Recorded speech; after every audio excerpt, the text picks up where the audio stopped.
Okay.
Welcome everybody. The 2016 Nazare Pro here in Portugal is going to be going off. Round number 3, heat number 5 is out in the water, and Dub, the waves are going off. Yeah, it's kind of pumping out there. The waves are solid for sure. And so let's just get right out into the water because this heat has already begun. It is heat number 7. Antonio Cardoso and Roberto Bruno. And you can see on screen, Roberto Bruno using the beach to re-access the lineup. The paddle outs today are going to be 15 minutes, and we're doing 25-minute heat. So, I mean, the paddle out could take almost the whole heat. So we're giving him plenty of time to get back out there. Hopefully, Roberto Bruno can get back out after his first ride, which came in at a 4. Yes, as David was saying, the paddle out, which means the time where the competitors in the next heat can paddle out to get out there and be prepared on the outside. They're giving them 15 minutes.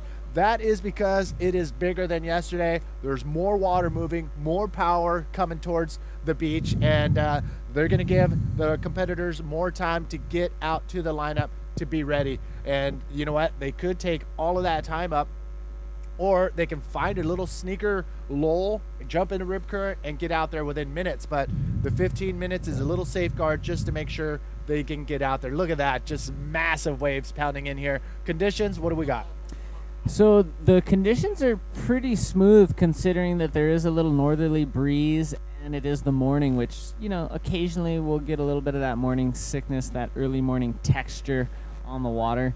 But also, we've seen this beach get too big, and then the biggest we've seen it kind of paddleable was last week Thursday, and it looks just slightly larger than that, but still doable. So some of the biggest sets are just kind of avalanching through the lineup, but some of the in-betweeners look really cool, and if we had to put a face value on it, Manny, I'd say it's at least 15-foot faces, maybe a couple bigger ones. Yeah, it is massive out there, and the riders have the competition has begun out on the water. The local rider Antonio Cardoso dropping in on this one. Nice, clean, smooth bottom turn, finds the pocket, and not much there after that, so he kicks out of that. So I think right now what's happening is these first heats in the competition of the day, all the riders are on the beach watching what these guys are going to put together. Here's another look on the APB replay. So great drop he took in there, and he is hoping to get just a little deeper, but he didn't want to totally slow down. So he still was able to get out of that one, but didn't get too big of a cover-up. But wow, the amount of speed, Manny, that you get from taking off on one of these mountains of water is really astronomical. And we've been talking about that too. Speed is a vital component on doing a lot of these incredible radical air maneuvers, and controlling that speed is key. Now with the big waves, we do have everybody has the opportunity to get as much speed as they can and want to be able to pull off these big maneuvers. So if those big sections appear, or those ramps at the end of the waves appear for these riders, get ready for some high flying action. Oh, certainly. And I bring up that speed too, because controlling that speed, as Antonio was trying to do, to kind of slow himself down, was challenging for sure. And it's going to take a lot of technical riding and approach to successfully ride these big mountains of water that we're surfing today. Again, welcome to the 2016 Nazare Pro, an APB Tour Grand Slam event, which means a lot more points and definitely something to have in your pocket as far as a good standing when it comes to the world title race. And we do have 5 guys who are still in contention, and that will be determined in the Fronton King Pro, which is coming up in the Canary Islands in just about less than a week and a half. But this event is crucial for those top 5 riders as well. So they're going to do everything they can to keep moving forward and possibly take home a win. Look at these waves just marching in. Incredible action is going to be had. So if you're tuning in, we can't thank you enough. Manny V and David Hubbard bringing you the live feed.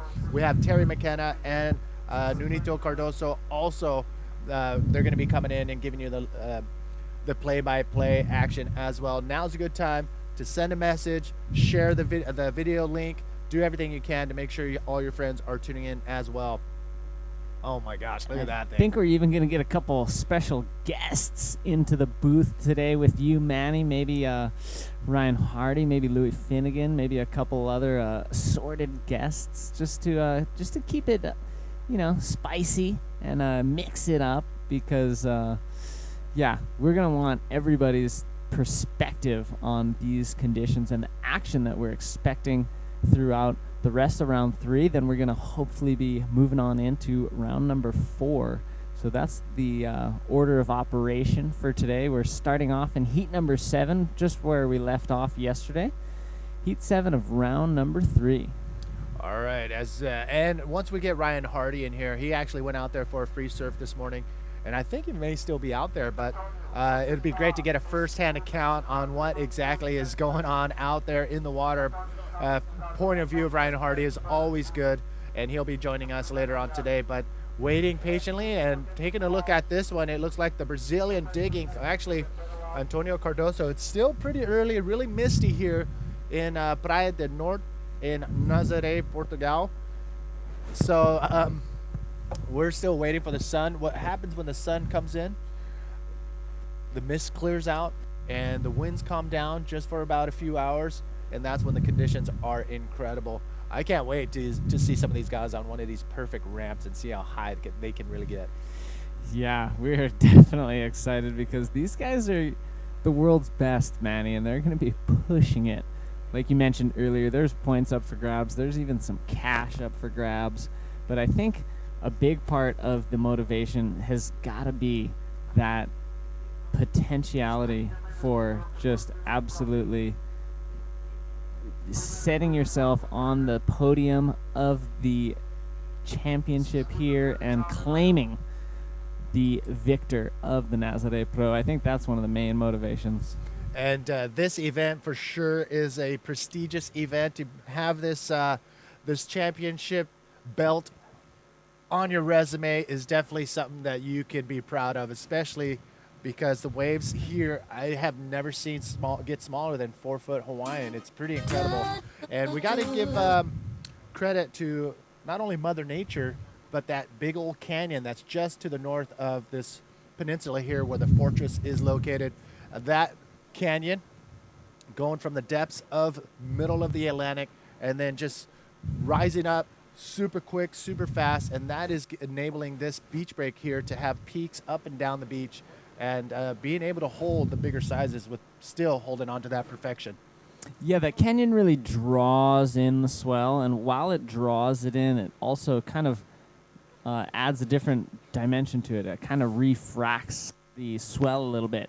Like Manny said, it kind of peaks it up, and it provides us with these conditions where it's almost like there's two directions of swell because the waves peak themselves up and they're peaking up all over this beach, but that it's one direction of swell. That canyon not only brings that swell in, magnifies it, Yes, but also kind of crosses it up a little bit, which is why we have one of the best beach breaks in the world right here in Portugal, Nazare, Praia do Norte. Yes, that's right. And that is one of our main sponsors here at this event is Praia do Norte. The brand, they actually have a shop down the way too. So if you are anywhere in the area, pick up a Praia do Norte gear. And also the Câmara Municipal de Nazare, both the Nazare Council and Praia do Norte making it happen here for the 2016 Nazare Pro.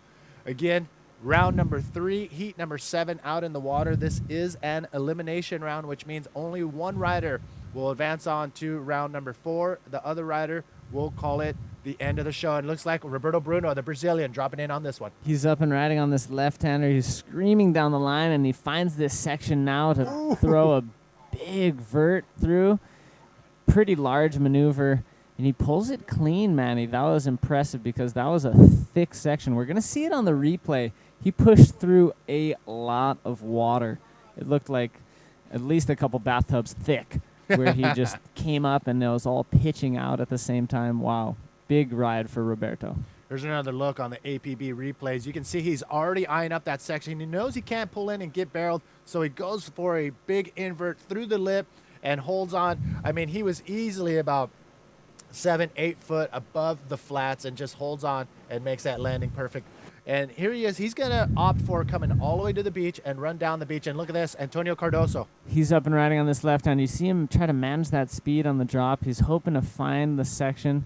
He does roll it. Now he's even moving on in to that inside section, which isn't providing the riders much lip opportunity. So we've seen most of these riders kind of cutting out towards the end of that wave. You know, when it's smaller, that little section will kind of pitch and provide a little lip. We do have some big sets out the back, but here's the replay. The APB replay, you can see he goes up for a roll right at the end of that wave before it shuts down.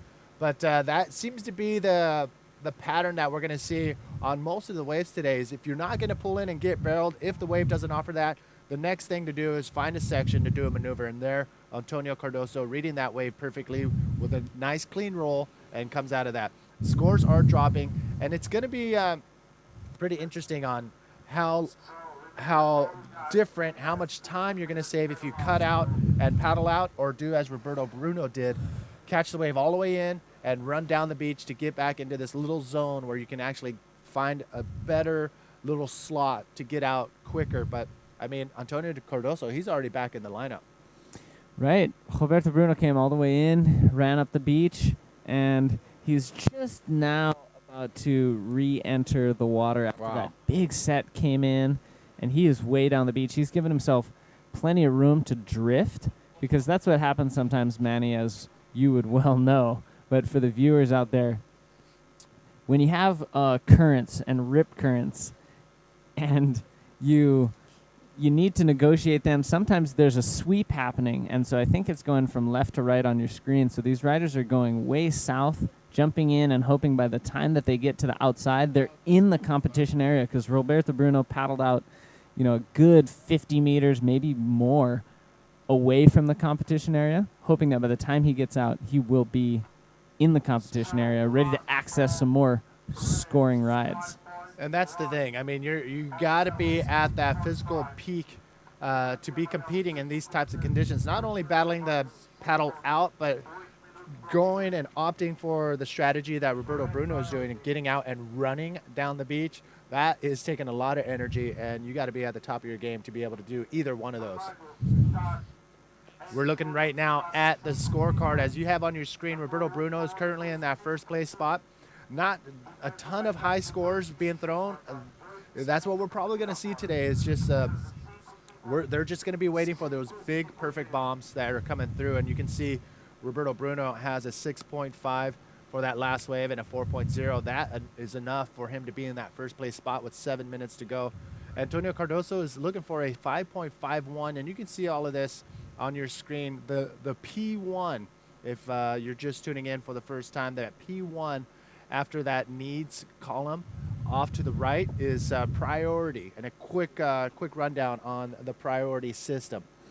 So it enables our riders to wait their turn. When we free surf, generally we're taking turns, so the person who's been waiting longer has first choice when the next waves come in.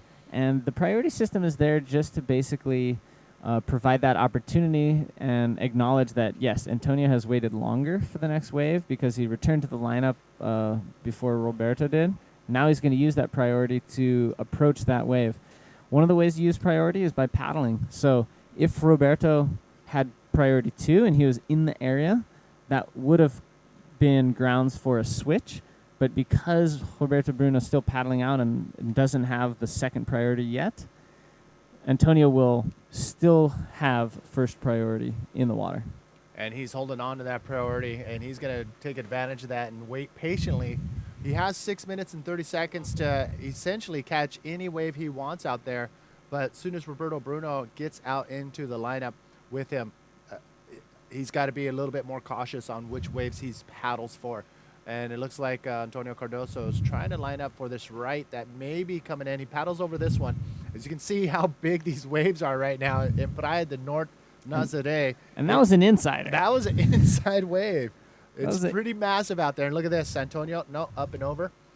Yeah, the sets are pretty massive. Yeah, I mean, in the backs of the wave scale that, Hawaiians and a few other nationalities use, the insiders are probably about 6 feet. Medium ones at 8 feet, sets at least 10 feet today. And so on the wave face, yeah, sets could be getting close to 20 feet today on the wave face. And some of the smaller ones are going to be in that 12 to maybe 14-foot range. Oh, my goodness. And then, the sets all the way up to maybe 20-foot faces happening today. And the best riders in the world, these bodyboarders out here, are attacking it at Praia de Norte in Nazare. And we saw one of the riders, Sergio Luis, in the past couple days get out there and re-injure one of his knee injuries, but going back out for his heat yesterday, and that just shows the type of the courage and just the fight most of these bodyboarders have. So we're at that 5-minute point, 5 minutes remaining in this heat, and this whole event has been pretty special as far as the weather, the hospitality, the waves being served up.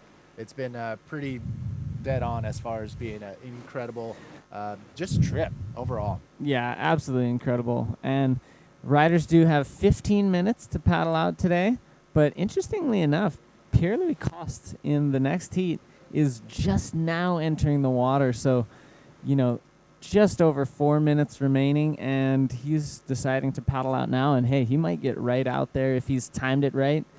And we did see a few riders attempt to make it out earlier, and it did take them a solid 10 minutes or so. Do you think one, he wasn't aware, or two, he kind of has that, okay, you know what, I only need 5 minutes? Yeah, I think it could be a combination of that as well as just him wanting to do his own thing. Let's see Antonio Cardoso, if he's able to do what he can do so well here at Praia do Norte. And he throws a little spin off the lip there, kind of. Wasn't quite actually connected to the lip, but off the top, we could say. So Antonio Cardoso needed a 5.51 at this point. Let's take a look at the APB replay. Yeah, this is another medium-sized wave. As you can tell, there's whitewash on the face of the wave, which means there's a wave prior to that broke. That was bigger and broke outside. But Antonio Cardoso comes around this section and pulls a spin, which is okay, but not going to be that high-scoring wave. And we're coming up to 3 minutes remaining now. This is getting down to the wire. I'm curious if Roberto has re-entered the lineup. We don't see a priority marking for him yet. Antonio is out the back. And so it seems like the strategy of just cutting out and just fighting through the whitewash back out into the lineup, it's actually working for Antonio Cardoso right now, but he is still in that second place position.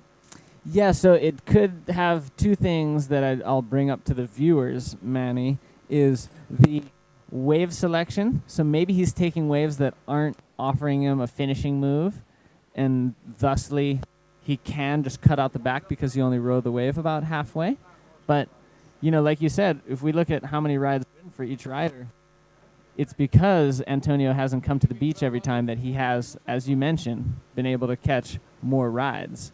And Roberto Bruno completing both of his rides, going all the way to the shore, just 2 rides ridden, seems like a positive method of attacking this heat. He's got substantial scores on the board, and you know Antonio's not too far away, but needs a score in the next minute and a half, and we'll have to wait and see how it goes.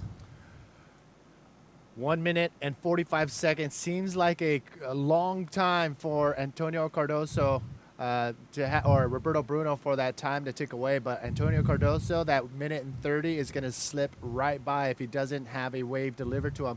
And he only really needs a 5.51, which could essentially be a lip maneuver on a big size, clean execution.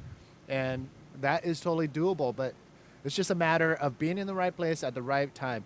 With so much water moving out there and being out on the outside and having so much space in between the peaks, it's hard to really line up and find that spot where you need to be. And here's a great shot. I mean, you can see that's just one peak. There's another peak down to the south. And I mean, these waves are pretty massive. To see a low wave count is probably going to be one of the things we're going to see today, only because of that right there. It's just massive out there. That was a insider, and that wave was pretty massive and unruly. Looked really challenging to ride. And another one right behind it. Again, not offering too much on that, but wow, Antonio is up on this right-hander, and he's bouncing quite a bit. He finds a bank reverse section. No. He hucks himself into the explosion as those waves collided. Antonio Cardoso's last-ditch effort to try to get that 5.51 may have come to an end right there. And if he were able to pull off that maneuver in that just treacherous mountain of water, he definitely probably would have got that 5.51. But look how much speed he has off the takeoff. And right there, he's just getting annihilated in the whitewash right there. But that is just a little taste of what is going to go down. But we're going to see a lot more action, a lot more big wave riding right after this. Don't go anywhere.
Welcome back, everybody. Manny V here with David Hubbard, aka Dub, and we're bringing you the live feed from the 2016 Nazare Pro here in Praia de Norte, Nazare, Portugal, and we have some massive waves coming in for this day. Round number 3 is currently out in the water.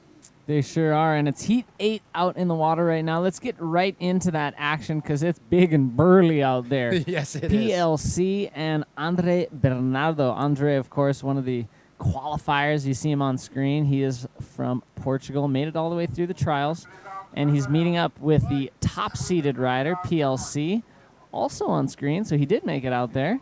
And PLC's in red, Andre in yellow. Andre with first priority because it does look like a wave has been ridden for PLC. It comes in at a half a point.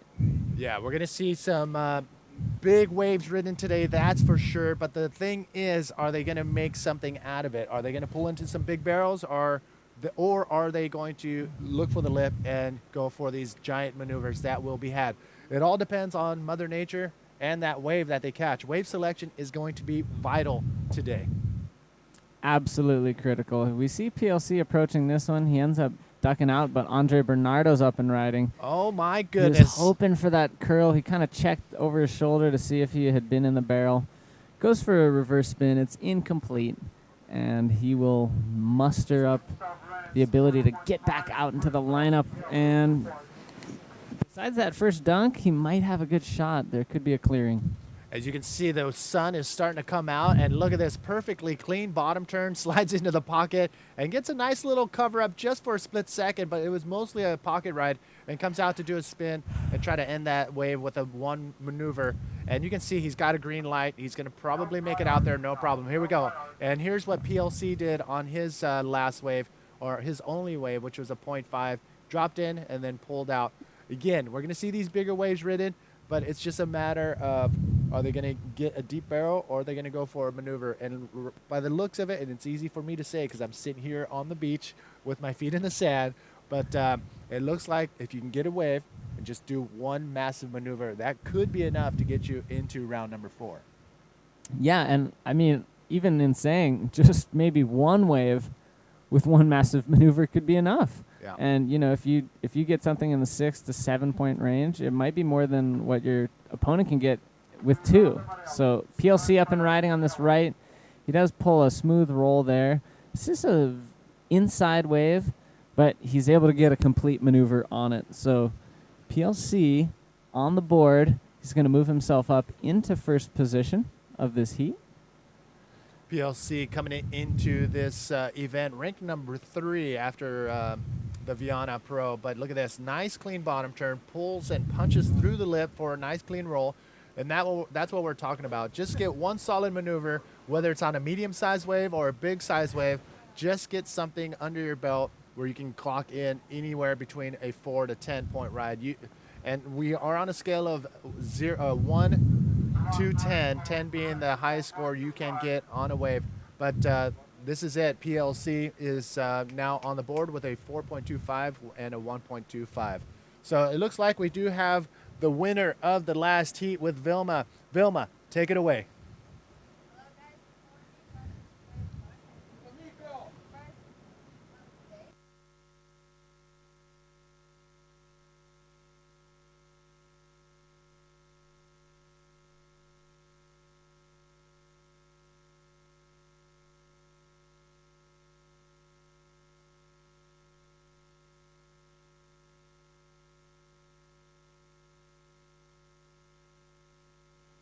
All right, we'll get to that interview when we can. I'm thinking the sound had some issues. We want to make sure we can hear what Roberto Bruno's saying. But PLC up and riding on this one. A lot of speed. Bank reverses that section and gets absorbed by the collision of whitewater. So it does look like if you're going for a move on that end section, you got to get way away from the colliding waves, you know, the section you're hitting and the one you're coming from. It did look like Roberto Bruno in the last heat was going for maneuvers not at the end of the wave, and so he was able to land them and get out in front of the explosion. Yeah, and that seems to be the key thing. You nailed it right on the head. there's so much water coming together, and if you're not pulling your maneuver before that happens, you're pretty much just going to get ragdolled inside of the whitewash. And it looks like we're getting situated right now with that interview with Roberto Bruno. He gets a little bit extra airtime, and I'm sure his sponsors and his friends would love that. But we're going to get that situated and come back with that interview with Vilma and Roberto Bruno. But as you can see, right now, PLC on your screen looking really solid with about 5 waves, 2 of which is a 4.25 and a 1.65. And Andre Bernardo, he's no stranger to the big waves. He loves his stuff, and it's just a matter of, again, I hate to say it over and over, but wave selection is going to be key. One of the things about wave selection today, Manny, is, well, it is every time, but being in the specific location where you're going to actually be able to even access these monstrous conditions that we have.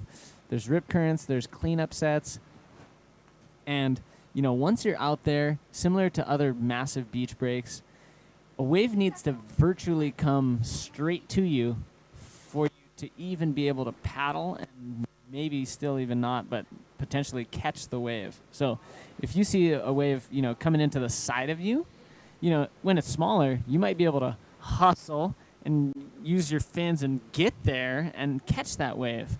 But, sometimes when it's really big, even if it comes straight to you, it's really hard to catch them. So part of that wave selection today is going to be being in exactly the right place at the right time and the wave coming right to you and attacking it. And that's the thing. That's I mentioned it before.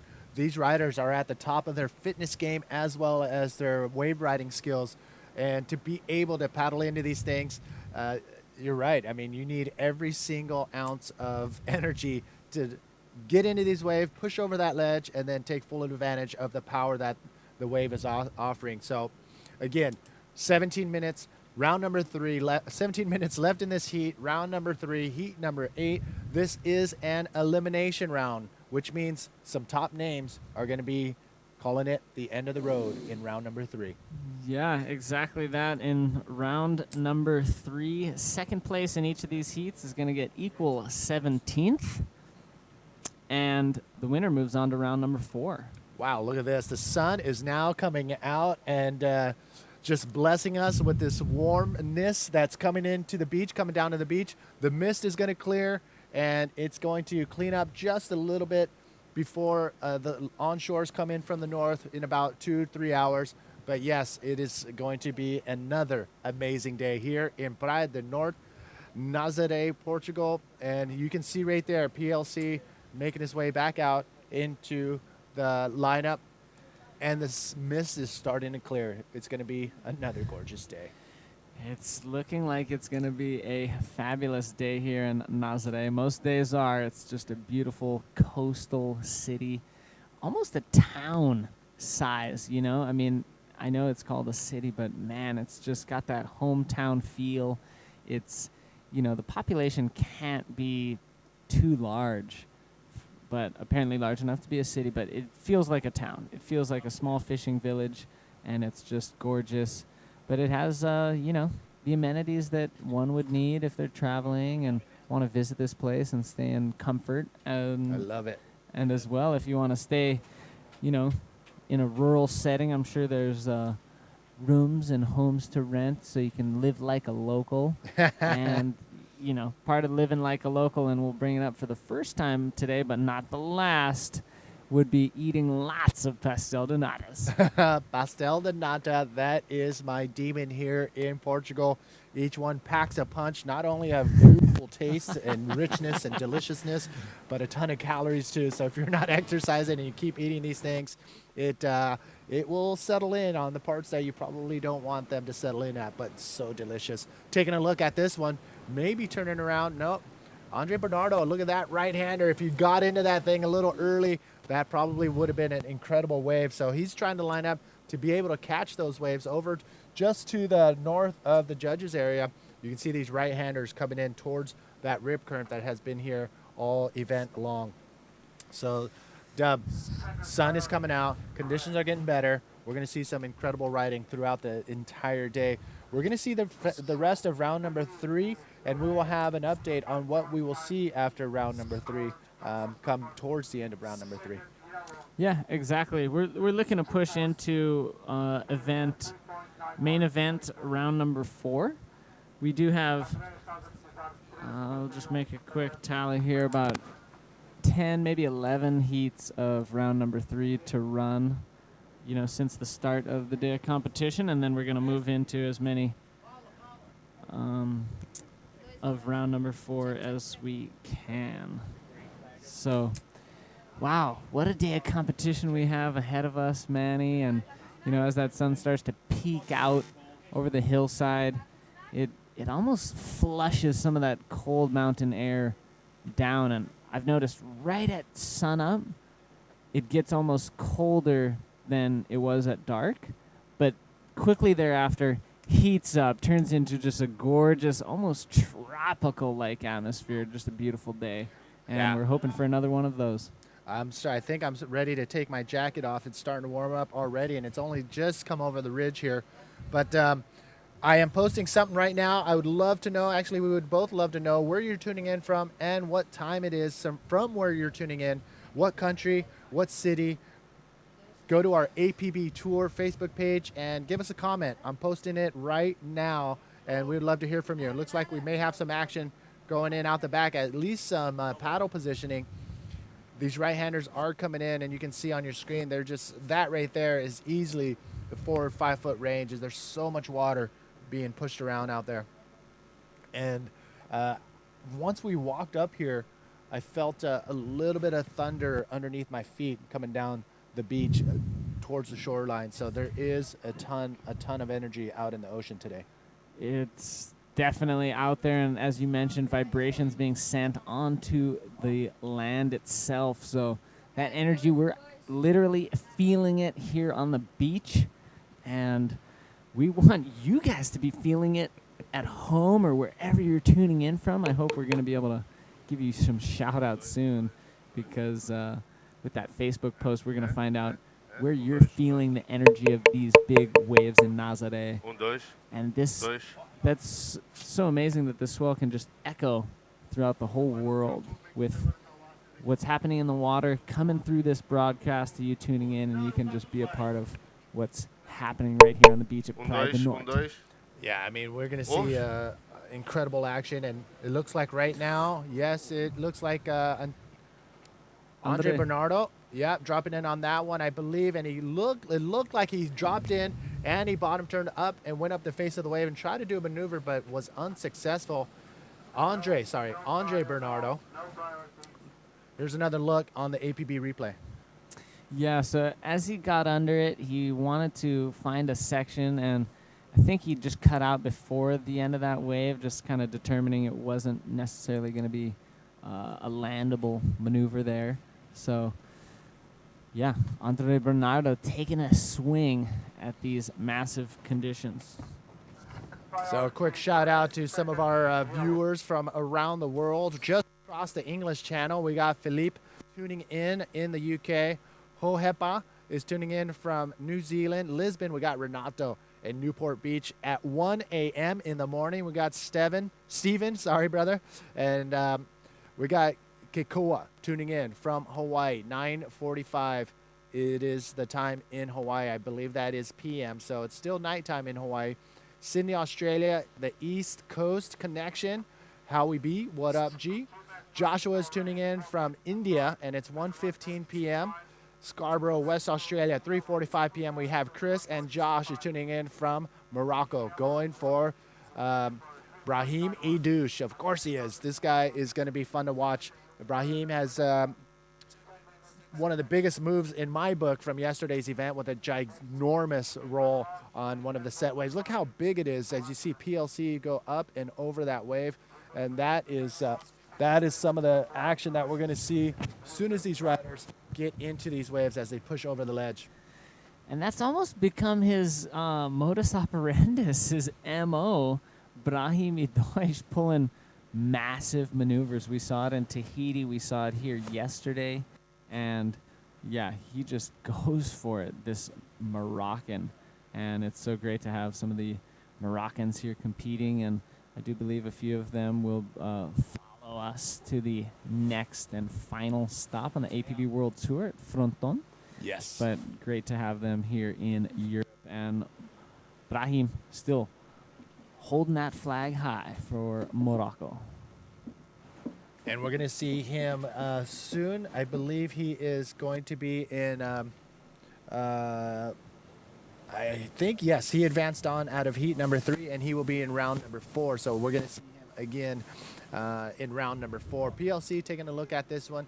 Again, it's going to be very key to find that perfect wave to ride in or drop into. If you pick the wrong one, you could possibly end up paddling the rest of your heat heading back out. But look at this, PLC taking a look at this left-hander, holding a nice clean speed line. And is something going to line up for him? No, he kicks out of that one. So PLC heads back out, and priority is now in the hands of this guy right here, Andre Bernardo. Up and riding on this right, and it's an insider, but he throws a little carve. He's hoping for something more. Another little check turn there, and that's all she wrote for Bernardo. And he's going to need to do a little bit more than that if he wants to overtake PLC. PLC doesn't have a huge heat total up now, but he's got more than Andre. So we're hoping that, both these riders have another opportunity to get some nice scores, and let's see what goes down. All right, PLC is now all by himself with priority, looking at that right-hander, punches through the lip right there, tries to get out of the way.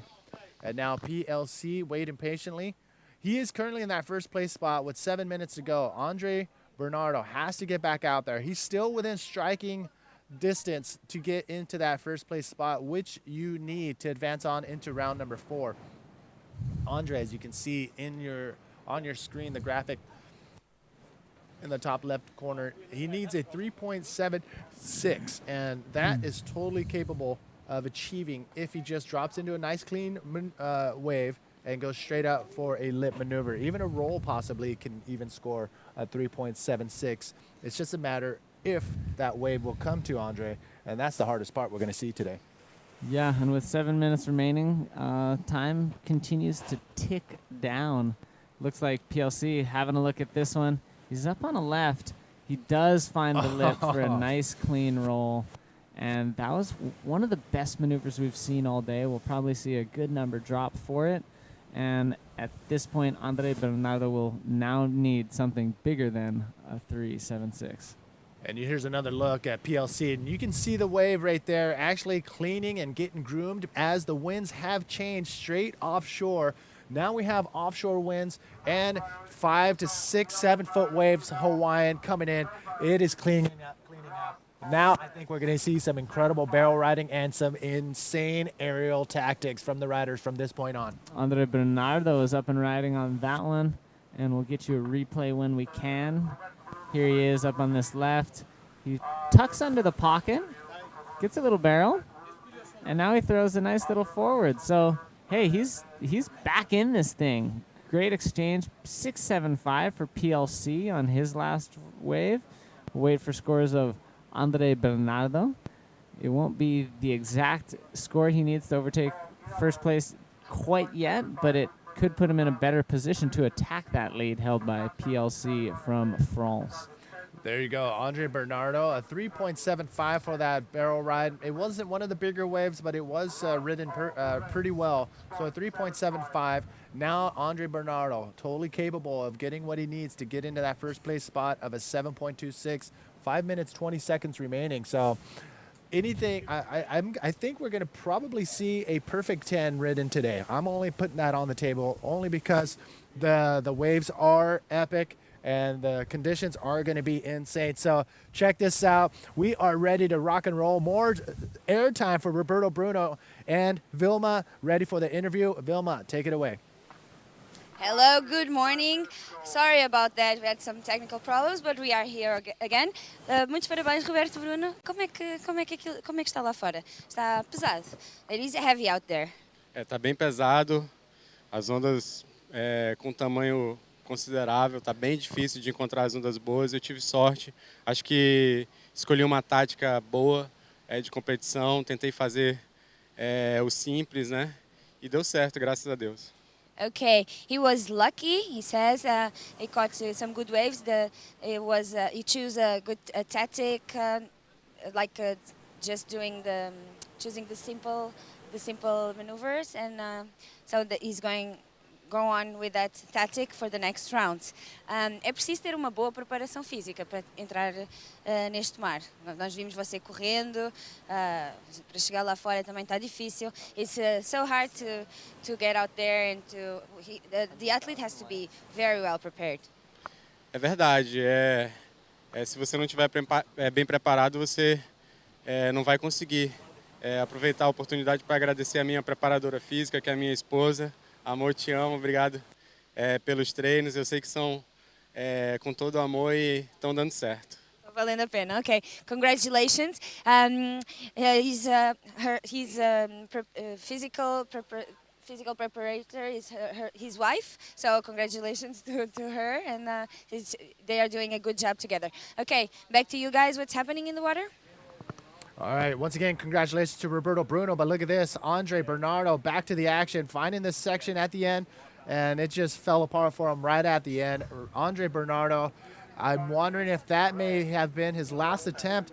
3 minutes remaining. Can he get back out there to try one more time for a 7.26 ride? Yeah, we'll have to see, and as you mentioned, 7.26 now required because 3.75 on the wave prior to his last one. So, he needs to step up the game. Here's the 1.5 for his last ride, and he's able to kind of airdrop into there, kind of is in the frothy pocket section, and then goes for this incomplete air reverse.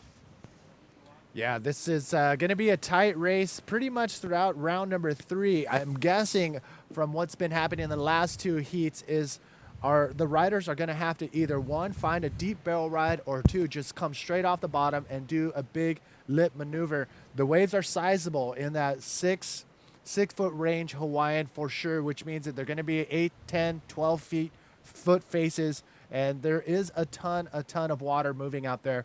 And if you get that right wave, you're going to be able to get those high scoring waves. And let me tell you something, the aromas here on the beach are just unbelievable.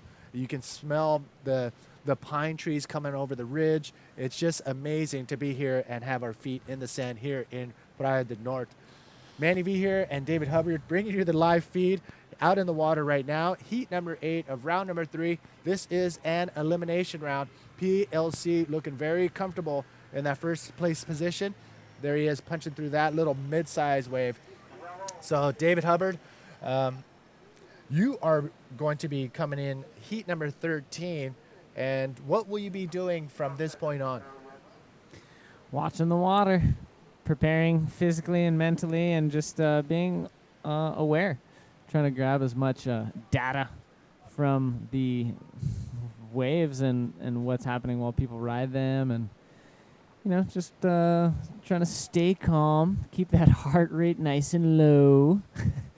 But yeah, 1 minute remaining, PLC up and riding. Oh my goodness. And that was cool. No bottom turn. He just took off and hucked himself off that section.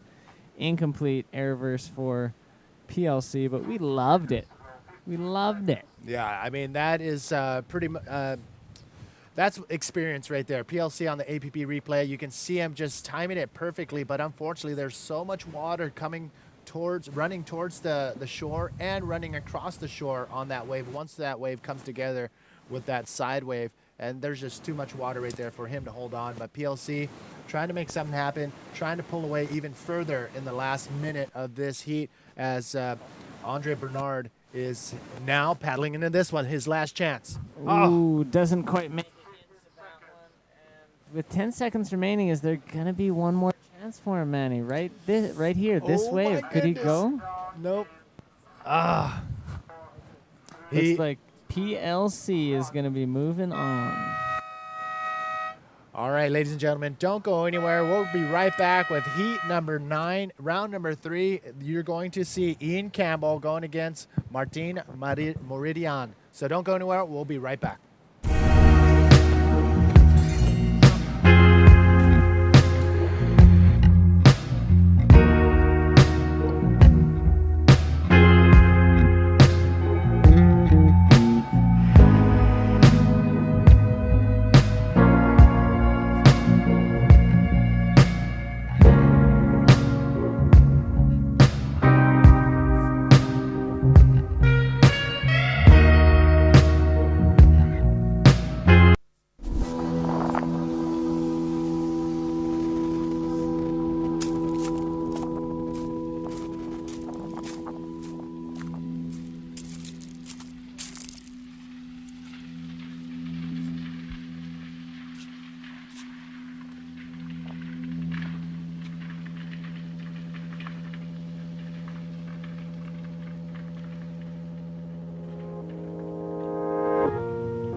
Welcome back, everybody. Manny V here with David Hubbard, bringing you the live feed from the 2016 Nazare Pro here in Praia do Norte, Portugal. And let me tell you, we have big waves on our hands, and it's going to be interesting how the riders are going to use that different strategy out in these conditions.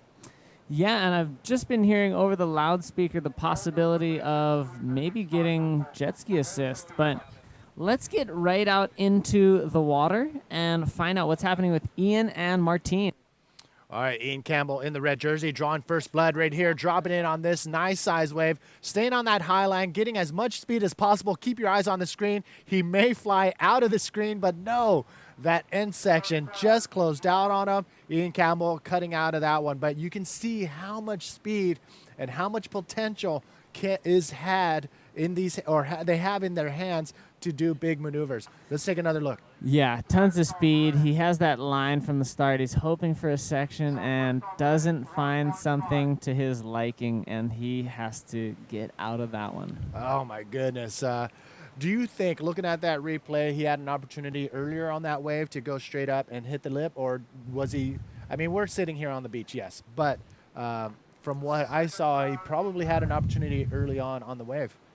Yeah, it looked like there was that potentiality, and maybe we'll get a chance to ask him in an interview later, but we do have PLC down with Vilma for a beach interview. So let's just throw right to them. Take it away, Vilma. Yeah, that's it. I'm here with PLC, the winner of the second heat of the day. How is it done in there? It looks massive, huh? Yeah, today is big and messy so far. Probably it's going to clean up later today, but at this stage it's very difficult, you know. It's all about physics today. So I was happy to be able to find two waves. I struggled a lot, to be honest. So it's good to get that one out of the way.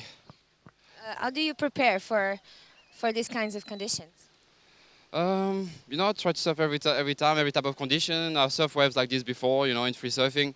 It's a different thing. It's a different thing when you do a competition. You know, you have to be, you know, you have to control your nerves. You have 25 minutes to be able to catch waves, so it's not a free surf session. But yeah, I think the physics is going to play a very important role this moment. Are you using a different board today? No, I'm using the same. I'm using the same board. Okay, thank you so much. Let's see what the guys are doing. Yep. Let's see. That was insane. First off, congratulations to PLC, who took out that last heat against the Portuguese, Andre Bernardo.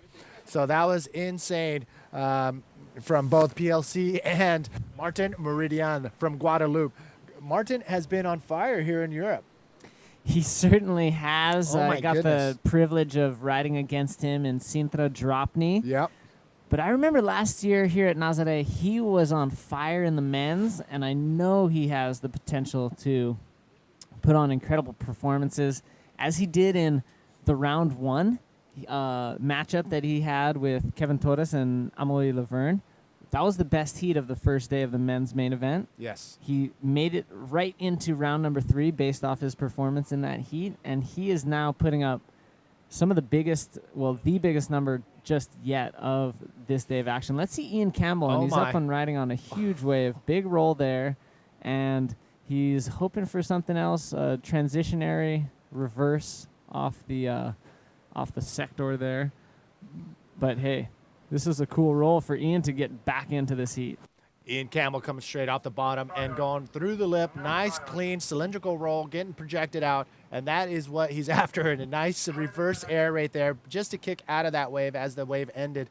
But that is what you want to be doing out here in this competition if you want to be able to progress into the next rounds.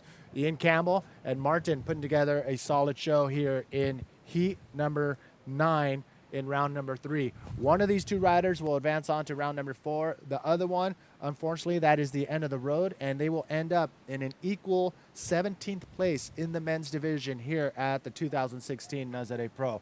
That is the key component, which seems to be the key thing to advance on. Big move. You got to do a big move or a big barrel with a big move. That is going to be a super bonus. Super bonus land for sure. I think that's what we're waiting to see an excellent score being dropped. And even just a big barrel alone could get an excellent score. So we'll just have to wait and see what happens for the rest, not only of this heat, but of this round and the rest of the day of action if we move on into round number 4.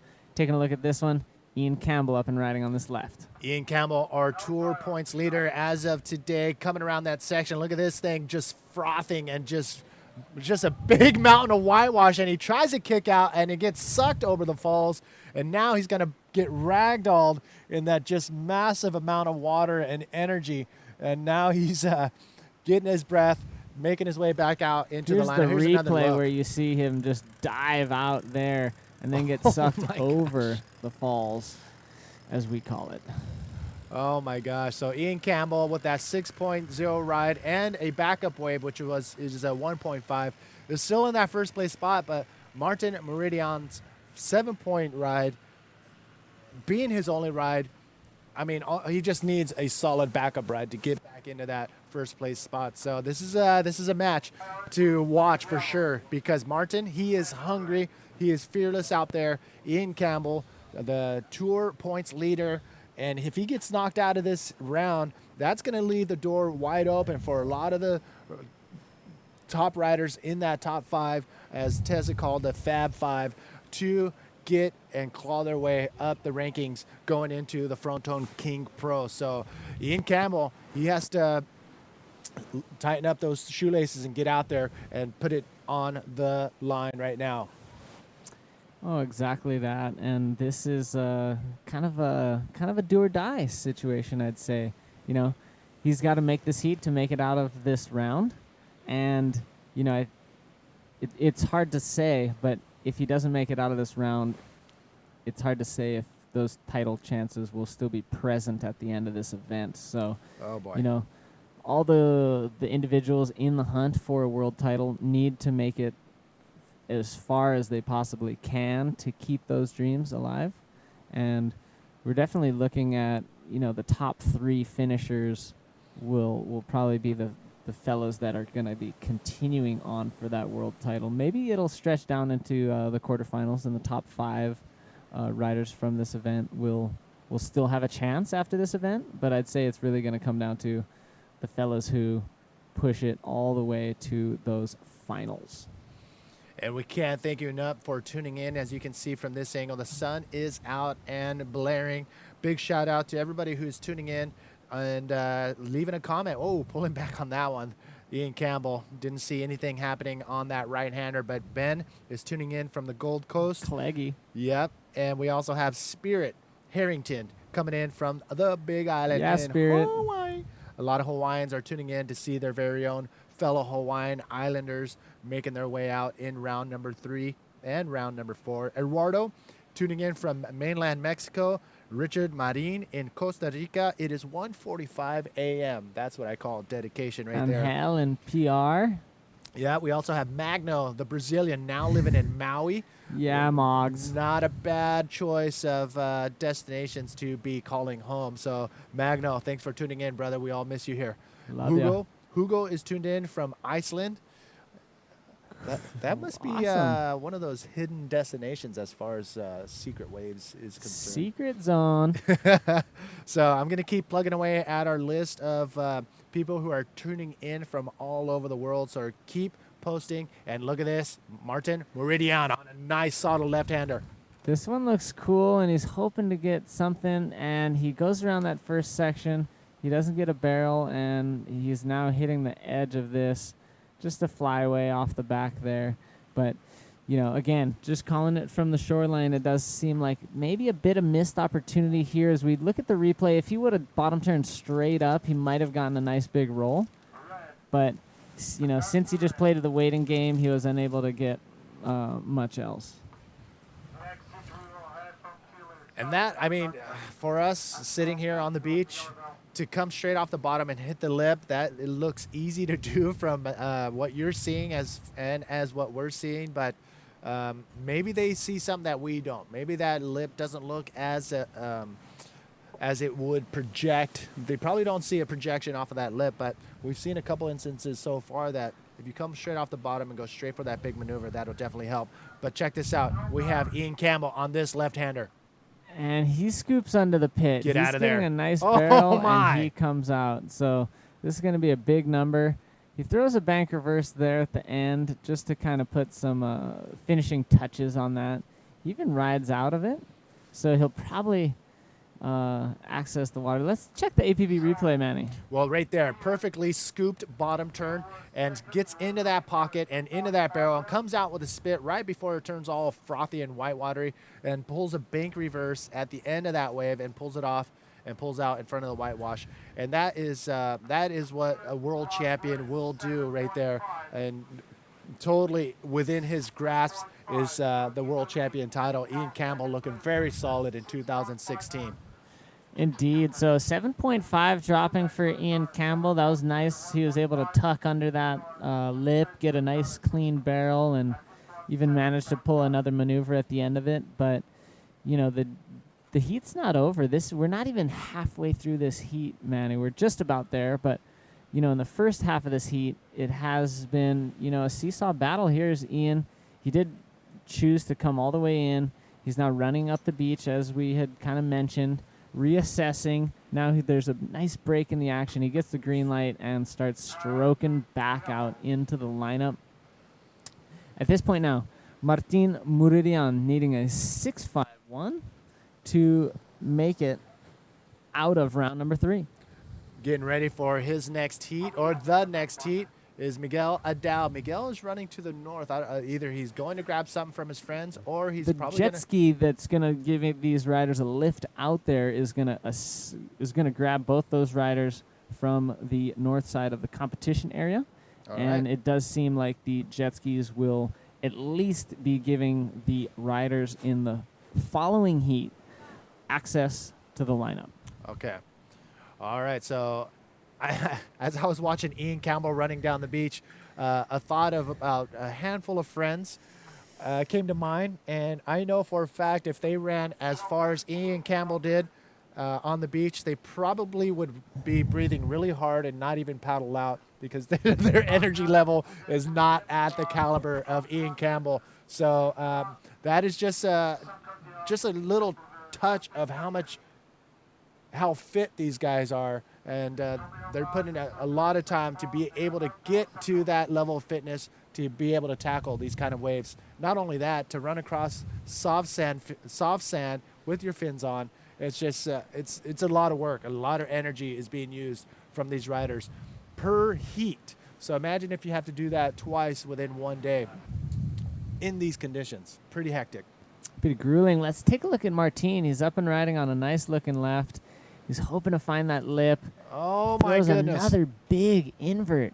If he's able to ride out of this, Manny, he might get what he needs to move ahead of Ian Campbell. We saw his board there for a moment, so it'll be interesting to see what the judges determine that, because he obviously had control of his board upon landing that maneuver and a lot of white water to deal with. So, you know, at some point he got tousled off of his board. But let's take a look at this APB replay. Well, you can see him dropping in, and he has his eyes set on that section right off the bottom turn and pulls off a pretty incredible projection off of that lip for that perfect invert. But then he lands and has not a ton of speed to ride out in front of the whitewash, and you see the whitewash just actually grab him and hold him down and ragdoll him, and too much power behind to hold on to that board. And I'm not sure if the judges are going to deem that a completed move, but Well, I it think was they an should incredible have, move. but the score does come in as a 2. So, you know, looking at the replay, we have the privilege of seeing that, yes, he did land this maneuver, and you can see his board there. He's still on it, and right there he gets tossed off of it. So, to me, this is a complete maneuver. The judges, on the other hand, have deemed it incomplete. 2 points for the last of Martin. Yeah, I think they want to see the riders come out fully in front of the whitewash. Well, I'd like to see any of them give it a try and see how far they make it in the white water. Exactly, but you know what? There's so much water and power behind these waves. I mean, you have to have hands of steel to be able to pull that off. But Martin Meridian giving it a good shot right there. And I was going to mention, after his first wave, when I tuned into the Sintra event from San Diego to watch the live feed, the first thing I saw was Martin doing this incredible drop knee air and pulling it and landing it and he made it look so easy. And it's exciting to see what he can do prone as well. So Martin holding it down here in heat number 9 against Ian Campbell. And we talk about versatility. Often people just use different stances to talk about versatility, but there is a big part of versatility that is surfing smaller waves and bigger waves as well. So we're seeing even another facet of Martin's versatility. You know, we saw him drop knee in Sintra. We've seen him proning in some of the other events, and now we're seeing him prone in some large stuff here today at Playa del Norte. So he's a very well-rounded rider. But not only just riding the big waves, but charging. I mean, he's going for the lip maneuvers. And there you can see some of the riders, or the 2 riders, being pulled out in the next event. That is going to be Sasha Damjanic and Miguel Adao getting hauled out. They're just going to set them out into the lineup and get them ready for that next heat. And that's going to be going down within the next 8 minutes. So these 2 riders, they're going to be just waiting on the outside, staying out of the way, out of the contest area until their heat has been sounded to begin. So Ian Campbell, right now, bringing you up to speed. Round number 3, heat number 9. This is an elimination round out in the water. One of these riders will be knocked out. If Ian Campbell gets knocked out of this round, that will open the doors. The floodgates will open for the next 4 riders who are on the hunt for a world title. But again, the Fronton King Pro, which is coming up next from the Canary Islands, is a major event to be had, to be crowned, to announce the next world champion. Dub, Fronton is going to be amazing. It is, and you know, watching the APB commercial before we started the webcast, Yes. we were talking about it, Manny, and we were saying, wow, that wave is heavy. You know, there's some images on that little teaser. It looks intense out there. You mentioned, you know, surfing a 5-foot Hawaiian day. And no, I didn't. I wasn't surfing. I was out there with my You're just GoPro. out there. And I saw Sasha and Seamus Makeup having a good time with their cameras. And they were having fun out there. And I was like sketching for the, the channel on some of them. But yeah, that wave is pretty heavy. But this wave right here, Playa del Norte, has been pretty incredible as well. I mean, it hasn't gotten smaller than 4-foot Hawaiian since we've got here. And here we are seeing 5-6-foot Hawaiian waves coming in, which means the wave face is easily 8 to 12 foot. And these guys are out there paddling into some of the bombs, and a lot of them are going straight up off the bottom and going for these big lip maneuvers. Now we are waiting for Martin in yellow and Ian Campbell in red for their next wave. 6 minutes remaining in this heat.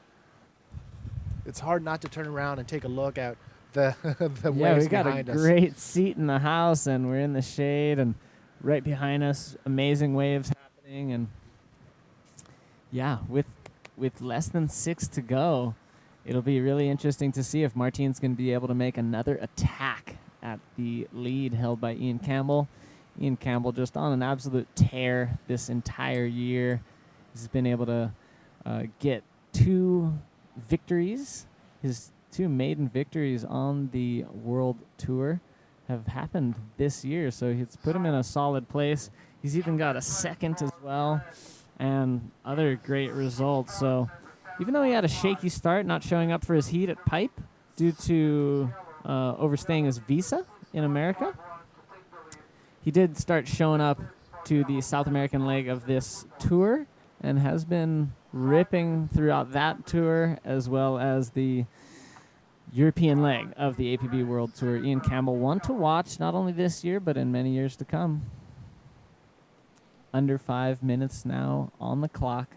Martin still needing a score. A 6.51 will get him above Ian Campbell, and he obviously has that potential. He's got a 7 already counting, but the biggest score of this heat has been for Ian Campbell, that nice barrel, 7.5, and we are just pretty much frothing right now Good thing we both have handkerchiefs, because if you showed up in the booth, you'd think we had rabies because there's foam coming out of our mouths. We're just frothing that hard. Yeah, you're right. It's as soon as we walked up and we heard the word go, go, go, it was pretty insane, because some of these waves like that right there just coming in through the rip current, just roaring down the line, and it is pretty big out there.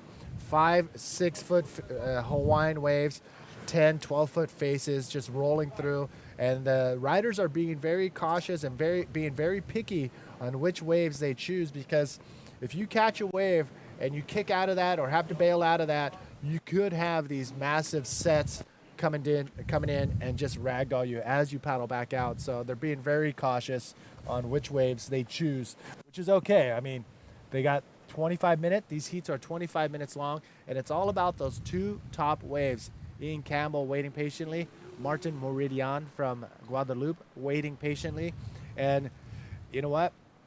Martin needing a 6.51, totally doable. Ian Campbell can get knocked out of this event if he's not careful. Martin Meridian showing in his first few waves that he's not afraid to hit the lip in the big stuff.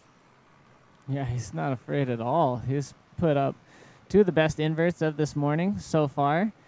And, you know, with just under 3 minutes remaining, if he can get another one of those or even throw out a different maneuver, he could take this heat out. And it's critical. Ian Campbell has priority. He's in P1. And Martine has second priority. They're sitting together, which is a little bit risky on Martine's part, because he'll need two waves to come in. He'll need one for Ian to either go or paddle for, and then he's going to need one behind it. But we got a big set coming in right now. We see our riders dipping through that one. That thing.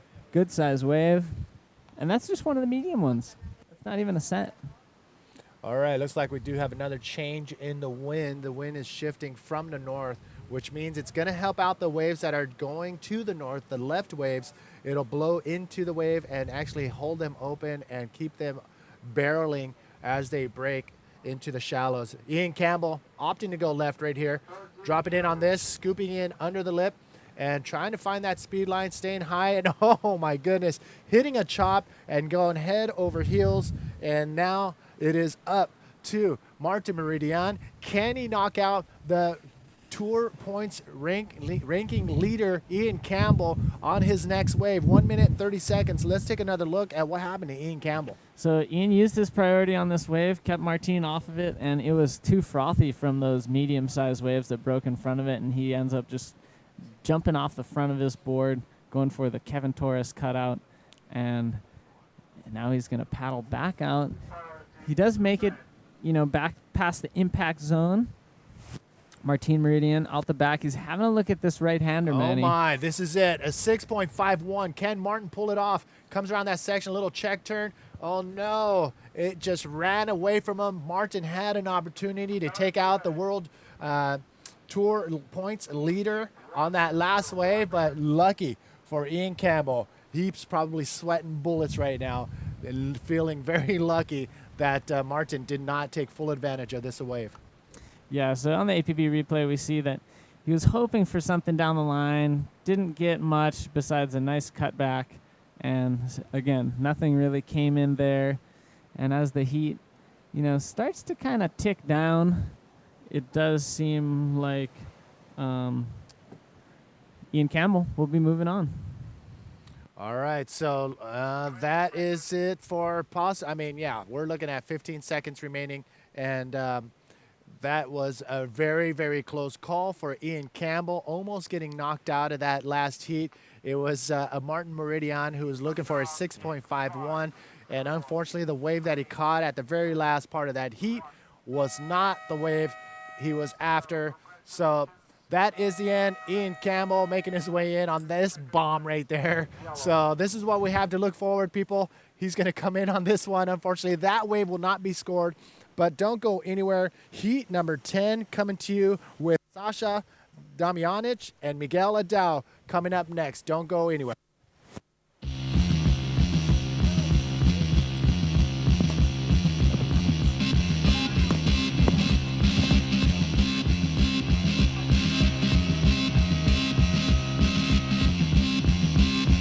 Ghost Rider, motorcycle hero.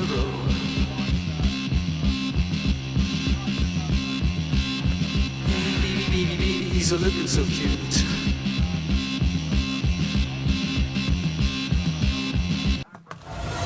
Shark Island's an incredible wave. It's a wave that you can get very hurt on. The Skid Kids were this wild bunch of dudes from Cronulla.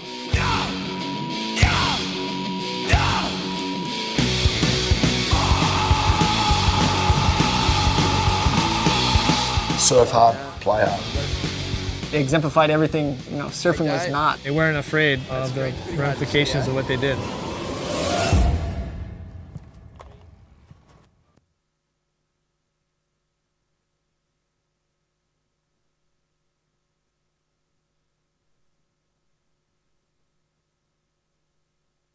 And it is. Okay, so it looks like the mic wasn't on. Welcome along, everybody. We'll start again, Nunito. We've had a horrible start. We're the B team. Those other guys are the A team. So you're going to have to put us up with us for a couple of heats. But, gee, I'll tell you what, the waves are pumping here at Praia do Norte today, folks. The swell obviously kicked up overnight. And, Nunito, it's going to be an incredible day of action. I had to say, I told you so. And I warned everyone that today, easily, we're going to see 8 to 10 foot faces. So good morning to everyone. Thanks for joining us here at the Nazare Pro 2016. This is day number 6 of the waiting period, day number 4 of competition, and we're just watching live action as we have in the water in the red singlet from Chile, Sasha Damjanic, and in yellow, our very own Portuguese Miguel Adão out of Figueira da Foz. Meanwhile, there was no waves ridden during the commercial.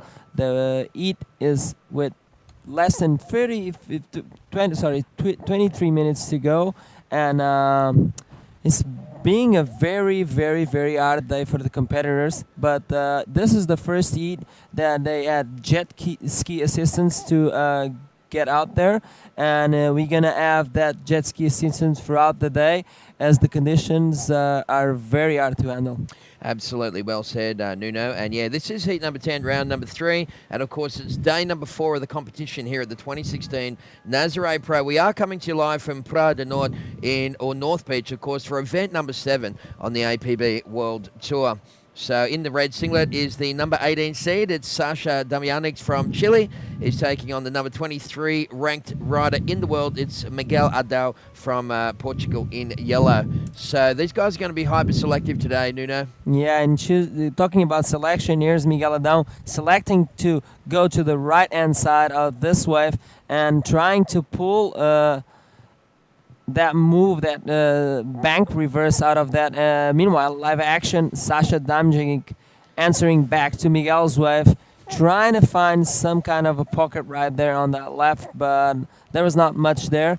Meanwhile, Miguel Adão was not able to complete that move, but we will have a replay on that and let Terry take us through that one as we see Miguel diving that foam. All right, well, it's pretty early still here in Nazare. We have around about 20 past or 25 past 9 local time. We have lots of people tuning into the webcast. Of course, I just checked out Manny and Dave's shout out for the boys, and there's a lot of people that are loving this from all around the world. And there it goes, Sasha Damjanic again, opting to have a look at this left, trying to find the end section there, but there was not much there. You can see these riders going for the medium-sized waves, I would say, as there's a little lull in the action out there. But like Pierre said on his interview, it's very hard out there. It's still bumpy, but we've seen some really good waves coming into just in front of the infrastructure here, the Nazare, big barrels and big ramps. I must say, when we rolled it up this morning and it had a light mist on it, Nuno, it did remind me a lot of Pipeline, mate. It looked a lot like Pipeline. Big, spitting, heaving tubes. The only difference is that I guess the bottom is sand, so that's one thing that it's got a little safer than Pipe in that respect. But what it hasn't got is the same form as Pipeline. This is an ever-changing monster here at Praia do Norte, so, it is a mishmash of random peaks. There's no real order to it. There is a sort of fine left out the front there. The guys have been surfing. But trying to get through the break here is absolutely punishing. Yes, of course, as we're watching live, both of the riders are duck diving under those monsters of foam. And if yesterday there was a lot of those white foam, kind of sandy milkshakes like I was referring today, that is all over the place. And like you said, it seems to be like a concert break in front here of the infrastructure. But as soon as that surprise sets hits the sand bottoms here at Nazare, it will form some kind of rip currents and will distort the lineup in some sort. And you'll kind of have to wait that the ocean clears up a little bit again and the peak gets back into place. But right now, I think the hardest part of the competition so far, rider-wise, is getting back out there after you get a wave. So it's really about choosing the right waves, and not just a good wave, but a wave that will allow you to be on a safe place once you end it, and be able to pedal out the back with some safety. The riders are getting jet ski assistance to get out there before the heat starts, but then it's all up to the riders to make sure they have enough energy to pedal out the back and get as many waves as they can. All right, well, just a couple of very small scores locked in so far, folks. As we said, it's picking up where we left off yesterday. Sasha Damianic from Chile in the red singlet. You can see doing the runaround, trying to mix up the workload between the arms and the legs there. And both riders only scoring pretty small scores so far. While there's a break in the action, we do have the winner of the previous heat. It's Ian Campbell from South Africa with Vilma Vincente. Take it away. Yes, indeed. I'm here with Ian. How was it out there? It seems big, but I don't know if the viewers back home know how big it is. Man, there's definitely some 10-foot sets out there. It's some crazy conditions. I got smoked on the one paddle and just sat in the same place for about 10 minutes. And I mean, I'm just physically drained from that paddle out. And yeah, some good waves out there though. You can see them coming through. And yeah, it's just we got a bit of a task on our hands at the moment.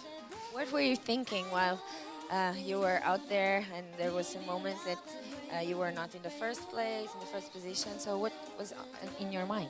Yeah, I mean, it's really tough in these conditions. You kind of just got to find the better ones in the sets. And yeah, I was just trying to track down a couple waves that I could see that were going to give the scoring potentials. And I was just lucky enough to get one decent little barrel to reverse and another roll. So yeah, 2 waves scoring in 25 minutes is pretty tough, but just got to go out there and hope for the best, yeah.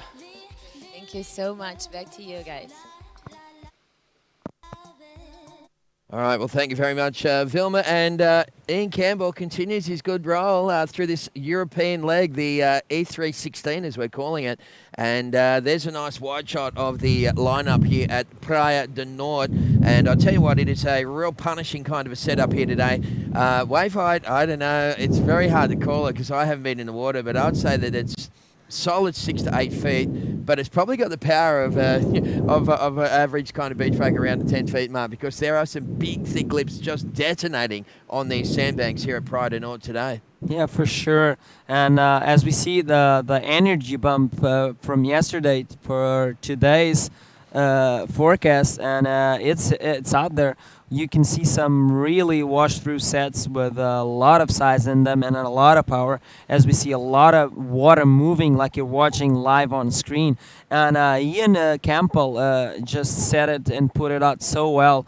It's really hard to get those 2 high-scoring waves in just 25 minutes, because on the paddling out alone, you spend so much time and so much energy. Once you get out there, you're out of breath, and you still have to look for the best wave for you to post a big score. Well, I mean, that's why we came here to Praia de Nord. It's famous for its big, thick wedges, and it's going to challenge the athletes today, that's for sure. And that's the beautiful thing about bodyboarders, is that they're pretty comfortable in the eye of the storm. And they're willing to take this stuff on. Quite often it's the bodyboarders that are finding the heaviest waves around the world. And, you know, we all know that kind of stuff. So I've always in Australia, Nuno, a lot of the lifeguards that do professional lifeguarding in Australia are all ex-bodyboarders. And a friend of mine said to me, "Why do you reckon that is?" Recently, and I said, "Because these guys are used to being in heavy situations with a pair of fins on, and quite a lot of the best world's water photographers are also bodyboarders." And, I just think it makes sense. We've got the right genre of surfing in these conditions here today, that's for sure. Yeah, for sure. Bodyboarders are used to wearing the fins. And at the same point, I have a theory for that because myself, I'm a water photographer. And when you're riding a bodyboarder, your head is, I'll get back to that because we got live action. This is Miguel down from Portugal going for this left. It's a pretty clean wave. He goes for a speed check, and there a spin, and there's not much there on offer, so we decided to get out the back. So take us through this replay, Terry. All right, so this is Miguel, and it's a battle of the grommets, effectively. Big, strong bottom turn. He's just kind of playing it cool. Nice little forward spin on the face, and then he gets off that one quickly because you want to make sure that you're going to get your 2 minimum waves today. So very smart surfing there, and you can see Miguel. He looks like he's got a pretty good exit out the back there. Priority will go to Sasha Damjanic from Chile in the red singlet. But getting back to that theory about the bodyboarders being the best lifeguards and water photographers, like I was saying, is that you usually ride the bodyboard on a prone stance, so your head is in the base of the water, and normally when you're dealing with situations of rescue when water photography, your head is the only part of your body that's sticking out. So you're used to that kind of plane of field in vision, just opposed to surfers. They paddle with their head on the base of the water, but when they surf the wave, they're like at least 4 to 5 feet up above the base of the water, and the bodyboarders has got that perspective and timing and momentum for the wave. So I think that makes them the best in the world because of that. Wow, that is a really cool theory, man. Awesome, because I mean you're a water photographer yourself, so you're speaking from experience. Well, I tell you what, that last wave for Miguel, it's only a 3.0, but it's enough to put him into the lead. Sasha Damjanic from Chile looking for a 3.51 to move into the lead. And as we said, coming up next, we've got a great heat. Look at this one. Heat number 11, round number 3. Eder Luciano from Brazil will take on Mike Stewart from Hawaii. Oh my God, Eder Luciano, a top 16 presence, of course, for many years here in the World Tour, and Mike Stewart needs no introduction, of course. And it's funny to watch this round number 3 unfold as of the Fab 5, 4 already advancing to round 4. So there's no upsets so far in this event. Only Amaury Laverne needs to prove himself in the last heat of this round. So we'll wait for that. But meanwhile, 4 of the Fab 5 are already in round 4. All right, so just waiting for a couple of waves to come through. It looks like the boys just going up and over that one. But this is very powerful stuff here today at Praia do Norte, folks, or North Beach in Nazare, which is a beautiful part of Portugal. Great food, great wine, lovely people, incredible architecture and history. As we see this one here dropping in again, it is Miguel Adal, and just looking towards this little end section here. Very few options on that one for Miguel, but what he has done is he's got his 2 minimum waves into the system, and that's going to take a little pressure off for the kid in yellow. Yeah, for sure. He's trying to put some kind of a score on his scoreboard so he can take a small lead at least and keep up that first place against Sasha. Meanwhile, Sasha in the outside now holding priority with a single wave. He probably can take that lead away from Miguel Adão, as he only needs a 3.61. I say only, but from what we've seen on the previous heats, it's kind of a hard score to get. Yeah. Look, I mean, you're either going to be scoring in the 2s and 3s or 4 range, or someone's going to get a 9 or a 10, man, because there's not a lot in between. But it does make for spectacular viewing, and we love all these people that have tuned in to the webcast and jumped onto the Facebook page, including Doug Agnew and the crew, chilling at the pub in Newquay in England. Woo! I wish I was there having a pint with you guys. So g'day, lads, and I hope you're loving the webcast. Also, shout out to Wes Coatsy from South Africa. Wes is an avid viewer of the webcast. He loves all these World Tour events. And Manu in Tenerife also enjoying the webcast here from Praia do Norte. Amazing. And as we were watching some sets roll through and Sasha having a look at them, and we're talking about being hard to get a 3.61 wave. That's what's happened to Martin Moradian on his last heat against Ian Campbell. He posted a very good score, a 7 on a beautiful invert, but then he could not back that up. So his second highest scoring wave was a 2 points. So in 25 minutes, Martin only could find a 7-point wave. He did go for another invert, but unfortunately did not land it. Probably would be enough to defeat Ian Campbell, but Ian Campbell did a great job finding a great barrel on that heat, and he advances and keeps his world title hopes alive. Yeah, of course. Yeah, really cool, isn't it? And of course, Jared Houston, the current world champion, injured himself in the lead-up and pre-surf sessions here at Praia do Norte just before the competition started. I came down and watched some of those guys free surfing on that day, and the waves were maybe even a little bigger than this and hard offshore, and it was just crazy to watch. And Jared and the guys were going nuts. Jared actually got a right-hander, did a little forward spin on the lip. It was a real simple manoeuvre, and instead of bailing the board, he kind of tried to hang on to it and ride it down. He just dislocated his shoulder, and he had to jump on a plane and go home. So he's probably back now as we see yellow again. Miguel Adal, that's more like it for the Portuguese surfer in yellow. Yeah, let's see if it lands that move, because there's a lot of wedge on this waves, and the end section of this waves are so twisted up that it's hard to find that foam that will lead you into the beach and will allow you to complete a move. As we watch the replay, Miguel Adão going out for this one. Take us through this one, Terry. Yeah, well, you can see him just zeroes in. I don't know if he just maybe rolled off the back of that thing, but he couldn't quite pick it up on the... we are actually watching the same vision. There it is, yeah. So he's kind of rolled off the back of it.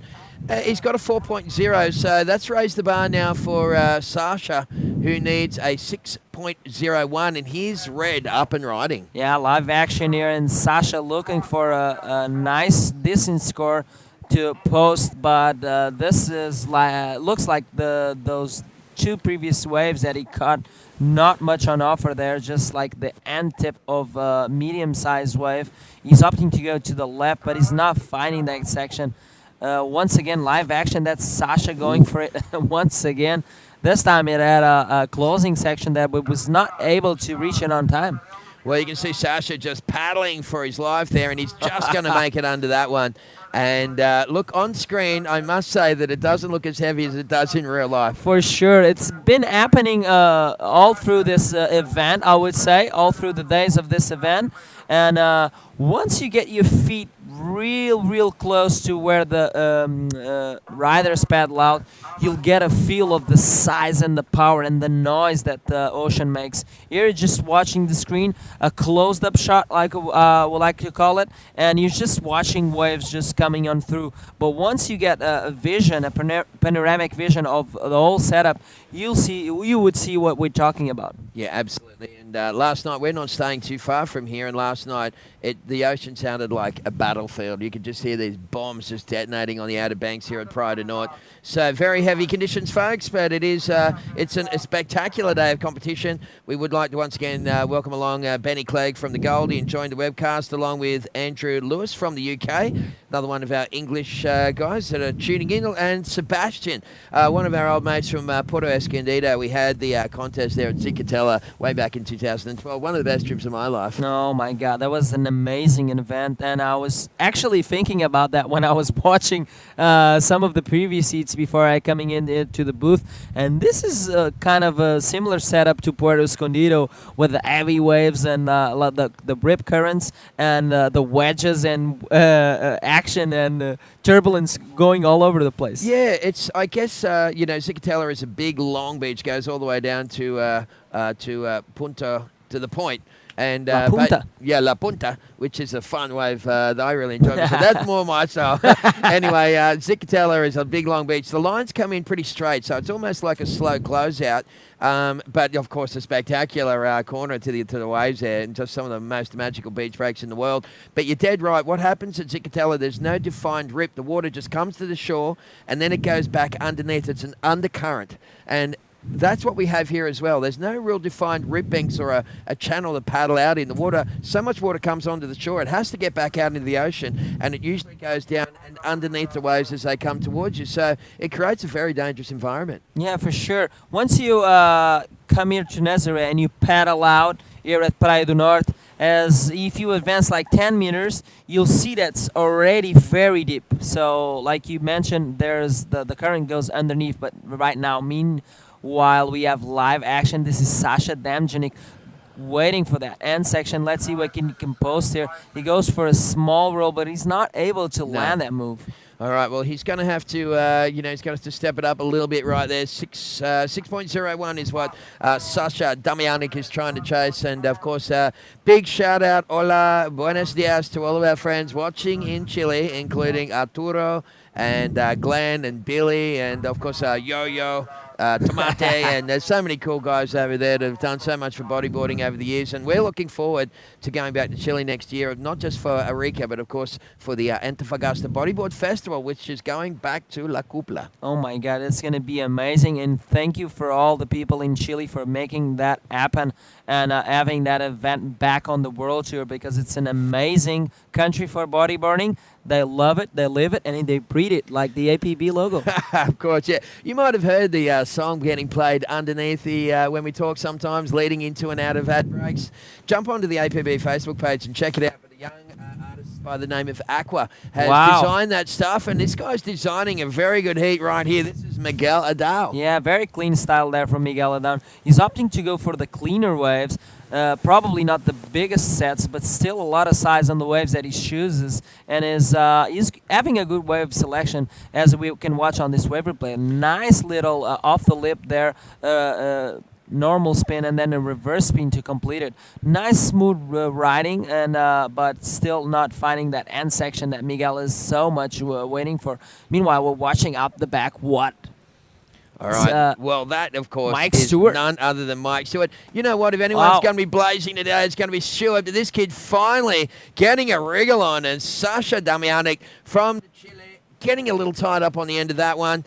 Well, I tell you what, Sasha is actually ranked higher than Miguel going into this after Vienna. He was ranked 18 on the World Tour, Miguel Adao 23. But at the moment, it is Miguel that is getting the better of the exchange. Yeah, for sure. He did like a nice air there of that first section, and then he tries to combo with a roll, but unfortunately for Sasha, he could not land that move, so he just posted a 3.5, his best wave so far.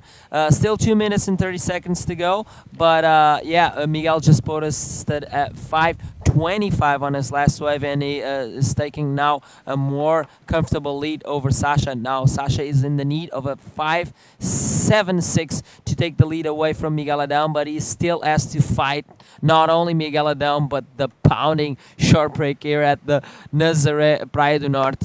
So meanwhile, we just watch Mike Stewart getting a jet ski assist there, as well as I think it's Eder Luciano, of course, from Brazil, in the red singlet. As you can see, we have 2 jet skis, making sure that every rider is safe, and at the beginning of the heat, making sure that they get out there without spending much energy, and are ready to battle it out man on man. Well, we're down to 1 minute 45 seconds remaining. The first priority is with Miguel Adao. You can see Mike Stewart out the back there getting a bit of jet ski assist, and these guys need it today so they can start with a full tank of petrol. But right now it's Miguel Adao with a 5.25 and a 4.0. He is in the lead.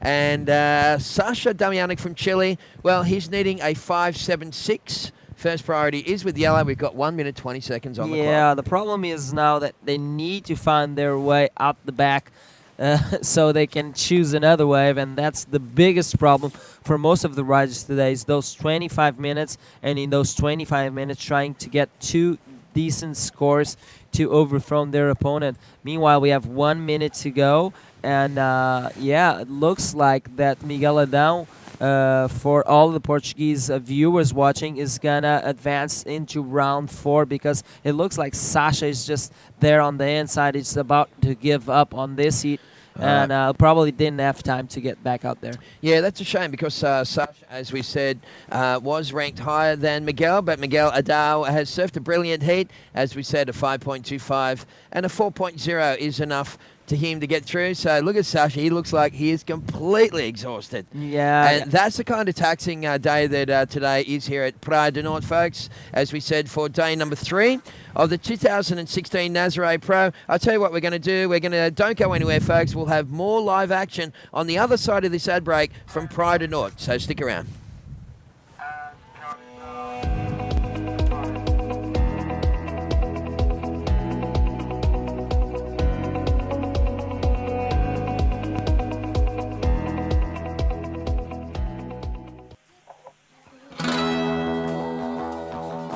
I feel like I'm gonna drop real soon. My mind's a hurting, I'm over the moon.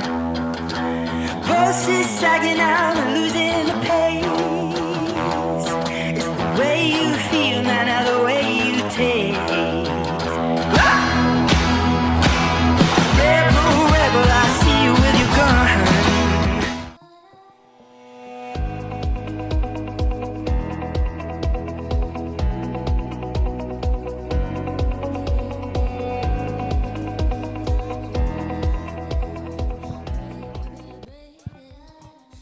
Welcome back, everybody. Manny V here with Ryan Hardy. And yes, it is an incredible event. We got massive waves right now, but wave selection is going to be vital. We're going to have the next heat out in the water. We're going to be talking to Ryan Hardy and get a first-hand look as he went out for a free surf just before the event. And we really want to know how much water, how much energy is really out there. So for now, let's go out to the action, and then we'll pick into Ryan Hardy's mind. So welcome, Ryan Hardy. Thanks, Manny. Today is the waves out there is so powerful, big, and there's so much potential for a rider to get an incredible wave, whether it's a big barrel or huge air. And something that Mike Stewart in this heat, he's the guy that I've looked up to his riding more than any other rider in the world, and to be sitting here commentating with the potential of like 8 to 10 foot barrels and ramps, yeah, a little bit excited, Manny. All right, so Ryan Hardy and Manny V bringing you the live feed here from the 2016 Nazare Pro from Praia do Norte. And again, a ton of water moving out there. Very, very crucial to be choosing the right wave. Yeah, totally, Manny. Yeah, it's about definitely all about being in the right spot at the right time. Like it's moving peaks out here. There's no defined place where a peak's going to come in, and they're moving really fast. So it's really coming down to fitness today. Yeah, I was in the athlete's tent with everybody. Let's just bring you up to speed. What's going on out in the water? 25-minute heats. This is round number 3, heat 11. This is an elimination round. Eder Luciano, the Brazilian, a fierce competitor, going with the legend himself, Mike Stewart, in the yellow jersey. Definitely keep your eyes on the screen and your ears open, because we have Ryan Hardy here. And Hardy, again, you went out there before the event, and how much energy is it taking to get through this whitewash to get to the outside? A lot of energy, Manny. Like you could almost wear, even though the water's probably about 17, 18 degrees, but it seems like how much you're burning internally, just sort of the physical effort of getting out the back, pushing through the whitewashes, constant duck dives, getting smashed as you're duck diving, paddling out. It feels like you could wear board shorts out there. And that's not even considering some of the people who are getting out of the water and running down the beach. That's taking even more energy. Oh yeah. On days like this, you really, as you're doing all that and pushing yourself so hard, nearly burning in and like collapsing because of the physical effort, it really brings you back to your preparation and your training you've done beforehand. That's so key for your mental state on a day like today. And you mentioned the temperature of the water. Not only is that affecting your body, but talk to us really quick about, the board and equipment. But first, let's take a look at Mike Stewart dropping in on this one. And you can see this wide shot right here, and he rides out of the screen. And yeah, so Mike Stewart getting a wave, and we're going to see what he did on that wave. But Eder Luciano now sitting on the outside as Mike Stewart was streaking across that left. And we're going to bring you that wave of Mike Stewart. But let's talk about the boards. What boards and what are they doing different as far as selecting the boards to ride in these big cold waves?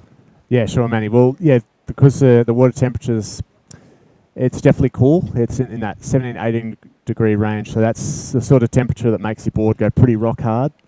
and that totally affects how the board reacts when you're on the wave. It's pretty stiff, it's pretty hard, it's not going to flex much. So you got to, and these waves, you're flying down in so much power, and there's bump. So the main thing that's vital in these waves is that you've got to be able to control that drop and project off the bottom turn, like either up into the barrel or towards the oncoming ramp.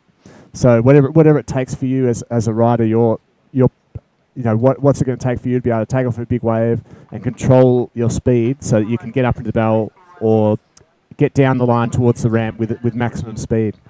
For me personally, I rely a lot on flex in my dropping into a big peak, like 8 to 10 foot peak, and pulling up. You have so much speed coming down it, you've got to pull up into it.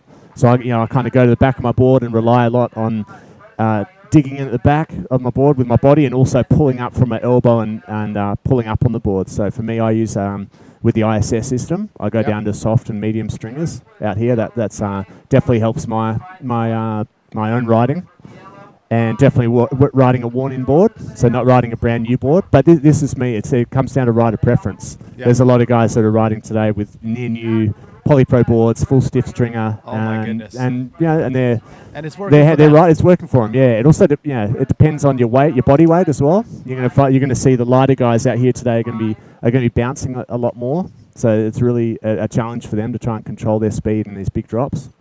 Coming down to each rider, you've got to think about what it's going to take in your riding ability to be able to control the drop, to be able to control your speed, and be able to move around the wave and not have the wave take control of you.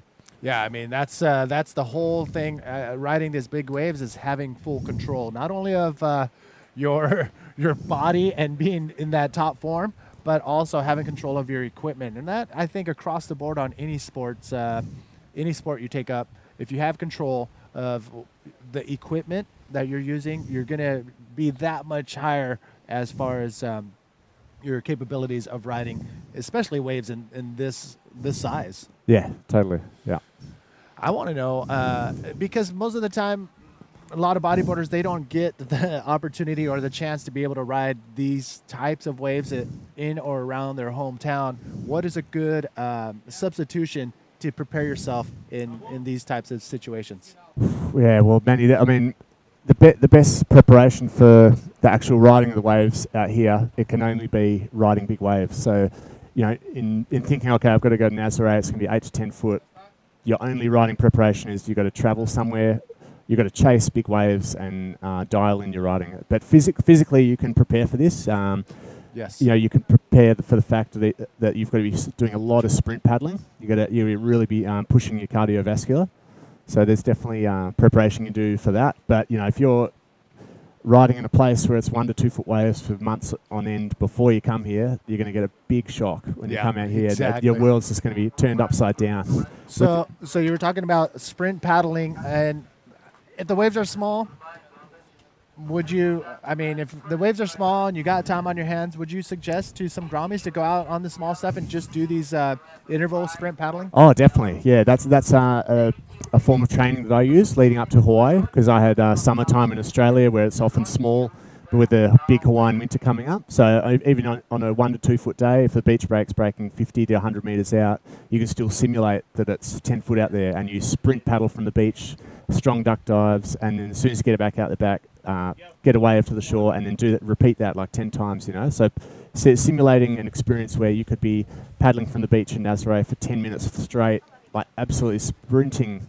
as hard as you can, and duck diving and copping floggings. So you got to think about the situation you're going to be in, and you got to prepare your body for that. You got to prepare your heart rate, how much you're going to be pushing your body, and that's kind of the best training you can do, I think. Yeah, well, there you have it. Cardio for sure. Put that on the top of your list, and take advantage. Even if you have the waves in your backyard, there's always a way to keep training. As you can tell right now, there is we're 8 minutes into this heat, and it's slowed down just a little bit, but which is a perfect opportunity right now. We have the winner of the last heat with Vilma, but hold on a second. Mike Stewart turning around, taking a look at this one, and here he is dropping in on this left. Nice scoop, pulling up on his board to stall it a little bit longer, and he somehow finds an open door and sneaks out of that barrel. Only Mike Stewart is able to find the keys to be able to come out of that cage of tube of water right there. So that was incredible, Mike Stewart. All right, let's take a quick chat with Vilma and the winner of the last heat. Take it away, Vilma. Hello guys, I'm here with Miguel, the winner of the last heat. Muitos parabéns, Miguel. Como é que foi lá fora? We can speak in English. How was it out there? It was good. It's not really easy. It's difficult, really difficult. But I made it like 2 waves, but not good, but it was good. And yeah, that's it for today. It's not really big. It's big, but not really big, but it's difficult. If you have luck, you can do like a couple ones. And The knowledge of the wave helped you? yeah, Local knowledge. today I see that like surfing here, like with the big days and the big waves, you can. Today it was good for sure. Okay, now in the water, let's see what's happening because we just saw a tube riding. So for Mike, so let's take it off. All right, welcome back once again. Congratulations to Miguel Adao. So Miguel advancing on to round number 4. Congratulations, brother. So Miguel is super amped, and I believe his sister and his family will be coming down to round number 4 to see him competing against another top rider who will be advancing out of round number 3. So a lot of water moving out there. Mike Stewart getting his second wave. So with only 2 waves on the screen or caught in this heat, it's going to be one of those rounds where if you can get a 7-8 point ride, that one wave could possibly be enough to get you and advancing on to round number 4. But again, 25-minute heats, top 2 waves are scored, but as you can see, because of the amount of water, amount of energy, and so much space in between these 2 peaks, it's one, very difficult to find that spot where you want to be because of the water's moving around, and 2, just being able to have that set wave come and hit perfectly to where you are. So wave selection is vital, and Mother Nature has to be on your side as well. Definitely, Manny. Yeah. I mean, it's looking from the beach, you could sort of imagine, all right, I could sit in this area where these peaks are breaking. You get out there, and then all of a sudden the rip shifts to exactly where you want to sit, because this competition area might be 300-400 meters in width, but the rips within that area are constantly moving after each set, because the waves are wedging from the left side, then they're wedging from the right. All that water rushing into the beach rushes back out, and because the waves are coming in at different directions, the rips are moving out in the reverse in different directions. So yeah, you got to be willing, once you get out the back, you got to be willing to move from the. You can't really fix yourself in one spot. No, or you can find yourself in a big dirty rip. That rip current has pretty been a dominant factor here in the contest area. Always seems to be starting in the same spot, but as you mentioned, it moves up and down this coast, and to be able to spot that and to be flexible and move with that rip current. It just shows how much water time and how much experience you have in the water to take advantage and to avoid getting sucked in and losing sight of where you want to be. So we have a big promotion this afternoon right down the road with Ryan Hardy and the fellow friends and team riders from his company. And that is going down at 7:30, I believe, at the surf spot. Yes, at the surf spot, yep. All Prior North there in Nazare. All right. Yeah, it should be a cool end to the day. Okay. And that's in the other side of Praia del Norte. That's right, yeah. It's on the, so if you see where this main beach is, where the peaks are, it's on the other side where you see the cliff to the left there. That's that main beach in the town there. Yeah, so it should be good if you're in Nazare, if you're in Portugal here and you want to come meet some of the pro riders who are here for the contest. Come on down, and Manny will be hosting the event with some giveaways and some good times. Oh yeah, so you're definitely going to be fun if you come on down to the surf spot. 7:30 tonight, and don't be late. I know the Portuguese have a different time system. They're usually right on time 5% of the time, but we love them. They show up no matter what. But Costa Rican time, that's a whole nother ball game. I love you, pura vida. All right, check it out. It looks like Mike Stewart and Eder Luciano. Eder Luciano paddling to try to get in position for this wave. He has priority. Here he is, Eder Luciano, the Brazilian, on his first wave of the heat. He's found a nice wedging right. There's plenty of wall on it. It's not losing size, so there's potential here that he could get a section down the line. He's punched a roll, which is, that's decent. That'll give him a score. And now he's got his what he's thinking right here is, okay, do I pull out and paddle back out, or do I come into the beach and do a run? Yeah, we're going to take another look. As you mentioned, the wave does not decrease in size. It's actually holding up, and he loves that. He's actually going to look for that section and pull off a maneuver. That extended roll right there is going to serve up a 4, maybe a 5-point ride, and that is going to put him back into contention with Mike Stewart. And as you mentioned, he was trying to decide, okay, do I take this thing all the way in and run down the beach, or do I just kick out and make my way back out? And because he was already south of the peak, he's going to paddle straight back out into the whitewash. Yeah, what you're hoping for when you pull out of a wave quite close to shore like that, you're just hoping that you start your paddle and get straight into that rip, rushing back out. Because if you're not in that spot, if you're in the spot where the sets are rushing in towards the beach, then you're going nowhere. For 5 minutes, you may as well just come in on the beach and wait for the set to calm down. Yep.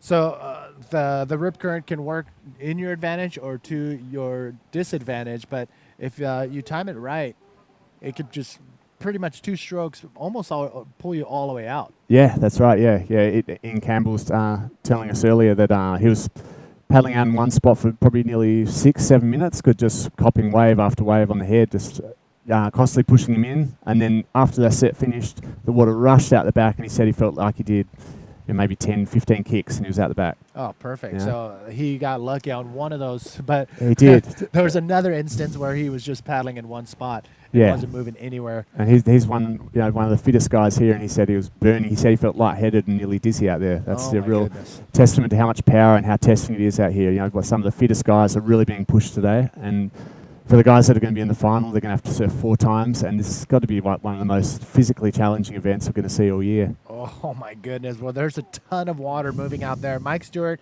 still holding that first place spot.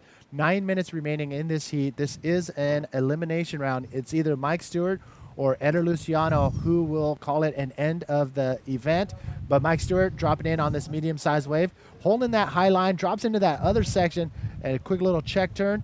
And he will opt to kick out of that, as that third section is not going to work out for him. So we're going to see a few waves ridden like that, probably the majority of the waves ridden like that, because they all want that section or barrel to add to get those bigger points. And right there, Mike Stewart didn't see any of that happening, so he kicks out. Yeah, no scoring potential on that one. It was looking to wedge down the beach, but then it went out to sea and closed out. So it's a pretty interesting heat right now. Eder's got a 4.5 on that roll. He's only needing a 2.51 Manny to surpass Mike. 8 minutes and 30 left on the clock. This is a really become a close heat now. It's going to be very interesting to know where Eder is right now, if he's made it out the back or if he's somewhere struggling on the inside. It's a real gamble as to where you choose to paddle to go back out, and if you're actually going to get out there. I went for a free surf before the event this morning and thought, I've probably got this. I'll be able to get out in a few minutes. It took me 10 minutes, Manny. And I got sweat probably 400 meters down the beach. Oh, my goodness. And that was just for your free surf. And yeah. So imagine if you're in a heat where time is of essence and you have 25 minutes and it took you how long? 20? To about 10 minutes. Oh, my goodness. Maybe more. Yeah. Well, luckily, we are using the jet skis to assist them to get out right at the beginning of the heat, and that is all that the jet ski will be used for now. But, that 10, 15 minutes can not help you at all. That's right. If you were to paddle out in your heat. Mike Stewart, taking a look at this one. And here comes Mike. He's controlling the drop nice, keeping his speed up. I think he's got a flipper loss possibly, but he's still pushing on. Made the roll, so it's given him a good score, and I believe he'll be coming to the beach here, getting his flipper caddy to come and get his spare flipper. That's a bit unfortunate, but maybe it's still hanging by his foot. Let's see. So he's running in. Oh, wow, the fin absolutely... No, there's no flipper there, so he's coming in. He's calling his caddy. Let's see which one of his team. He's going to switch the whole pair off. He's not just going to add a new one. He's actually going to get a whole new set. And it looks like somebody's bringing him down a whole new set right there. And in the rule books, this is allowed. Yeah, that's right. Yeah, yep. So Mike Stewart on that last wave, the water just you saw that he had a fin tether on. So that's how right. much power this wave has. It's just it probably either one, the rope attaching to his fin broke, or actually the strap, the rubber part on the strap ripped apart. I mean, Yeah. these waves, if they hit you or your board properly, can do some serious damage. For sure, Manny. Yeah, I mean, it wasn't even the thickest lip, but it just his foot, I think, when he was bottom turning. Yeah. And that was enough to just rip it from his foot. But he's back out there now. 5 minutes, just under 6 minutes. That's enough time, and he got a 4 for that last roll, I believe. It has put him in first place. Eder now searching for a 4.51. Totally doable. Yes. Eder's most driven, competitive Brazilians that I've met on the tour in my time, and he's out the back now. Yep. Plenty of time left. So Eder Luciano has totally the opportunity right now to just sit and wait, but that 5 minutes can zip right past him if he's not careful. But Mike Stewart, that little fin swap took what, less than 2 minutes? Yeah. That was pretty. That's short amount of time is not going to affect him overall, but that quick turnaround definitely one for the books. That was pretty quick. Yeah, quicker than. That was a quick turnaround. If anyone saw the hooded kid that ran down and gave him a fin, was actually his Hawaiian countryman Jeff Hubbard. Oh, yes. They they did have that ready. I mean, just in case. You always want to be prepared, just in case something like that happens. Yeah. Even a backup leash or even a board. If your board were to either break in half or just bend in half and just lose all potential of being, useful in the rest of the heat. That's right, Manny. Yeah, and every minute, every 10 seconds, every minute's crucial when something like that happens.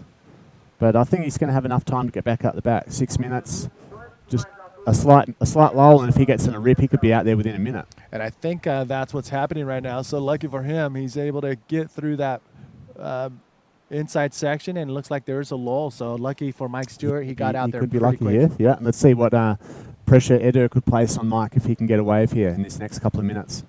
Yeah, Eder Luciano now with priority on the outside, needing only a 4.51. And we say only, but those points are now seeming very difficult to achieve, only because there's so much water moving out there. And to be able to get that wave that will offer up a section to do a maneuver and get that 4.5, very, very not impossible, but harder to get. Definitely, Manny. So give us a quick update. What have you been up to? Well, just surfing this beach a lot. I've been so amped on the waves here. I've it's kind of basing my days around when the waves can be good and getting out the water. Or I've been also shooting some of my team riders out here, which has been a bit of fun. Because it's so close to the beach, you don't need a big lens, and you can get right in close. And it's just, here goes Mike now. He has made it out in real good time, Manny. Oh, wow. And he comes off the bottom. Nice clean roll right there. And I'm sure he'll pull that off. Oh, man. From this angle, it looks like he did land and right a little bit out in front of the whitewash. But that is what he needed to pull away from Eder Luciano just a little bit further. I believe that was incomplete, unfortunately, for Mike. We saw him there for a second, but he didn't quite penetrate out the front. If you can see on the replay, he's kept drawing the high line, come down low. He's seen that the pocket's quite short, so he's got to get up to that lip, roll through it, and it's just come a little bit sticky there. You can just see his flipper, but he's not in front of the wave, so I don't believe he's going to get a score that'll improve on his last 4-point ride, Manny. Okay. Well, that means that Eder Luciano still on the hunt for a 4.51, and that is totally doable if he gets that wave. And Eder Luciano still has the priority, still 2 minutes and 13 seconds remaining, and 2 minutes and 10 seconds remaining. A 4.51. Eder Luciano can knock out Mike Stewart right here if he gets that wave. It's coming down to the wire, Manny. 2 minutes. Right, no, this is where it gets crazy. Usually, this is right here on the edge of your seat, exactly. Watching every second on the clock. So the Brazilians are tuning in and watching their very own Eder Luciano and the Brazilian squad or crew down the beach, watching intently, looking out in the water as well. But time is ticking away. That 1 minute 40 seconds is going by really quick, and it is going to be very, very interesting on what is going to happen in this next minute and 40 seconds. You know what? Let's go back to the action. So we don't want to miss what is going to happen in this last minute. Eder Luciano, he has 1 minute, 20 seconds. Can he find that last wave? Actually, they did deem that a complete. From our angle, it looked like it wasn't a complete, but the judges did clock that in at a 4.65, which means Eder Luciano now is on the hunt for a 5.16, and totally doable for Eder Luciano. That's right, yeah. He just needs that wave. Yeah. Yeah, you have to remember that the judges have got the best angle on seeing the riders out in the water. They're elevated directly in front, and that all they need to see is just enough forward momentum after the maneuver, and they must have deemed, that was just enough, that they might have just seen him just coming in front of the whitewash for enough, just a split second, and that was enough for them to deem it a complete maneuver. So there he's locking in at 4.65, 30 seconds left. Oh my goodness, can Eder Luciano come up with that 5.16? He's been sitting a lot. Most of this heat, he's only has one wave on his scorecard, a 4.5, but he can pull off that 5.16 if he can find that wave. 10 seconds. Oh my gosh. I think this next wave is going to break in time. Eder's going to have to paddle for this one. He's got to go. This is it. I think he's run out of time here, Manny. I think Mike's... Wait a second. And... Does this... No, he couldn't quite get it. Oh, he's unlucky there. Oh, my goodness. So Eder Luciano, time just ran away from him. He was out there waiting for almost 10 minutes for a wave, and unfortunately, Mother Nature did not deliver the waves for Eder Luciano, which means Mike Stewart, with 5 waves on his scorecard, 2 of his top waves were enough to get him through that next heat to that next round. So Ryan Hardy, thank you for stepping in here. We'll see you later this afternoon at 7:30 at the surf spot. Manny V here. We're going to come right back with the next heat out in the water in round number 3. Don't go anywhere. We'll see you in a bit.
Welcome back, everybody, to the 2016 Nazare Pro here with Nunito Cardoso. And we are bringing you the live feed from Praia del Norte here in Nazare, Portugal.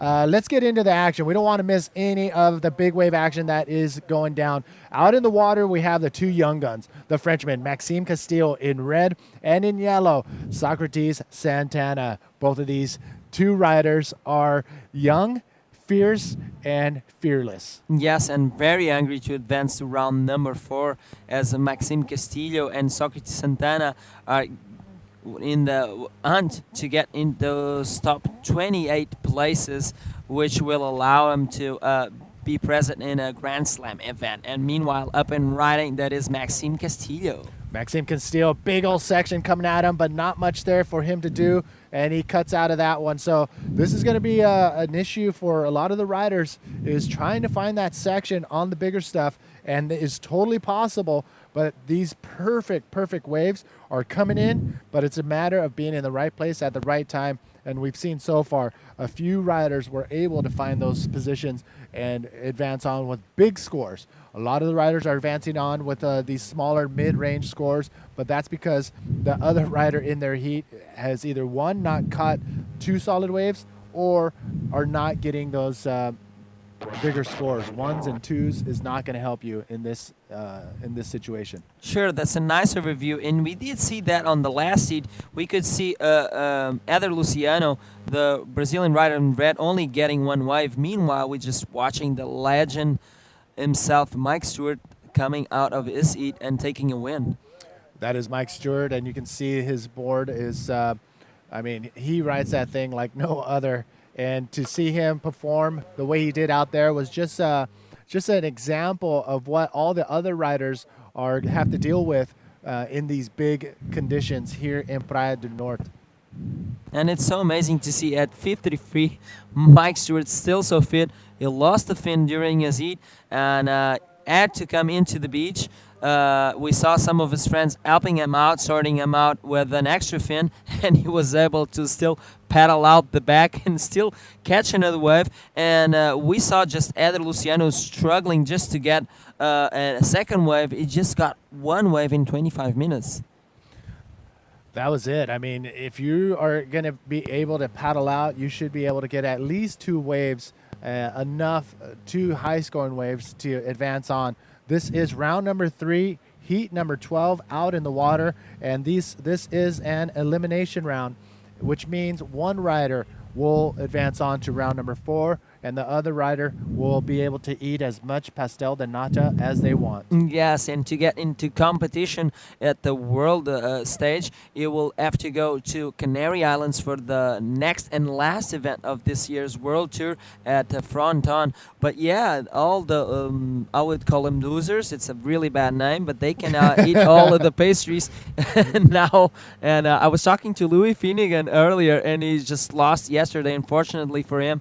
But he said he had a big barbecue at Antonio Cardoso's house, and it was still so full from yesterday that he ate all of the things that was thrown at him. Oh my goodness. So we are definitely eating well here in Portugal. There's the bluff we're talking about. Right on top is the lighthouse, and just outside and just to the south of that is where this giant canyon ends, the Nazare Canyon. Yeah, if you can see those rocks just sticking out at the tip of that cliff, there's where Garrett McNamara broke the world record for biggest wave ever surfed in the world, and was here at Praia do Norte in Nazaré.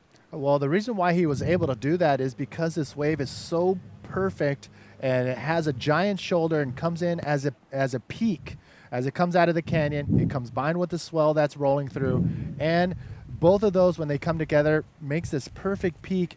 And you can see that there's perfect peaks out in the water, and it can hold anywhere between 3 feet to 60 feet. So this place is very magical, and definitely put it on your to-do list as a place to go to ride. And if you're not into the big waves, it's actually pretty incredible to come see with your own eyes too. So Nazare, put it on your list of travel spots. For sure. And what's really cool to watch is when there's like giant waves, and if you're standing on the village beach, you can see them just off the tip, and the village beach will have some shore break waves, but not even as close as the big sized waves that we'll be seeing around the corner from that cliff going into Praia do Norte. So it's a very different scenario from the village beach into this Praia do Norte. Yeah, I mean, this place is incredible. You can see the winds with the flags flapping in the winds right now. Very strong north wind coming out of the northeast, actually, and opening up the left. So it's going to be pretty insane on how the conditions change and how everything is going to pan out as the day progresses. We are going to see the peak of the swell probably midday, and then slowly drop in throughout the day and throughout the competition. So we do have the winner of the last heat with Vilma. Vilma, take it away. Yes, I'm here with Mike Stewart, and was heat with lots of troubles. You lost a fin, and what happened out there? Yeah, I tried to scoop into a ball, and then it was starting to wall up. I knew I had a brief time to get a barrel, so I tried to get the barrel, and then the section came over pretty quick, and I tried to, what they say, doggy door, like come out the side, and the lip got my fin and just broke the strap immediately. It was pretty hard to hit. So I was up with one fin for a while out there. It's kind of sucked. And what was the strategy? It's just, you know, you can't. It's hard to have a strategy really. You just find the peaks. You know, just go out there and wander around until you hook into a good one, and then just go. You know, you just got to go. Okay, and what can we expect for the next round? Well, you should expect some more and more action. You know, it's kind of the guys that can surf these conditions are in it. You know, so you're gonna see, you know, pretty sick action. I think there might be some little bit pauses between the sets, but once the guys get the sets, it's all on, and guys are gonna be ripping. It's going to be very, very good. So if you are around here, please come to Praia do Norte in Nazaré to watch live here. So back to you guys.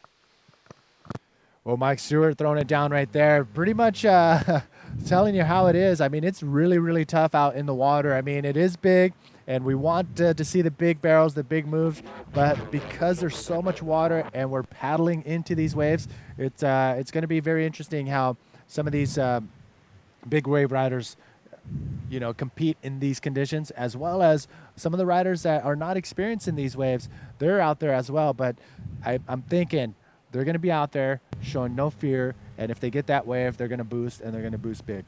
Yeah, for sure. And Mike Stewart did mention as we watched this really good set just coming through here at Praia do Norte, a little bit south of the competitions area, a little bit closer to cliff. But like Mike mentioned, what is hard to deal with and to manage is be able to get a wave and then to pedal out the back and still have enough breath and gas to go for the second wave.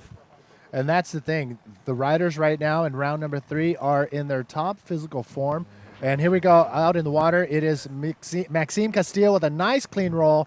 And that right there could be a heat winner if Socrates Santana doesn't catch a wave to do a maneuver. So Maxime, solid wave right there for the young Frenchman. But we saw Socrates Santana yesterday put it on the gas. See, look at this. Another look at Maxime Castile. Yeah, very nice pulled maneuver there, roll move. And this is a very good way for Maxime to start his campaign on this heat. And still a lot of minutes to go. But like you mentioned, Manny, if they are not able to catch any more waves, this is a very good wave to hold on, as Maxime Castillo just posted a 425, which will add on to his first wave, which is just at 1 point. But meanwhile, holding on to those two scores, he's leading the heat and leaving Socrates Santana in the hunt for a 5-2-6 to overthrow Maxime out of that first spot. 15 minutes on the clock still, and we're still waiting to see Socrates catch his first wave with already 10 minutes out in this heat. 25-minute heats seems like a long time, but if you're not careful, that time can slip away very quickly. And if you're not careful after catching your first wave, you could be paddling out for the length of the entire heat. And so that's the thing. You have to be in top physical shape to be out competing in these conditions. I mean, we're talking about 4, 5, 6 foot Hawaiian, which means anywhere between 8 to 9, 10, 12 feet faces.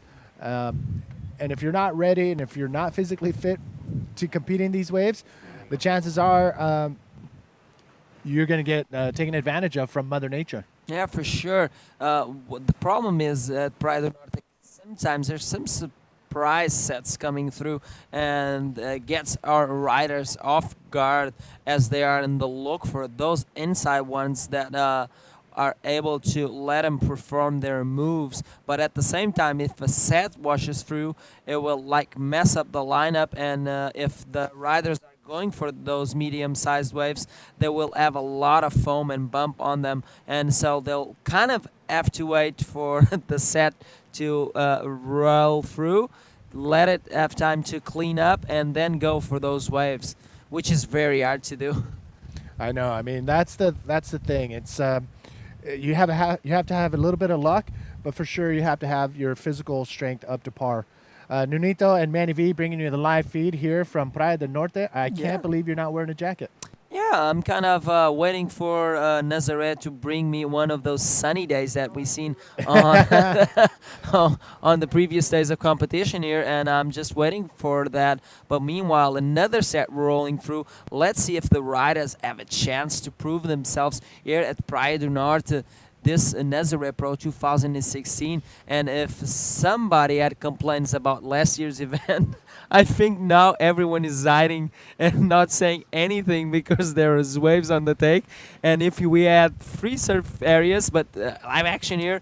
And, it looks like a situation right now, but I'll tell you right now, the P1 on Maxime Castillo's name right there, P1 means that Maxime had priority. So when Socrates Santana dropped in, Maxime had all the right to be able to drop in on Socrates Santana. So because Socrates did not cross Maxime's line, he will be, I think, will be safe from getting a penalty. So here's another look right here. So right there, Maxime Castillo had priority. So because of he had priority, he was able to drop in front of Socrates Santana. And because Socrates did not really cross the line in front of Maxime, he was not penalized. So if Socrates did get in his, if Socrates dropped in behind Maxime and got in Maxime's way, yes, Socrates would have got penalized because Maxime had priority. Yeah. And that is Maxime's strategy. That's a contest strategy that For Maxime showing his contest expertise, not letting Socrates Santana take advantage of that wave and dropping in to protect himself from Socrates probably getting a high-scoring wave on that.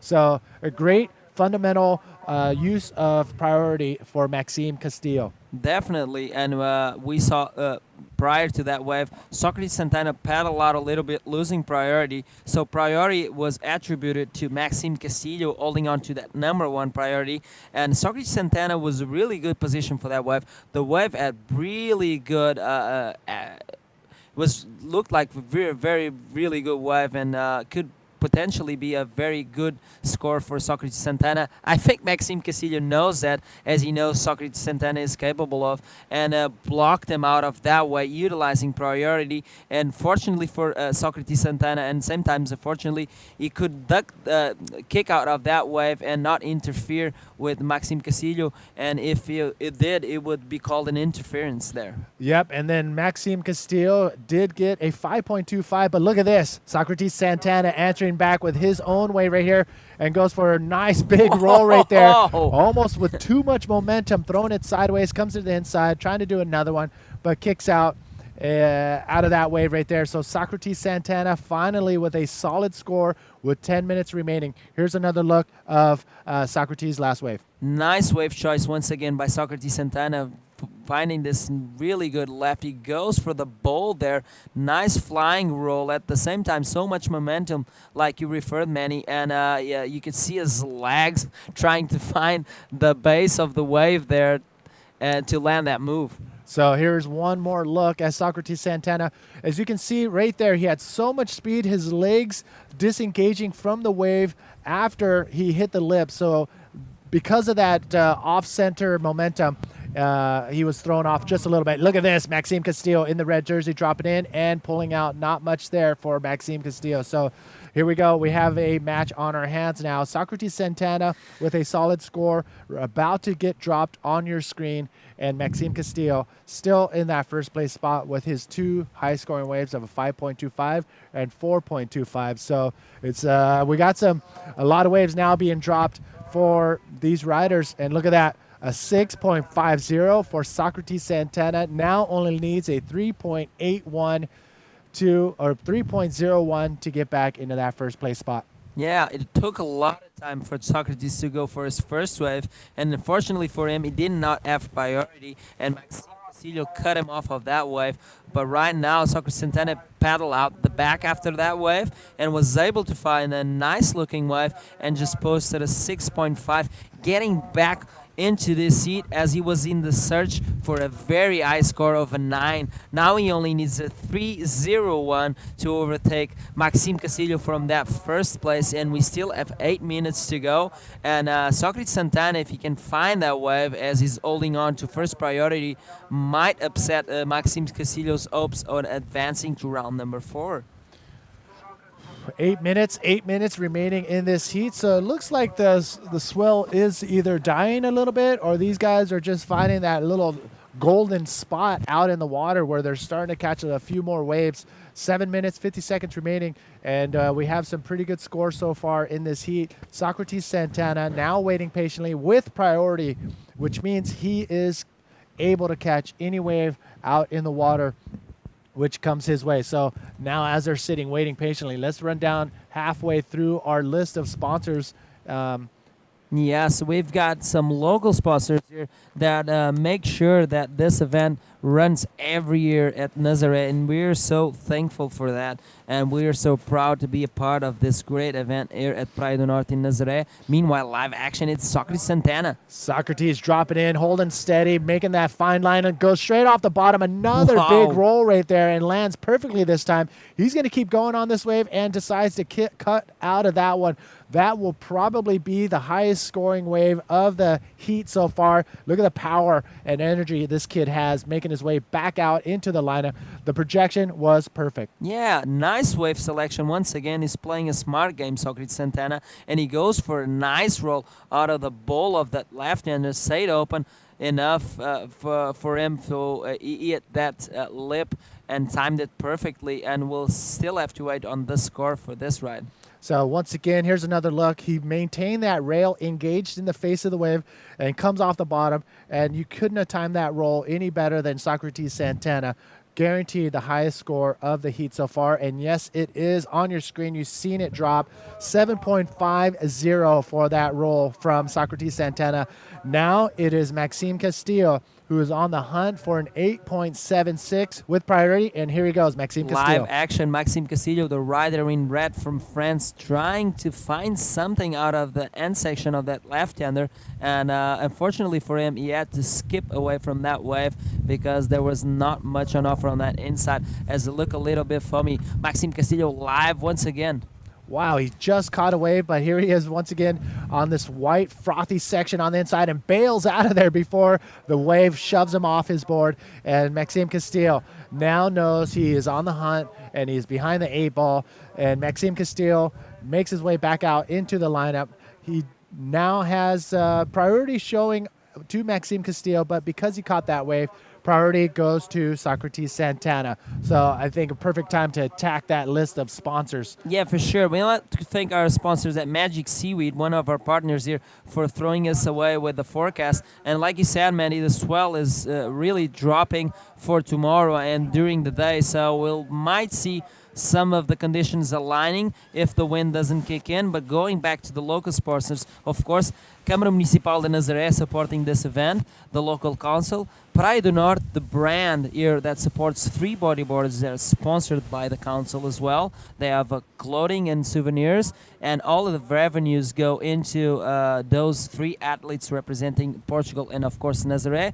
Sedan, the local club of Nazaré, the local club that organizes here all events for bodyboarding, regional and national, APB Tour, of course, and Meo, C-Cam Bank, on the wetsuits, Portuguese brand of wetsuits, Red Bull, of course, Luís Silvério Filhos, Hotel Maré, Félix Rocha Family Wines, Oeste Portugal, Oeste being a brand representing the west coast of Portugal, Benecar, Nazaré Rent, Águas do Vimeiro, Waters from Vimeiro, MNGN Insurance, Maçã de Alcobaça, the Alcobaça apples, we do love them. It's so tasty. Is that what's in the athlete's tent? Yeah, those were red apples. Yummy. Delicious.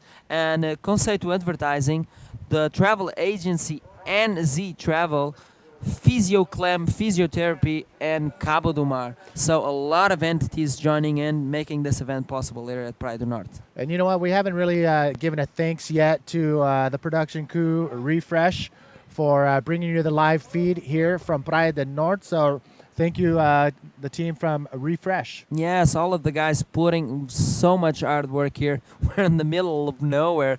This beach usually doesn't get so many visitors before that Garrett McNamara Phenom, but before that, a lot of people come here to visit the waves, but still we're in the middle of nowhere, so great job from the boys. Yeah, I mean, the closest facility around here is maybe a half a mile away, maybe even a little further. So to pull off a live feed production here is pretty tough, and they're pulling it off. So thank you one more time to the production crew at Refresh. So out in the water, 2 minutes, 50 seconds remaining. Socrates Santana holding steady in that first place spot.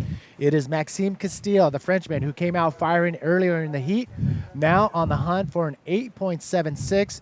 He's on the outside and has priority, so he has the cards in his hands, but time can run away from him, just like what we saw in the previous heat with Eder Luciano.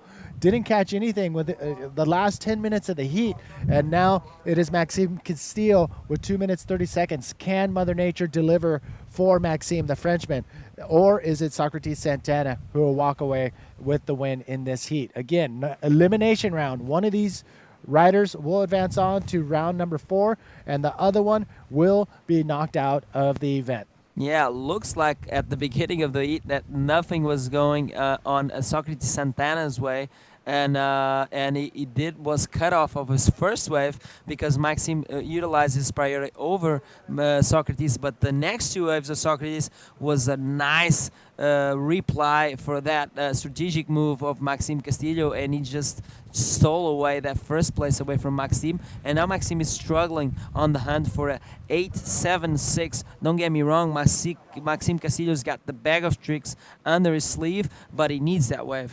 And that's it. I mean, right now, 1 minute, 30 seconds remaining in this heat, and with priority, Maxime Castillo, he can totally get an 8.76. It's just a matter of that one wave. Will it come to Maxime? You can see Socrates Santana standing by, getting the scraps if Maxime Castillo does not opt. And it looks like there is a little paddle action between these two, trying to get in position.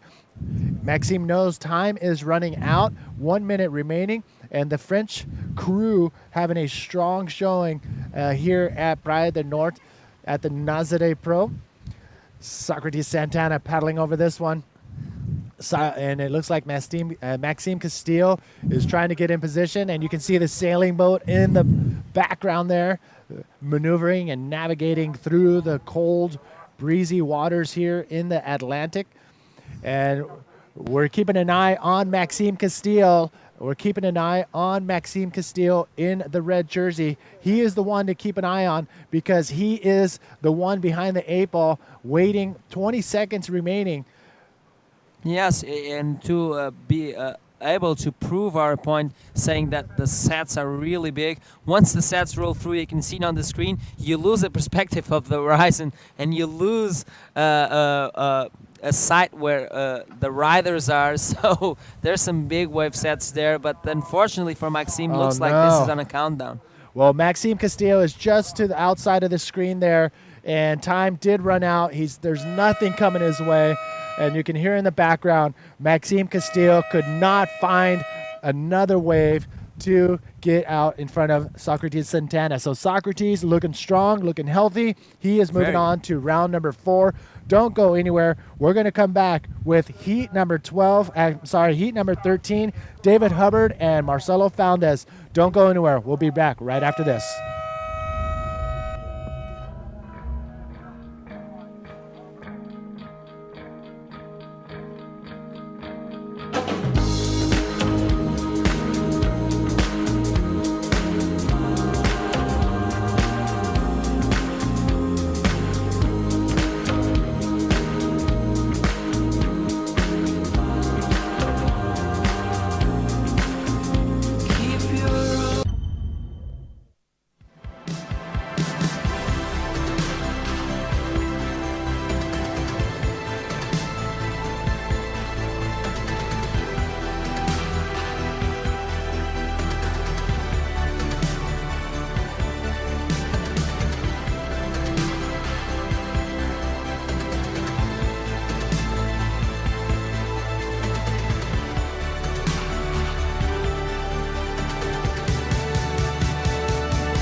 Well, welcome back, everybody. It's Ez McKenna again with Nunito taking you through a heat or two here at Praia do Norte on what is a very challenging day of competition. It is day number 4 of this Grand Slam event on the APB World Tour, and today, Nuno, the waves, they're pretty crunchy. Yeah, they're pretty massive, and I was trying to prove that point. Once you see the sets rolling through, you lose perspective of the horizon, and that is living proof that the sets are big. Meanwhile, we have a heat unfolding, and we're going to live action. Yeah, well, I had a bit of a chat to Mike Stewart just in the competitors area there, and he was saying to me that it's very tough out there. Of course, he blew off a fin. He thought, I might be able to get back out the back with just the one fin on, and he had to come to shore. With like 3 minutes remaining, he got back out there and got the score, and ended up getting through that heat against Etta Luciano. Amazing fairy tale story with a 53-year-old Mike Stewart, but meanwhile, live action. This is Dave Herbert when the rat singlet from Hawaii trying to find something up of that end section, but was not able to find it, so he skips out of that wave. But meanwhile, we had a wave from Marcelo Fontes, the rider in yellow in this heat from Chile, and he just posted it as 6 points. So very good way to start this heat, as we've been watching the previous heats. So 6 normally is a keeper, and Marcelo Fontes found that keeper in just 2 minutes. Well, Marcelo Fontes from Chile, he's coming into this sitting right on the cusp. He is number 28 after Vienna, and that's where you want to be. You want to be 28th or less, because that would keep you into the, the top seeding for 2017. And of course, at number 7, Dave Hubbard, one of the most versatile bodyboarders in the world for my liking, along with probably maybe Dave Winchester, who also rips on the knee and is an incredible prone rider. Those two guys, probably the most versatile riders on the planet that I've seen myself personally. Yeah, for sure. I agree with that. And in my perspective as well, they're two of the most proficient riders in the world, especially Dave Herbert. You can rip on the knee, standing up without fins, with fins even, and on the prone, he's proven himself with multiple wins on World Tour events. So is one of the guys that's still competing on the World Tour. Unfortunately, Dave Winchester is not joining us this year in the World Tour, not even last year, and is kind of one of the, for most of people, and of course I have a lot of friends that bodyboard, they say they miss guys like Dave Winchester and Ben Player. Sure. So if they're watching, like guys like Jake Stone, if they're watching, please do come back into the World Tour. I miss you guys, and probably you would love these conditions here at Praia do Norte. Meanwhile, live action, Terry. Yes, and this is red at the moment. Speaking of Dave Hubbard, and Dub hitting that one, just overcooking it a little bit and landing in the back seat. But yeah, mate, there has been a bit of a generational change from the Australian bodyboarding point of view. Ryan, has got his business and his family. Fantastic to see Hardy here, and everybody was so appreciative of it. Jake Stone actually had a bad injury. He broke his leg really badly. He's recovered from that, and I can imagine that Jake would be planning to come back towards the World Tour next year. I remember years ago when Jake turned up at in Ferrol and he won the contest. There was his first World Tour event. He beat Ure Martinez, and from there he went on. He's won multiple Australian Pro Championships, and it'd be really cool to see Jakey back. Michael Novi's is keeping himself busy. Winnie's got a family and he's running the business over there for Mez, and so these guys are haven't gone anywhere. They're just a little busier than they were. But coming through the ranks, we've got a whole new bunch of guys: Louis Finnegan, Davis Blackwell, George Humphreys, Marshall Watson. There's some really good riders coming out of Australia, and we saw a couple of them turn up here and surf in Sintra and also in Vienna. Yeah, I got the call from Louis that Davis Blackwell and George Humphreys are joining us at the Fronton event, so that's a really good add-on for the Australian contingent. Meanwhile, a panoramic shot of beautiful Praia do Norte. There it is up in the top left, right there next to the Praia do Norte logo on the screen, folks. That's the iconic fortress, 500 years of history in the making, and in that fortress they have some a dedication towards some of the guys that ride the big waves here at Praia do Norte. And joining them in that Hall of Fame with the boards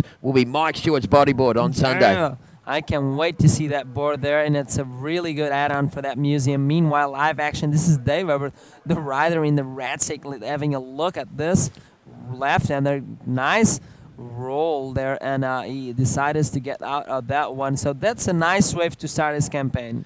All right, well, Dub just getting himself straight back out of harm's way. Here's the APB replay, and you can see Dave just angling straight up and around. I love the colour of that board. He's always got some pretty wild colour combinations happening, not just on his bodyboard, but even on his clothing, Dave Hubbard. I tell you what, he's a fashionista, isn't he? Extraordinaire, and he needed a 4.51 to change the situation. We're going to come back and get you that score after we go to a bit of an interview. So let's throw it over to Vilma, talking to the winner of the previous heat. Yes, I'm here. Congratulations, muitos parabéns. Continuam difíceis as condições? Sim, hoje agora o mar subiu, tem boas ondas, assim. Se for pensar, tem boas ondas. Se você se posicionar no lugar certo, você vai encontrar boas ondas. E tá irado, eu só tenho a agradecer mesmo a Deus por me mandar boas ondas, me manter tranquilo ali e buscar boas ondas. E consegui passar minha bateria, agora estou no round 4 e com tudo. Okay, thanks God for the good waves that he caught, and the conditions are tricky, but there is some good waves, and he caught the best ones. Congratulations, muitos parabéns. Quer deixar alguma mensagem lá para casa? Sim, quero agradecer a minha família, a todos que estão me assistindo, de todos os lugares, e quero mandar um abraço para a equipe do Bois 5 e a todos os brasileiros. Okay, back to you guys. Thanks for that lovely interview, Vilma, with Socrates Santana. At the end of that interview, sending a shout out to Posto Cinco and all the guys at that beach in Copacabana watching. Thanks for tuning in, all the Brazilian fans here. And Socrates Santana is advancing into round 4, and this must be a very happy feeling for the Brazilians watching. Absolutely. A big shout out to Steve Action Jackson, of course, one of our main commentators over the years. G'day, Steve-O. And also to all the guys from Copacabana. We had a contest. I only went to Brazil once, and I had such a great experience over there, and I really loved it. And of course, the Olympics really showcased what a beautiful city it is. Well, coming up in the next heat number 14, round number 3. Here at the Nazare Pro, we're going to see Matias Diaz from Chile will take on Tristan Roberts from South Africa. Yeah, for sure. And we want to throw in some more shout-outs. I want to throw a shout-out to my friend Gabriel from Argentina that's actually here in Portugal watching. Also, to all of the people that are watching, my friend Vasco Lazaro sending me messages. He's watching it at his work. Unfortunately, has to be stuck in work, but still watching us. And it's a good feeling to know that your friends tune in and watch you as well work. It's what we're doing here at EAPB World Tour stage, bringing you all the live action here from Praia do Norte. All right, well, that way for Dave Hubbard, 5.0 for that nice, simple 101 roll, got him into the lead. So now Fondes, the Chilean, looking for less than 1 point to move into the lead. Very close out there at the moment, folks. And a shout out to some of the people viewing the webcast, Dean and Craig from South Africa. Thanks for tuning in, fellas. Lockie from Cronulla.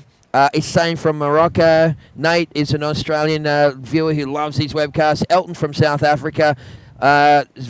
Victoria's watching from down near Sagres, down on the south of Portugal. Yep, beautiful little part of the world. Semi from Kauai. We got Soro from London, and Gareth, he's the chief from Barrytown in the UK. We're going to get more shout outs happening throughout today. So amazing. We have shout outs from Europe, Africa, America, Australia. It's amazing. Everyone.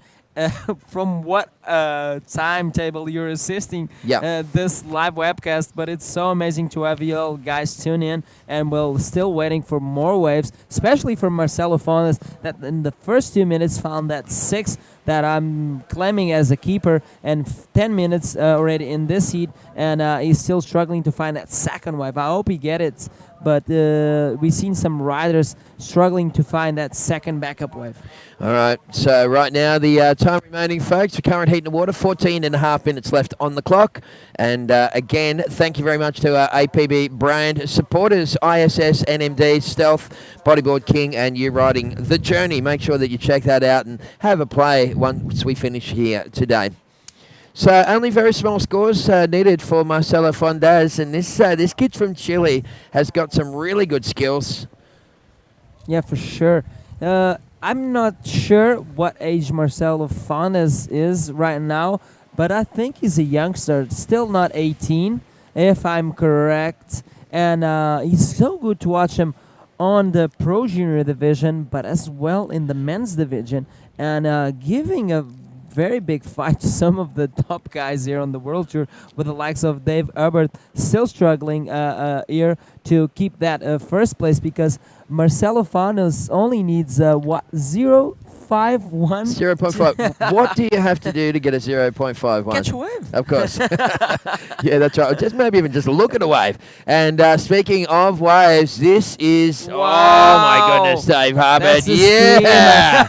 How's that cheeky little one on the end there? So Dave Hubbard just flashing the slick of the board to the crowd, as if to say, take that. And we're going to check this replay. Take us through it. Perfect wave choice for Dave Hubbard. Not having priority, but still holding on to a place a little bit further down the beach. And he was able to find that perfect barrel, I would call it, and even claim it with a air tweak. Take us through this replay. Taylor. Yeah, look at this. He just, I like to say, he puts the pie in the oven. Beautiful little tube ride there for Dub, and a cheeky little finish as well, and that is going to score him. Undoubtedly, that's going to be the best scoring wave of the heat. So Fondes only needed less than 1 point prior to that wave, but you can imagine that the equation is going to grow. Yeah, for sure. And talking about claims, I think that was the best claim I've ever seen in my life on a bodyboard. And you know so what funny. made it even extra special was the pink slick. Yeah, look at it once again as we have a replay. Nice barrel right there. Yeah. He skips in just with perfect timing, and he just comes out and was able to do a little bump here out of that frothy section at the end of that wave. But the best part of the wave was already ridden by Mr. Dave Hubbard, and he made sure he milked it all the way. He did, mate. And for that, he received an 8.25 average out of 10 from the judges. So that has really raised the bar now for Fondes. The Chilean, Marcelo Fondes, now needing a 7.26 game on. Yeah, and Dave Hubbard's one of those guys that's very, very hard to beat. He only will lose if he gets unlucky on his waves thrown at him, because usually when he catches a wave, he is very good at reading the wave and making sure that he will milk away all the points he can from that ride. All right, well, once again, we're stoked to have you people here, and very happy to be hanging out on the beach again at Praia do Norte. The swell pumped up a little overnight. We've got some real solid waves coming through here today. The wind's coming out of the north at the moment, so it's across shore. On your screen, it is going from right to left for the people watching on the webcast. As we see, again, this looks like Dave Hubbard has got himself another one. Once again, he's sitting on that nice peak from the left, and he goes for a huge roll. Looked like a 4 there, but then at the middle of the flight, he opted to maybe cut into a rollish kind of move and try to land it. Take us through this one. Yeah, we can see Dub just zeroes in on that section. I think that halfway through the maneuver, he was thinking about actually like maybe doing an ARS, and then he thought about a roll, and in the end he just got caught in between. And he's okay though. He's back in the saddle and he's paddling back out, no problemo. But that looked like a pretty precarious kind of landing. Yeah, we're gonna go for a replay once again. He finds so much speed off of that bottom turn. He eyes that end section and goes for it, but the landings are so hard to the end, so difficult to handle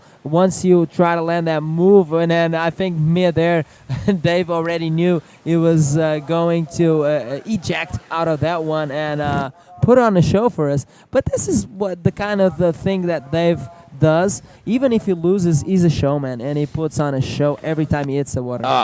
He is the entertainment machine, isn't he? Yeah, Dave for Hubbard, sure. absolutely. I really love. As I said, good on the knee, great prone rider, big waves, small waves. He can lie down and do the cockroach. He can stand up on his board. It doesn't matter what it is. He's just a champion all round. And then he comes and jumps in here, and he's a great commentator. Yeah, for sure. And it's so good to have Dave Hubbard here in the booth. And after, especially, he gets on a heat and gets out in the water, as he can give us a real insight of what's going on out there, and have us breaking through so perfectly, because he's one of the competitors there. And here he goes again. He finds a nice bank to sit on, and he's finding these lefts, and he's going for a nice roll once again, extended move out of that end section, and another roll, and he's still going, and probably will get out of that thing because that's not much on offer. But yeah, Dave Herbert finding his place out in the water.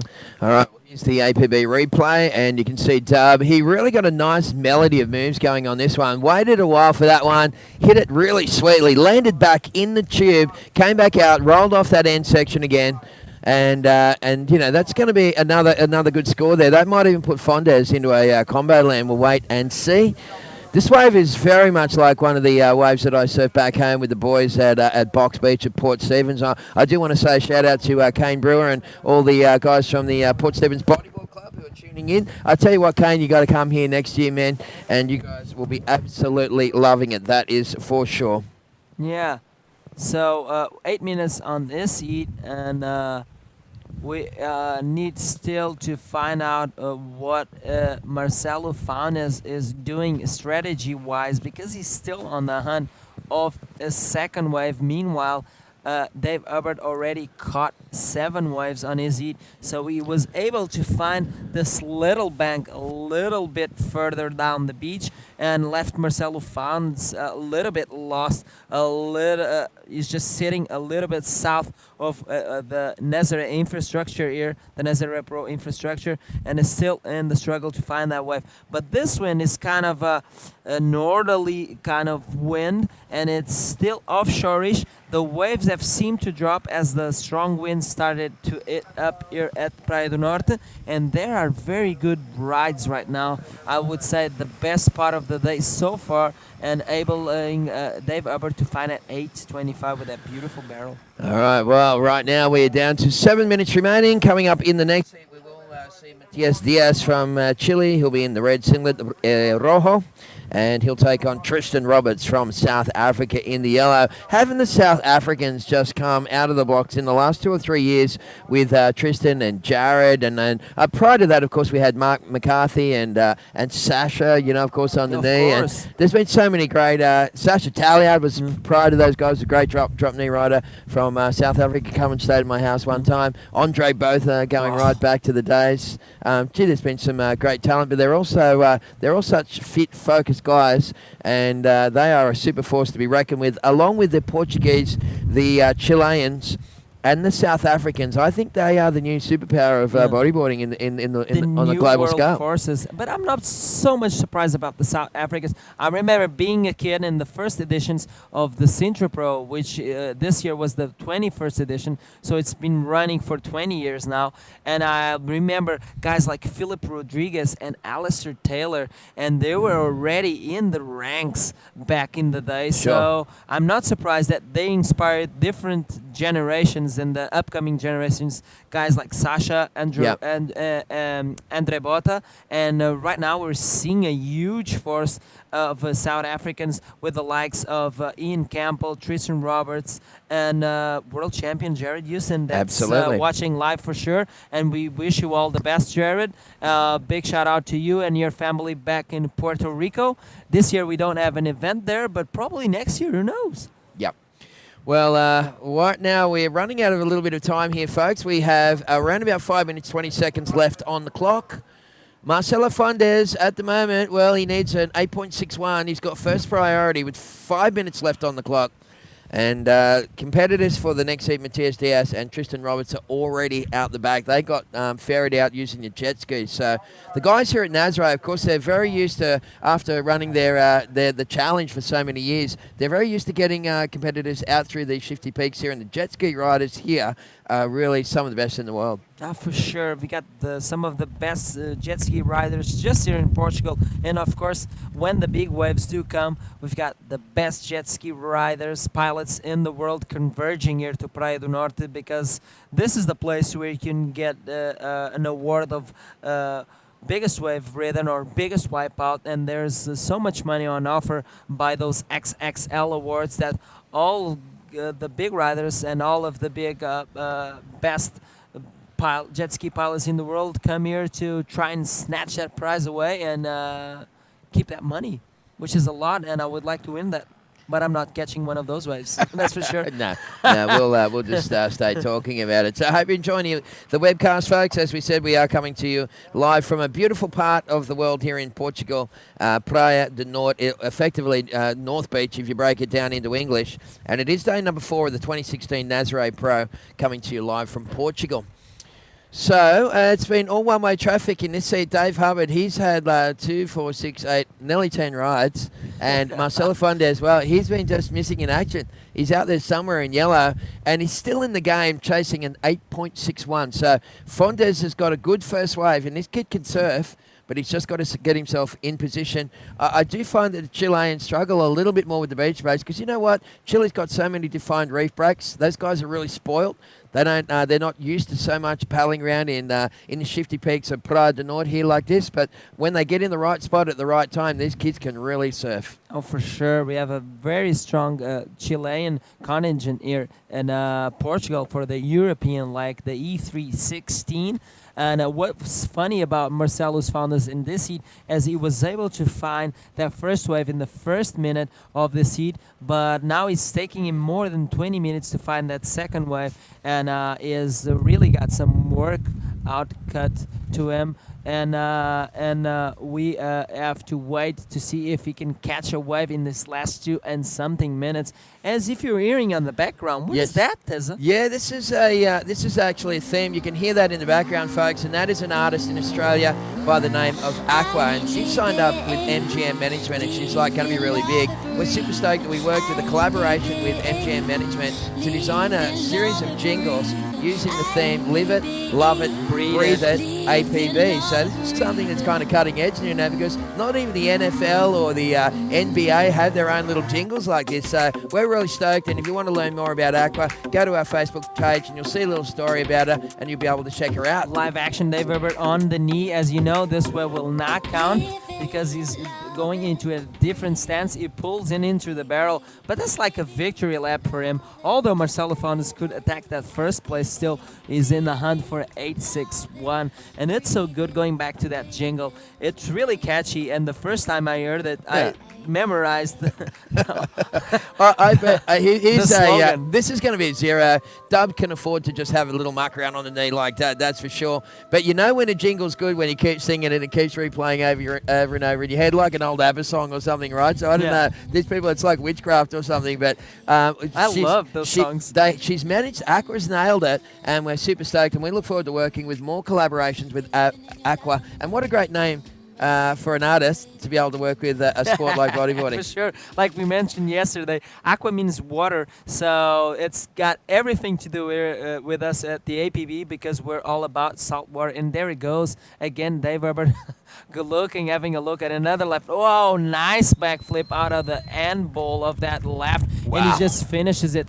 and is going for a claim right there. And a nice floater there looking out the back.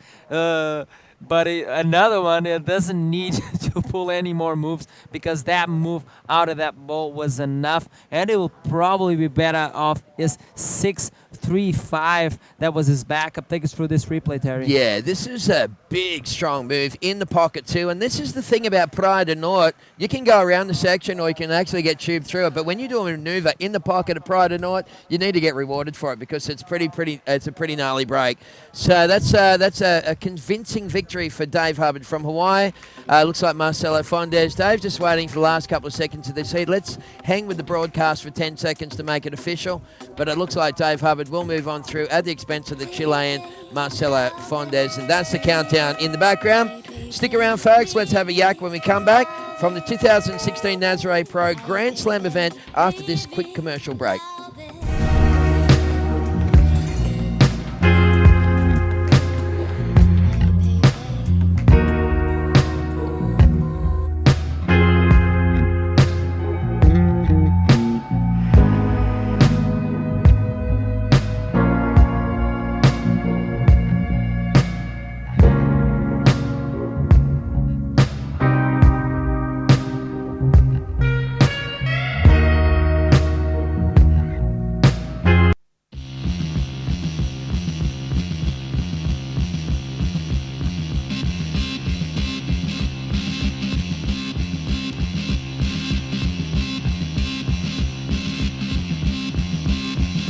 Ghost rider, motorcycle hero.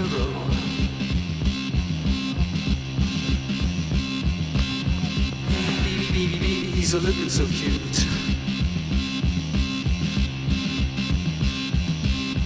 All right. Well, welcome back, everybody. It is it's day number 4 here at Nazare, the 2016 Nazare Pro Grand Slam event, coming to you live from Praia de Norte. Joining me in the commentary booth, Louis Finnegan from Australia. Yeah, everybody. What's happening? Do you reckon the guys back home, the Margaret River locals and stuff, are back down the car park with a couple of beers, just watching this on the laptop? Mate, I've been hearing a lot about the beer drinkers in the car park. I don't know who it is, but I hope they're still there from Sintra, just sinking those beers. Oh yeah. How are you enjoying your trip in Portugal, mate? Loving it? Mate, I'm loving it. I've really been soaking up the culture here this year, hanging with the locals and stuff, and yeah, really love it here. Well, we got a great heat on our hands, folks. Let's throw it out into the water and check out what's happening wave-wise out the front here, Louis. We have, it looks like we've got a pretty good clash, mate. We've got Matthias Diaz from Chile in the red, Singlet, Tristan Roberts, South Africa in the yellow. A couple of young guys going for it. Couple friendly rivals of mine, so I'm really interested to see how this heat unfolds. I think it's going to be pretty interesting. Both guys really ripping at the moment. What's have you been getting some free surfs in, mate? I have. I had a fun free surf down the beach yesterday. Oh, here we see Red up and riding. Matthias Diaz from Chile. I'm just cutting out. So yeah, I've been having a few fun free surfs lately. It's been there's a few days where it was a bit too big at Praia de Norte, so we missioned it to Super Tubos in Peniche. How'd you like that? Yeah, really quality beach break, but super crowded. And I think we're going to cut to an interview of the last heat winner now, Dave Hubbard. Take it away, Vilma. And we are live now. It seems like you're having loads of fun out there. Yeah, we actually did have some fun. I was a bit nervous because the waves were pretty sizable, but once I got out there, I got into the rhythm and started finding fun waves, and yeah, I had some fun.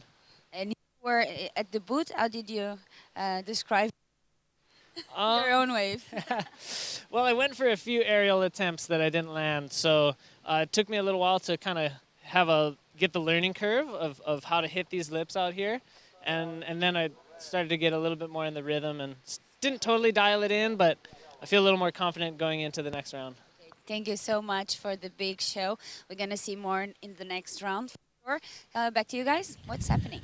All right, thank you very much. Vilma having a talk with Dave Hubbard, who, as he said, he's just kind of working this joint out because if you want to hit this in the pocket out here, you need to get rewarded for it because that thing is a beast, isn't it? You can go around it and go through the tube, but if you hit it sweetly in right where you need to, it can be a really heavy wave. And well done to Dave Hubbard for doing that stuff. I'm glad to see his neck's not broken after that inverted roll thing he did. Do you reckon he just got caught in between doing two moves? I don't know. You know, if you're doing an air that big, it's pretty easy to just spin off axis, and he just seemed to come down way too vertical. And I think it's a good idea for him to throw his board because would have done some damage to the old spine, I think. Sure. What about, I mean, you've been free surfing out here pretty regularly, mate, and in the lead up to the contest, and have you had any thrashings yourself? Oh, almost every surf, when it's big, the paddle outs are really hard, as everyone can probably see today, with people getting jet ski assisted out there before their heats. It's really hard paddle outs, really powerful beachy, so you always come in after a few hours feeling pretty thrashed. But it's good. Helps you sleep at night doing some hard exercise. Yeah, exactly. All right, well, we've got Tristan Roberts who's got a marginal lead with a 1.5 and a 1.4. Matthias Diaz with a 1.25. Effectively, this heat really hasn't got underway, mate. And keep yourself pretty fit these days with a bit of yoga. That's been working pretty good for you. Yeah, I've been loving it. Been pretty hard into my yoga for about a year now, and I've just recently booked my ticket to India to actually do my teacher training. Wow, that's cool. Yeah, it's all happening. Just sort of taking another path in life. It's not just all about bodyboarding for me now, which is good. It's good balance in life. Absolutely. I've got yellow up and riding at the moment. Tristan Roberts just getting shacked on that thing, Louis. Nice barrel and a claim. That was pretty sweet. We've seen a lot of good tubes on the left-handers with that north wind blowing and opening him up. Yeah. That one was pretty sweet. So Tristan goes under that. He has been in outstanding form. Take us through the replay. So yeah, pretty much just driving off the bottom and the wave doing the work for him. But he did really well to get himself in position because it's really hard beach break to be in the right position sometimes, and today's no exception to that. And also the lefts today are a lot more perfect, so for him to actually get a barrel of that quality on the right like this, it's pretty special. But Yeah. Tristan really does have that X factor, I think. He's in my eyes definitely the best up and comer in the world. I think Who so is he, too. Red? This kid's not too bad either. Matías Diaz from Chile throwing it up and onto a big heavy section, and he's going to ride down and out. That's a good exchange between these two Yeah. guys, finally getting their foot in. For sure. The heat's well and truly underway now. Here's the APB replay, and you can see him just setting up for this one. They're not too bad on the lefts, I've noticed, the Chileans. They got a lot of good, strong left reef breaks over there. Yeah, they and love 'em. right in the eye of the storm there, Matías Diaz rolling off that thing. So, well, Tristan Roberts dropped an 8.0. You've got to be thinking somewhere, well, there it is, a 6.25 for Matías Diaz, netting now only a 3.26. So game on, Louis. Game on, Tez. We've got a good heat on our hands now. Coming up in the next one, we'll see the 2008 world champion from Brazil, Uri Valadao, taking on Nicolas Chiara from Argentina. Oh, And it's so- gonna be another good heat. Another great one coming away. That's another replay. Just going through these replays as the guys paddle out, so it's always really nice to get multiple looks at that one, and you can really study the styles of the world's best. Mate, going back to the yoga thing, just quickly, I was going to say, I've got a couple of mates back in Newcastle. Richard Kelly, who's been a yoga teacher, he went to India, did the same type of thing. Yep. He did that like 10 years ago. I mean, I tell you what, he looks younger now than he did 10 years ago. Yeah, it's crazy. It's so good for your mind, and it's incredible for your body. It's incredible, yeah. And it's just a really good balance between flexibility and strength and core strength, because I find if you're just stretching, then you're getting really flexible, but you're not building much strength. And if you're just training in the gym, you're getting really strong, but Sure. you're losing your mobility. I just find that yoga every day really helps balance my fitness out physically and mentally. So Yeah, been good stuff. loving it. Mate, get over there, grab yourself a certificate, and who knows, we might be able to run some classes before For the sure. events and that on the Yeah. APB World Tour. Yeah, I'd love to do that. Yeah, I actually have a lot of the riders in the top 28 always hitting me up about yoga. Sure. Asking me to teach them some sequences and stuff. So yeah. We can get some yoga mats with the APB logo printed on them. Mate. We get a little business going here, Yeah, Louis. Sounds good, Tezza. Sounds good. All right, well, Tristan Roberts at the 17-minute mark is in the lead. 8.0, second best wave, only 1.5. No doubt he can improve on that. And Matías Diaz with a 6.25 and a 1.25, chasing only a 3.25. There's a nice pano shot of the beach. That gives you a bit of an idea. See where those guys are sitting in the red jacket? That's the firemen. They had to use a bulldozer to put all that sand there just when it got big the other day. Yeah. The whole structure, it almost got wiped out. Mate, this beach is just crazy. Antonio Cardoso was saying to me it's either oito or oitenta, which I believe is 8 or 80. And it sort of means that this beach is either flat or you wake up the next morning and it's 100 foot. Yeah, There's crazy. No in between. It's just always going up and down like a roller coaster. So All right. we witnessed that the other day after setting up the event structure, and then the next day being about 30-foot waves. It was crazy. It was Almost so washing it away. It was so big, and it was only due to a mate that had the ability to even think about riding that stuff. As we see Matías Diaz doing the trot up into the southern corner there, it seems to be like a little bit of a spot up there. There is a rip. If you can get into it and time it okay, it can get you out there pretty quickly. But if you can time it wrong, you're really just going to pay the price. Yeah, it's a real gamble doing what Matías is doing right now. There is a big sweep going from the left of the screen to the right, so it makes sense to do the run around. But if you get caught on the inside when you run around, you're just going to get swept down again anyway. So it's a bit of a risk, but it's paid off for some people. I watched Ian Campbell do it, and it did not pay off for him. No. He ran the beach, started paddling out, and then he just got caught for another 5 minutes on the Gotcha. inside. So It is it's a short paddle. I mean, for those Box Beach locals like Kane Brew and the guys that are watching from Boxy, I mean, it's almost the same kind of wave. It's very similar and breaks a little further out, but it can be such a short paddle, but it can be such a long way when the sets are coming. That's it. You can get really lucky and just get sucked out without even having a duck dive, or you can just get caught for ages. All right, well, Once again, we'd like to thank all of our supporting sponsors. Thanks to Toby and the gang from Bodyboard King, ISS.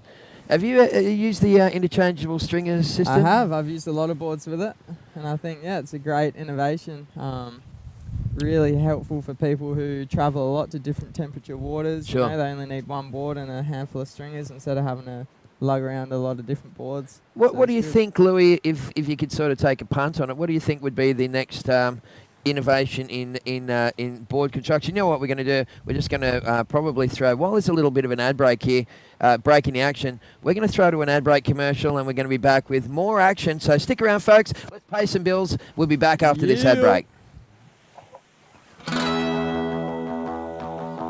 I feel like I'm gonna drop real soon. My mind's a hurting, I'm over the moon. Pulses sagging out, losing the pace. It's the way you feel, man, now the way you taste. Rebel, rebel, I see you with your gun. All right, well, that's one of our sponsors we were just talking about. Thank you very much to Toby and the gang. It's Taz McKenna and Louis Finnegan. What's up, everybody? Yep, a couple of Aussie blokes taking you through what is an incredible heat. Louis, just over the back of our shoulder there, Tristan Roberts got washed way down the beach. He is all the way down there. It's pretty insane to see what's happening. Maybe like on the sea. 300 metres he's been washed down the beach. Whereas Matthias Dowse, as we said, we thought maybe it wasn't a good idea, actually ran to the corner and he's got out pretty quickly. Yeah. So there's no defined, there's no right or wrong way to tackle Pride of North. It is a beast of a wave as we go back to the action in the water. Let's have a look at what's unfolding.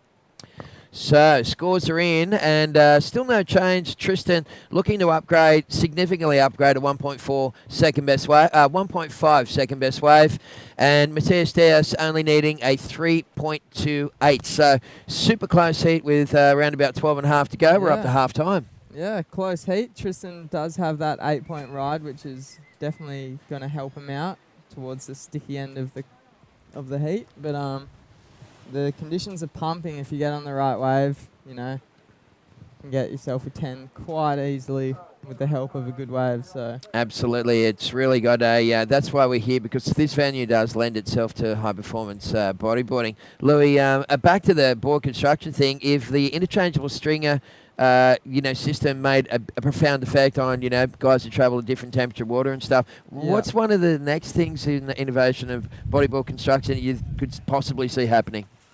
You got any ideas of that stuff? Do you get into it, or you just get people to make your boards and you just ride them? You don't think too much about it? Yeah, well, to be honest, I generally ride a really similar board every surf. I don't really mix up my board for a lot of surfs, but I have been thinking about trying to get a big wave board created. Maybe weighting some stringers inside it, making it really heavy but still flexible. So when you're towing into the big waves, you have more weight to sort of get rid of all the bumps and lumps in the big waves. So. Well, that does make sense, yeah. And I mean, you've tackled a couple of those big ones at the right, mate, where we saw, in the last couple of years, and that joint is pretty scary. Yeah, it's pretty scary, but it doesn't have too much more on a big day at Nazare, I think. Really? Yeah, honestly. Wow, some of the big surfs I've had out here, I've been pretty scared. Okay, there we go.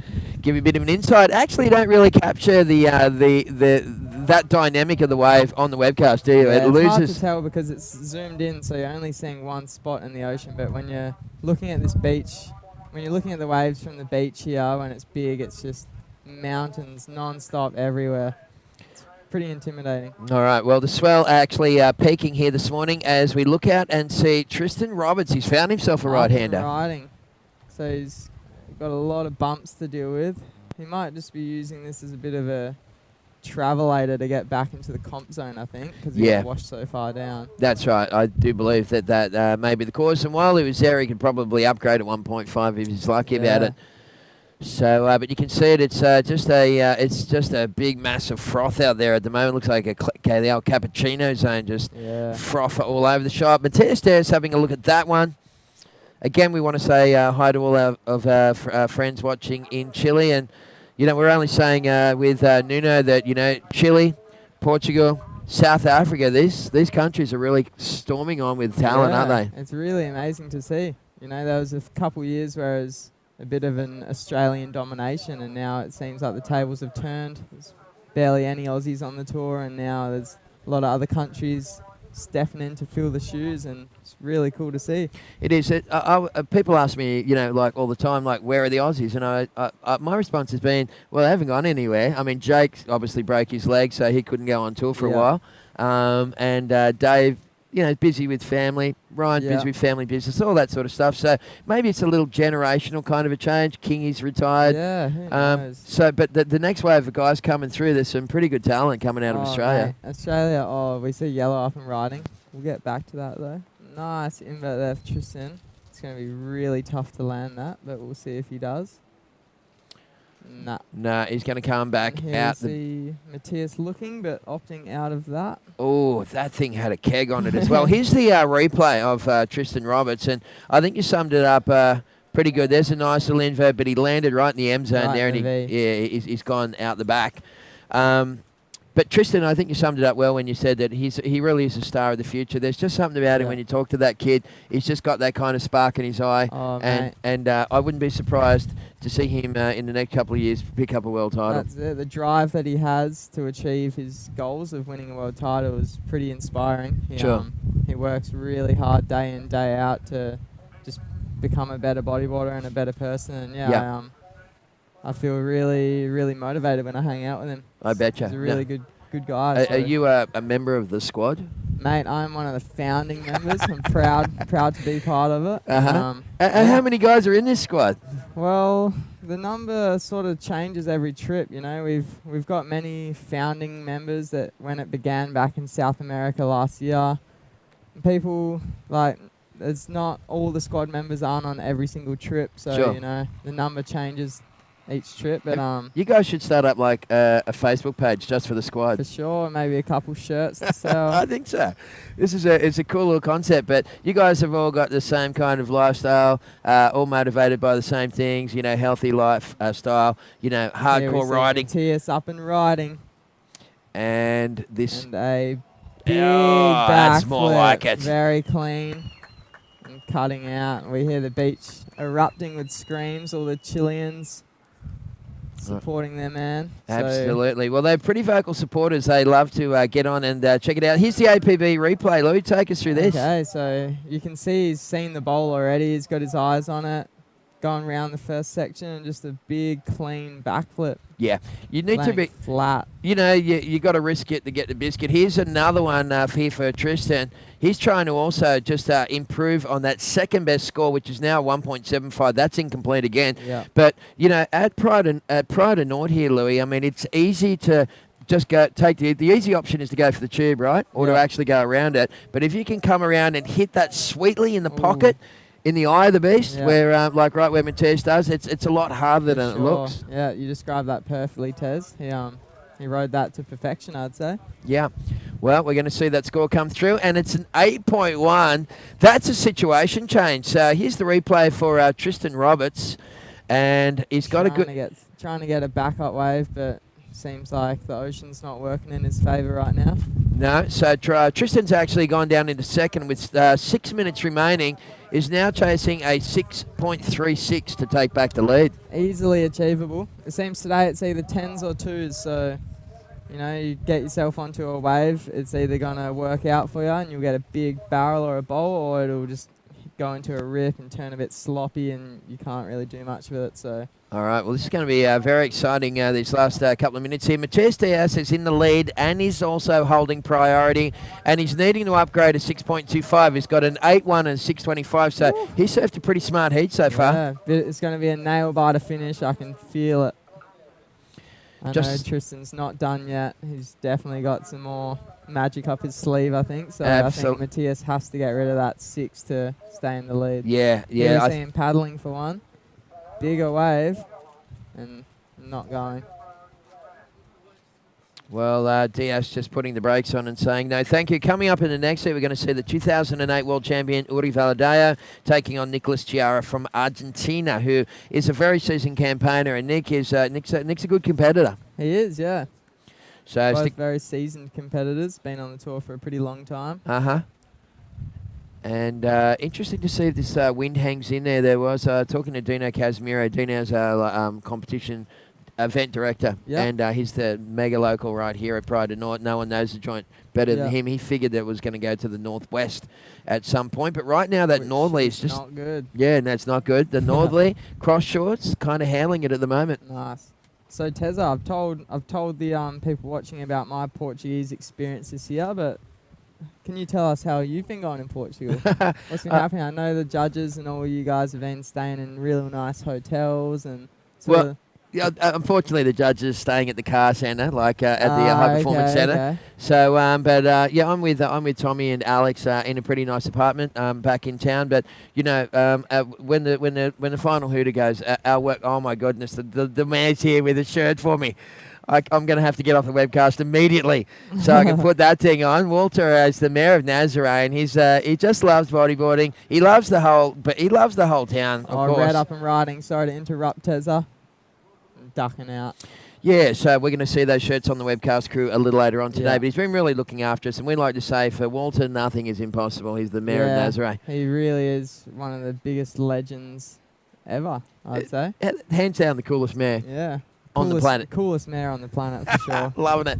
Really proud of Pride of North and what it produces, and sort of revolving the whole city of Nazare around this beach and the waves it produces. Well, it's crazy, huh? I mean, you know, I guess, you know, Garrett McNamara, who rode that 100-foot wave, brought it to the attention of the mainstream media. But before that, of course, they had the challenge, the special event, bodyboard event, and this wave here is really suited towards bodyboarding, more so than anything. I think I've only seen like 3 or 4 guys surf here, and I've seen 2 out of 3 guys break their board in half. So not a lot of guys come here to take it on. It's very much suited to this sport of bodyboarding. For sure, I'd say up until about the 12 to 15 foot range, it's easily better for bodyboarding out there. Just huge wedgy peaks everywhere. But then when it does get like the other day, when it's just giant mountains of water, I think maybe a surfboard's a bit more manageable for it. For sure. But still saw Mike get a couple bombs and doo-doo. Yeah, good. Yeah, really good. And they were the only guys that could potentially paddle. They paddle off the beach, those guys. I was just... I sat there and just in awe and watched, you know, they're both... And you know what? They surfed for like 3 or 4 hours that day as well. Wow. That was the day I actually went to Super Tubos. And it was only about 4 foot at Super Tubes. Sure. Which goes to show the magic that the canyon behind the waves here produces. Absolutely. And for those people that haven't heard about how the canyon works, it's 5,000 feet deep, and its deepest point. It runs like 200 kilometres out that way, and effectively comes right into the headland in front of the fortress. Yeah, and funnels every ounce of swell in the ocean right into this beach. It does. It rolls down the canyon and then abruptly goes from like 3,000 feet to 160 metres, like about a kilometre offshore. Wow. Pushes these huge lumps of water up into the here we see Tristan upwards, and this is one of them that Tristan's riding at the moment. Oh, nice backflip. And so what was he after? He was chasing only a 6.36, so that's got to be in the vicinity, right? It will be close. A little sloppy at the end there, and going for the little flop bow at the end there. Trying to really milk that thing for all it's worth. So we're coming down to the final minute of competition. It's going to be interesting to see. And the scores came in at a 5.25. All right. So it's not enough, and he's already come in on the beach. So all right, looks like Matthias Dowse is going to take this one, folks. So less than 1 minute remaining. Louis, it's been awesome having you here. I mean, who are your sponsors? Give them a plug, because without them, you wouldn't be on tour, mate. Huge thanks to my sponsors, Pride, Bodyboard King, Tobes at Bodyboard King, who's also sponsoring the World Tour. So good on you, Toby. And Grand Flavor, and... Who else is there? Zion. Of course there is. Mate, and I'll tell you what, they come in handy in Portugal, right? The Zion wetsuits. Yeah, I've been using a 4.3 this trip. It's been really good keeping me warm. So, thanks to all you guys for helping me out and making my dream a reality. Yeah, no, mate, you're doing Australia proud. You're at the top of the rankings as far as the Aussie guys go, mate. We're from all Australians. We're very stoked. Good on you. Thanks a And lot. keep up the great work. Well, that's it for the current heat in the water. It is Matthias Diaz who takes down Tristan Roberts. That's a bit of an upset in my books anyway. I thought Tristan was probably a red-hot favourite to, make it right through this event here. But stick around, folks. Don't go anywhere. We'll have more live action on the other side of this break from Pride and Naught. So see you soon. And there we see Shark Island's an incredible double wave. It's a backflip. wave that you can get very hurt on. The Skid Kids were this wild bunch of dudes from Cronulla.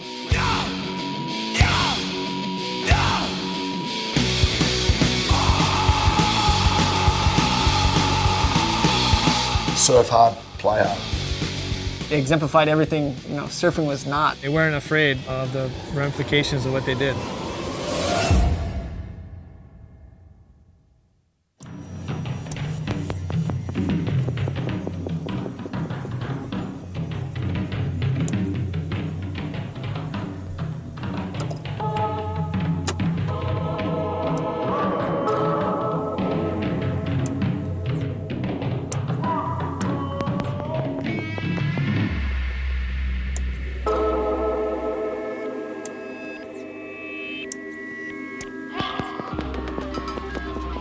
Sit down. Ladies and gentlemen, welcome back to the 2016 Nazare Pro. Dave Hubbard along with Manny Vargas, who's just got decked out in a beautiful new polo shirt, button-up, and he's getting ready to make the call for this next heat. We're going to be bringing it to you live, so let's get right out into the action and see what we got going on. It is going to be Uri Valadao and Nicholas Chiara. So this should be a terrific matchup. We have seen some radical heats going down as of late, and the trend is going to continue to flow, I'm sure. So let's just see what goes down. This heat is just a minute and a half in. And again, congratulations to Matthias Diaz for making it through that last one. A very tight battle with Tristan Roberts. And we will be seeing now in this heat Uri Valadao from Brazil in red versus Nicholas Chiara in Argentina. Looks like we're having just a quick little restart just due to one of the competitors not getting from the jet ski assist. Manny, what's so cool is that we do have jet skis to take our competitors out into the lineups, which is a big help out there, especially just to, as Tessa put it, start with a full tank of petrol. Our competitors can just get out there and then start attacking the waves. Once they start catching waves, then they're going to have to work on those paddle outs. But at least at the start, they don't have to make the initial paddle out. So we are into heat number 15 of round number 3. And these are 25-minute heats. First place advances on into round number 4, which I think we're going to be going into at the end of this round. Second place in each of these heats gets equals 17th. All right, I think I'm now situated. Thank you, David Hubbard, for carrying me through that first part of heat number 15 out in the water. Again, elimination round, round number 3. Uri Valadao, former world champion, going against the Nicholas Richada, the Argentinian, making his way into round number 3. The question is, who will progress into round number 4? And I've been talking to a lot of the riders on the break, and I'm telling you, it's not only about what they are going to do on the waves, it's also the amount of energy being expanded. Here we go. First wave of the heat. Uri Valadao coming off the bottom, looking for that section, eyes something up, or goes for a pocket ride. There it is. There's a section. Nice clean invert. Lands on top of the wave, but is able to push out in front of the whitewash. So not a bad start for former world champion from Brazil, Uri Valadao. Yeah, check this out. On the replay, you can see that Uri has his eye on the prize the entire time. He wants that section, and he finally gets it at the end, just throws up a little invert there. And, it's hard to make it out of the foam. So let the judges make the call on that one. Nicholas Chiara, I got to say that his experience over the many years he's summered in Puerto Escondido for sure will be coming into play out in the lineup. Preparing for my heat, you know, that the time I've spent out at Puerto Escondido, which is a very large beach break, similar setup as far as nice big peaks, was going to pay dividends. Here's Nicholas Chiata. He's getting a nice barrel here. Oh, See if my he can goodness. make it out, but unable to escape that ride.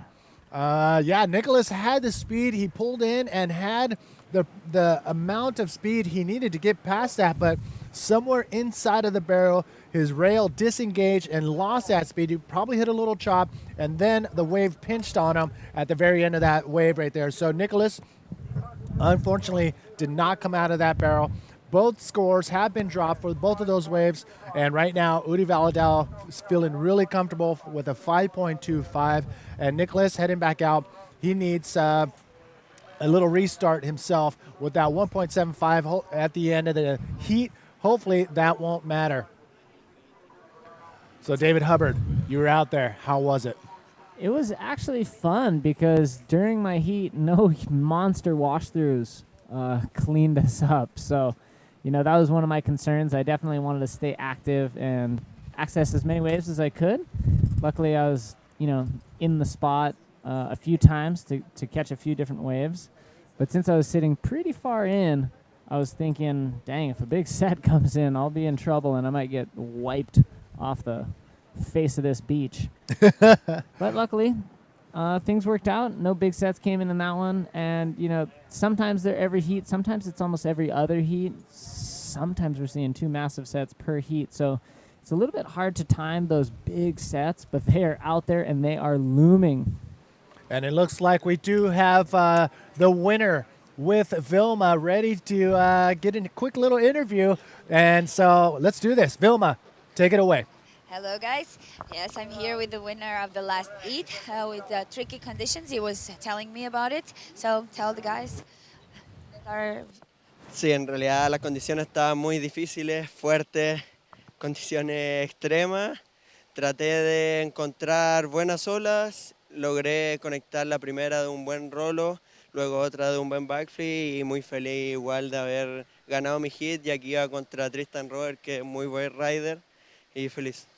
He's very, very happy to win against Tristan because, of course, he's one of the best riders here, and he proved that he was prepared for it. Back home, you have some similar waves? ¿Tienes olas similares con esta para entrenar?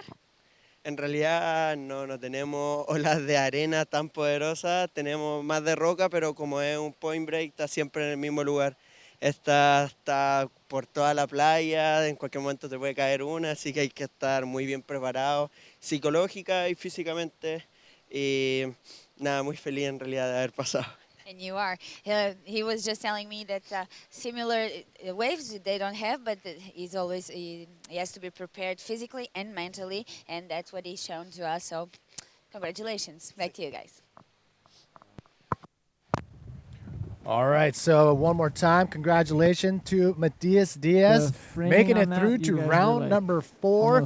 And here we are now still in round number 3. Heat 15, Udi Valadao looking pretty solid right now with that one wave of a 5.25. Yeah, no problem. Again, Good job. we have Good yet to see those 10-point ride. I called it out. We probably will see a 10-point ride by the end of the day, but that's me speaking candidly, only because the waves are massive, and if it just takes one wave to streak across that perfectly groomed sandbar and these peaks created from the Nazare Canyon to make that possible. So I'm going to say there will be a 10-point ride for sure by the end of the day. I love that claim. That's awesome, and we are excited to see it for sure. Everybody on the beach, the competitors, and I know you viewers at home are eager to see exactly what Manny V is predicting a possible perfect ride for some lucky rider who's in the right place, right time, collides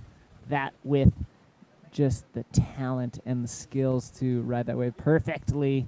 Would give him a perfect score of a 10-point. Of course, this is a 0 to 10-point scale, and a 10 being a perfect ride.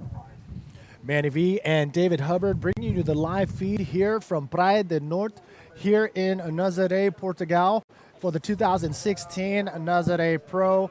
And let me tell you, this has been pretty exciting. One of the most exciting heats was your heat.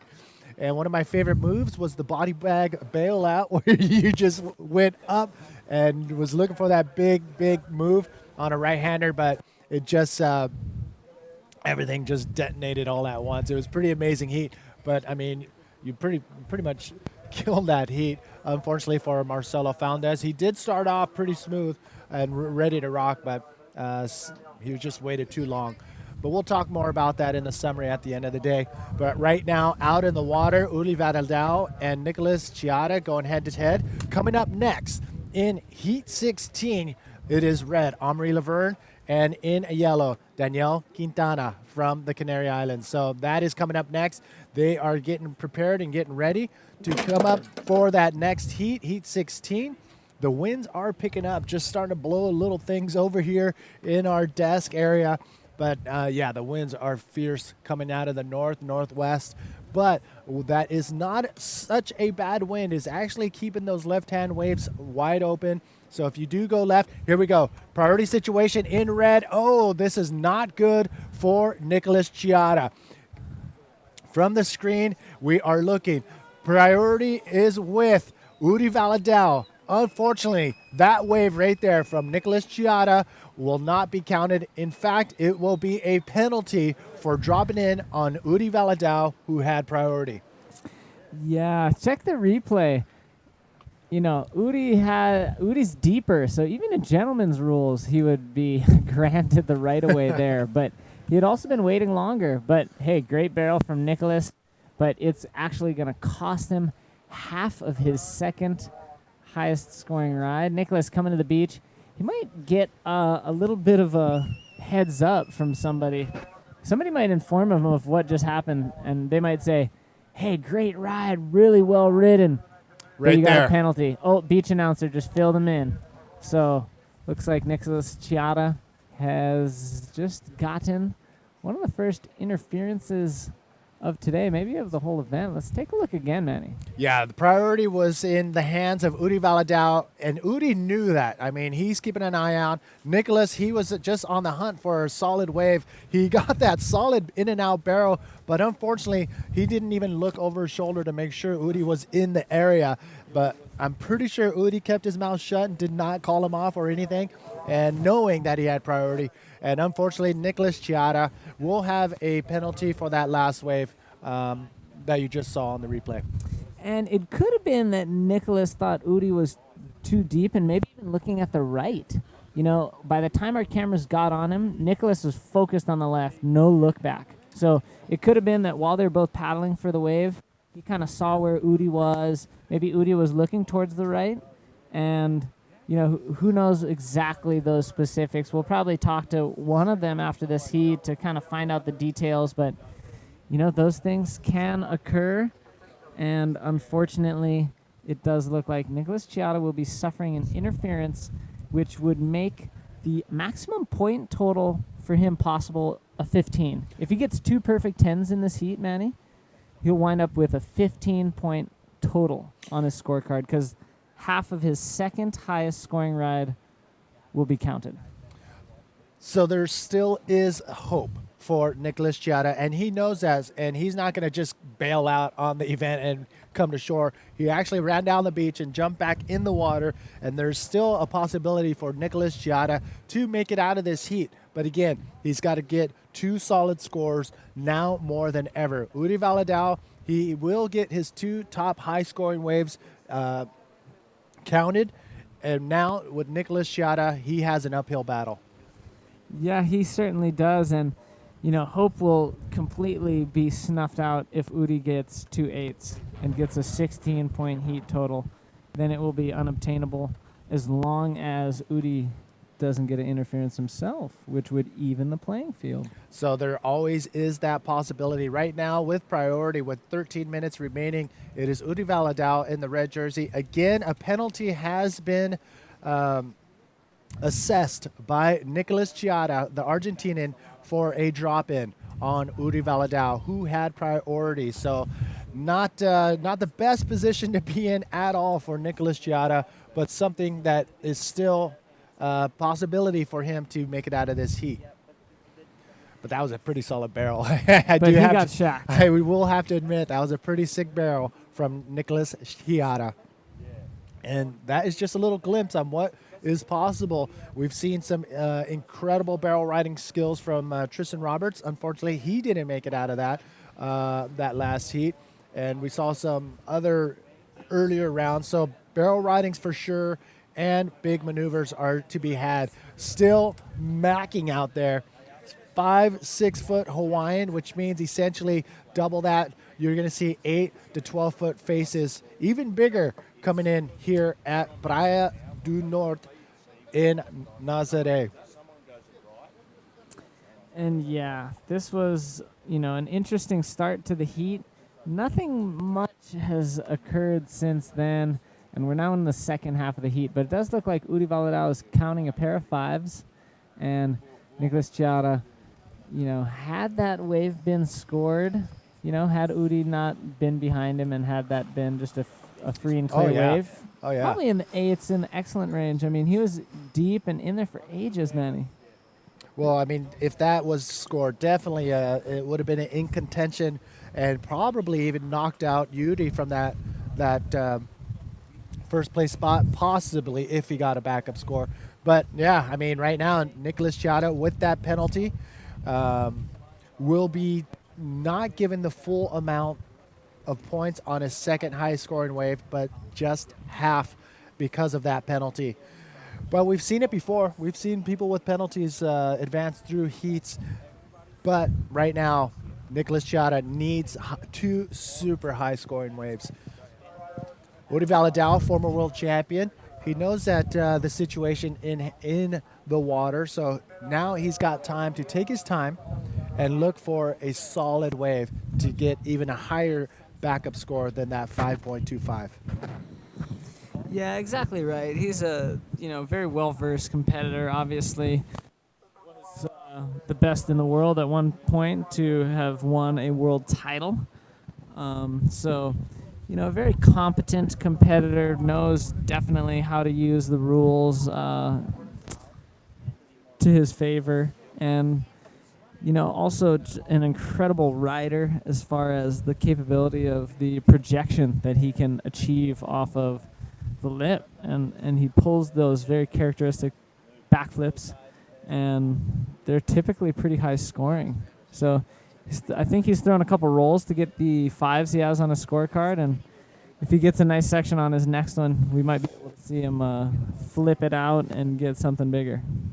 Well, both of them have their hands full with the conditions out in the water. Super gusty winds from the north and northeast. So the lefts are still looking good, still contestable for sure, even though the waves are massive. Nicholas Giada looking towards the beach, trying to figure out where to sit. I'm guessing his friends on the beach are trying to line him up to that right area. There is a zone out there that a lot of the competitors, as I'm sitting in the competitors area, competitors tent, listening to some of the jibber jabber that goes on, there is a little zone that you found that was pretty consistent on delivering perfect little peaks, and you found it. A couple other riders have found it, and now Nicholas and Uri Valadao are trying to find that, but they got to deal with that rip current. Look at that thing, just a river. Uri Valadao in the middle of it. Both of the riders there, they can paddle out. They're paddling out, trying to find that little section, a little zone inside the water where it's pretty much just to the south of the judges' area. And that is where a lot of the peaks are roaring through. And I'm guessing it's just to the south of the rip current. And here's another look. So that is just to the north. You can see the ATV, that's the lifeguard. And look at the winds. You can see the flags right there from our sponsors' flags. It is coming from the north, northeast, and opening up the lefts, which are making the lefts a lot more optimal when the waves do come in.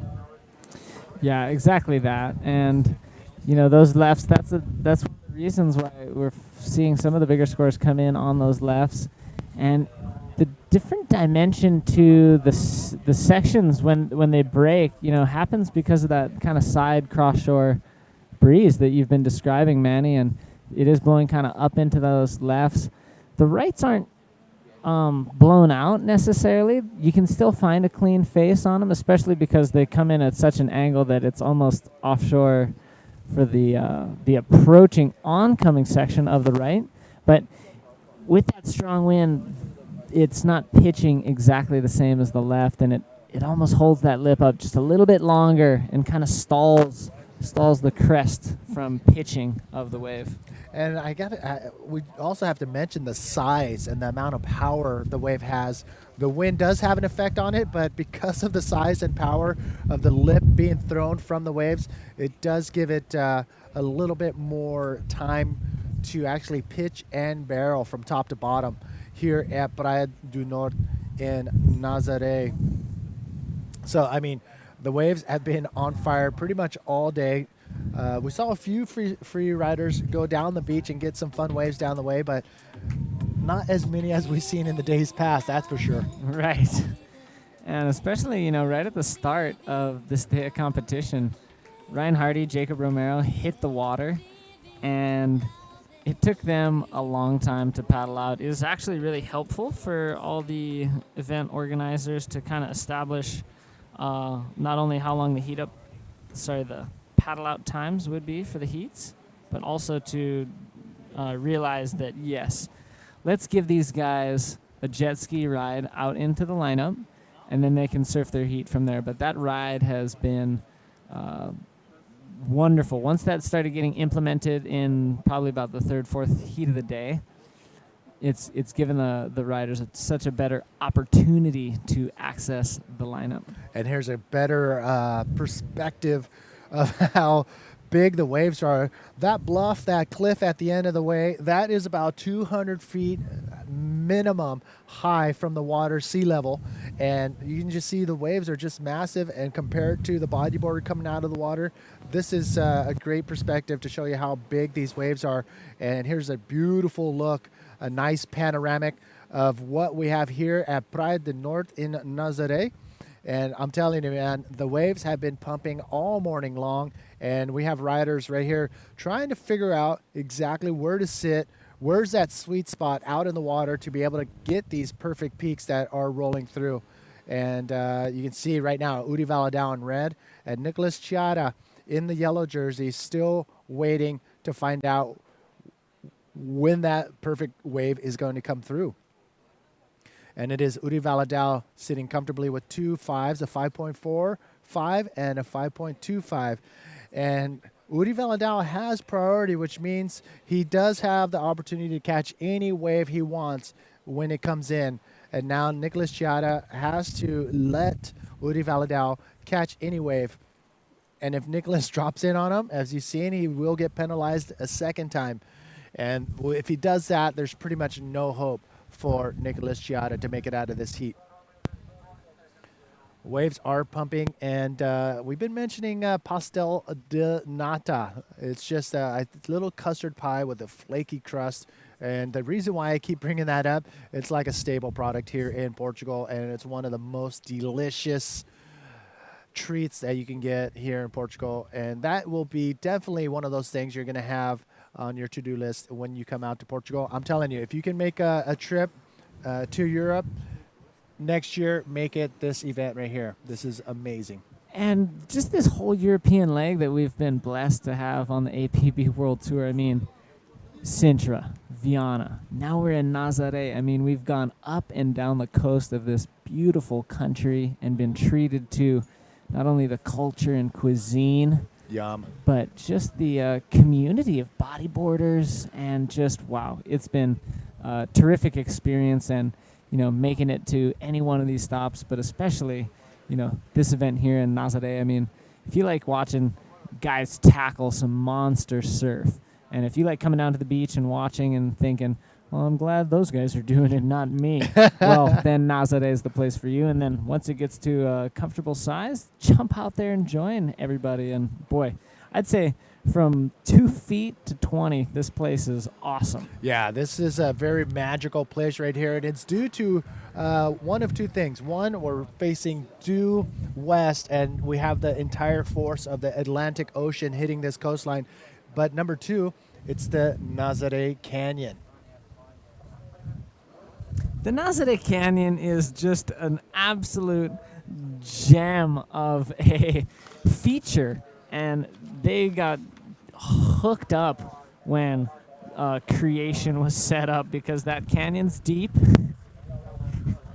and it helps to bring swell in. It's like a swell attractor, kind of like a magnet, and then it just links up and crosses up these beautiful peaky swells that come in, and that canyon, that underwater canyon, you know, if you check out the bathymetry and really get a look at what's going on, I mean, it's absolutely amazing what's happening out there. Nicholas Chiata, having a look at that one, ends up not going.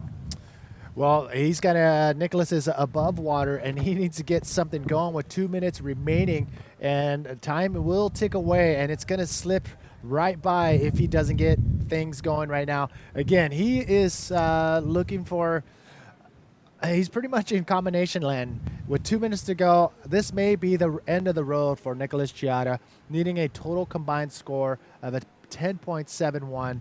And, well, he needs two solid scores. So with 1 minute and 35 seconds and knowing the fact that it could take up to 10 minutes to get to the outside, this is looking not so good right now for the Argentinian, Nicholas Chiata. So Uri Valadao now with priority, or has had priority.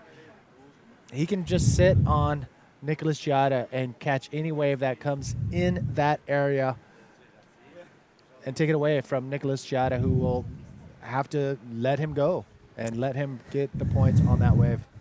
Yeah, exactly that. Or he can just drop in again.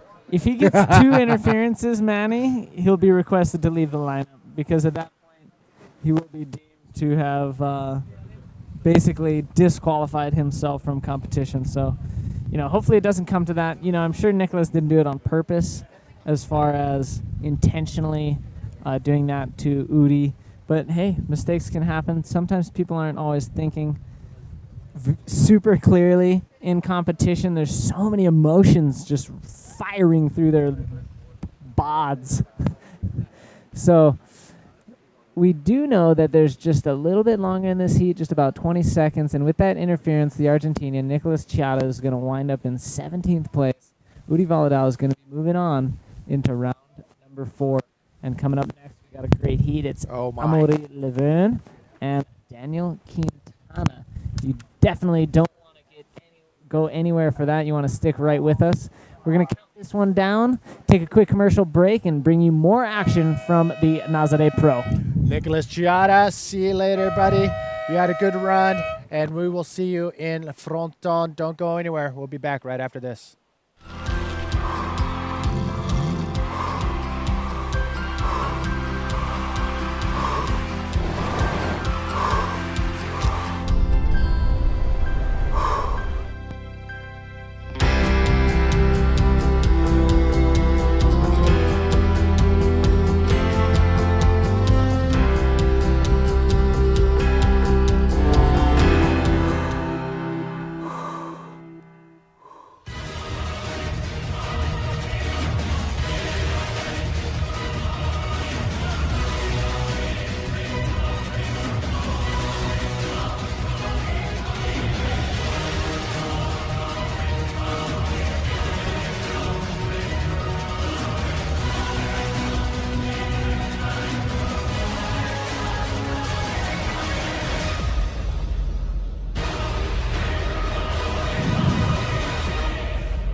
Welcome back, everybody. Manny V here with David Hubbard, bringing you the live feed from the 2016 APB Grand Slam event, the Nazare Pro. And let me tell you, the waves are pumping. We are coming down to the last heat.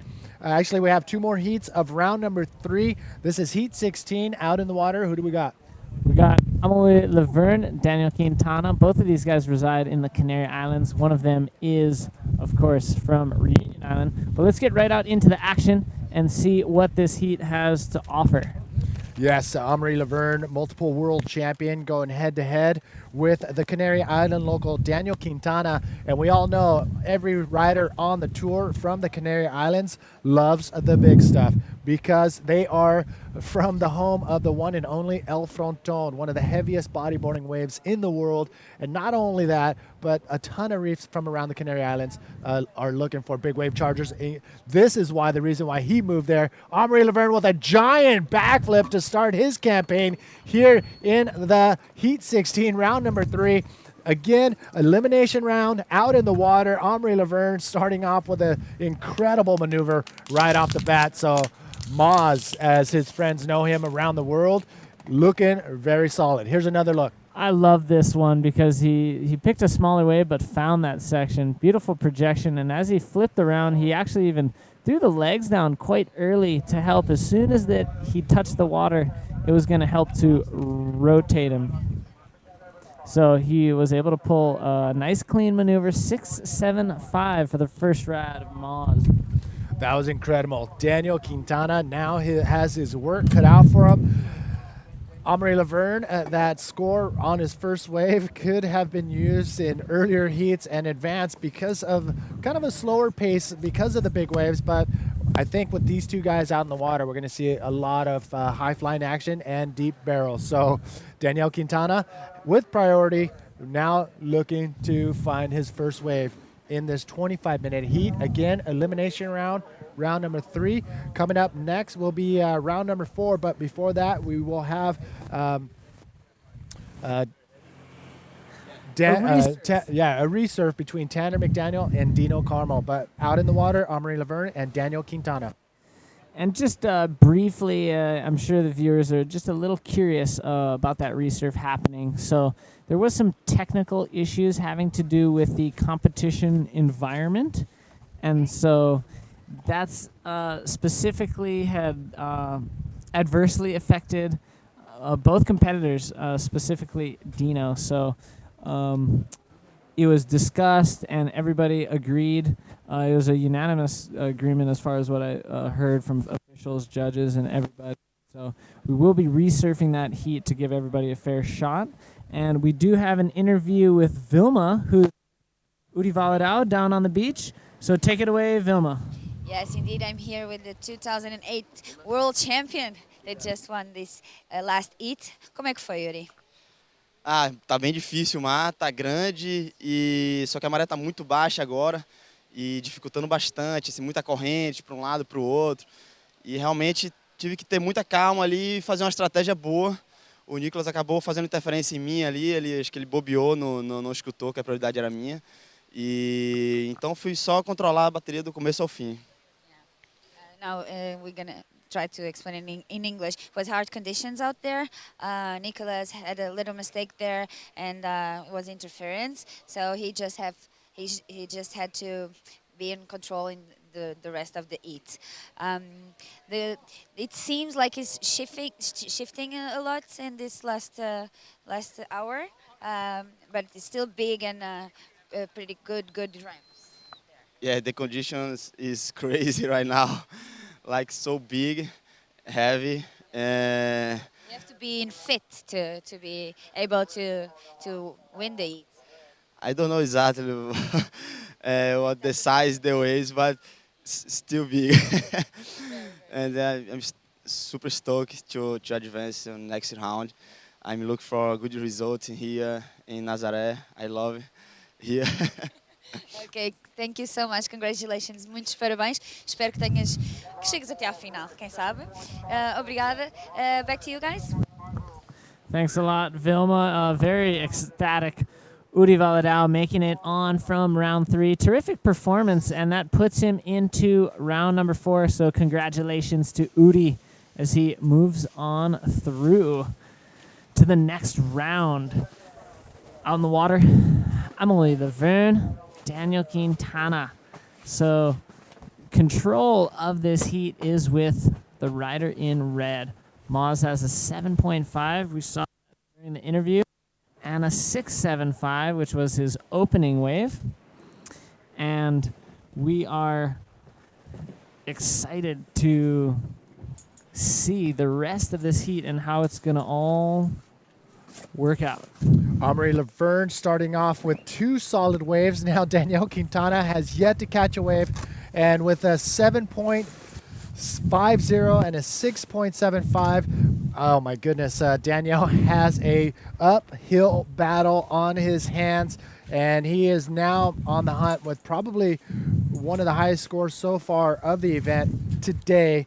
So Amaury Laverne, a.k.a. they know him as Maz. And here we go. Danielle Quintana on his first wave of the heat comes off the bottom and finds a section and goes for, oh my God, the bolts just come loose and loses all control of his equipment.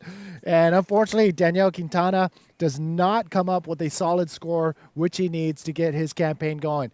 17 minutes, 50 seconds remaining. Here's another look.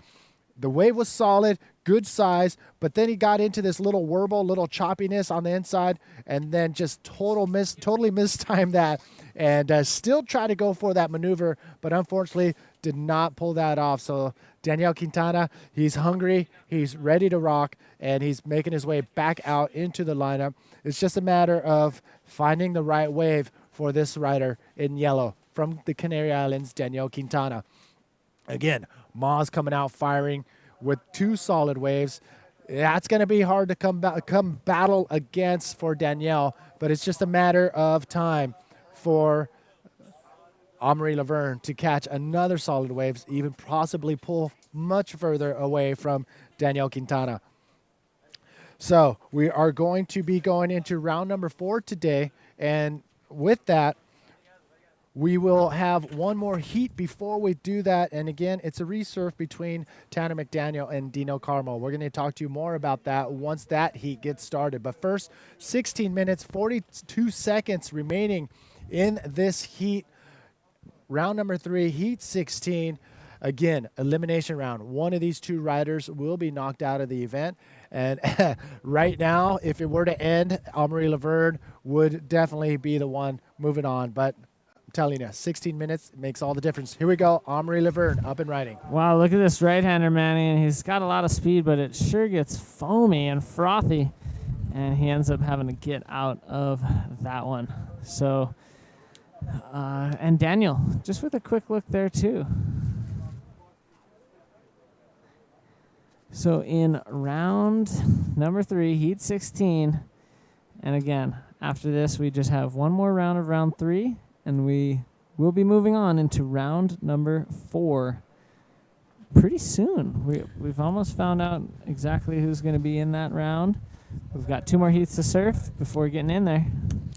Round number 4, again, another elimination round. There in round number 4, only one rider will advance on into the quarterfinals, and that's going to be another exciting round to watch as some of the top contenders for the world title and the top contenders to win the event are going to be going head-to-head in round number 4, and that is going to be exciting as well as we come down to the wire.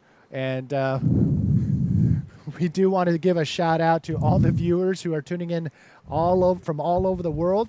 And I know a couple of our friends are tuning in as they're starting to wake up just on the East Coast of the United States, and right now we're at 12:30 p.m. here in Nazare. How you feeling? Feeling good, and like you said, Manny, we're about halfway through the day, and we still got more heats to surf, so we're very excited about that. And the waves are still awesome. Guys are getting big numbers, and wow, I mean, what a day of action we have. Daniel Quintana up on this right. The Canary Island local coming around that section, maintaining his speed, and yes, he finds that section, going for a nice elliptical roll, and without looking, gets smashed by that oncoming whitewash. But that is a completed move. That will be his first high-scoring wave, and that will be very locked in as one of his top 2 for sure. Yeah, and I like the approach on this one. Nice, clean line. He bottom turns up to this lip, and he throws a nice clean roll there, and he lands it clean. And I like the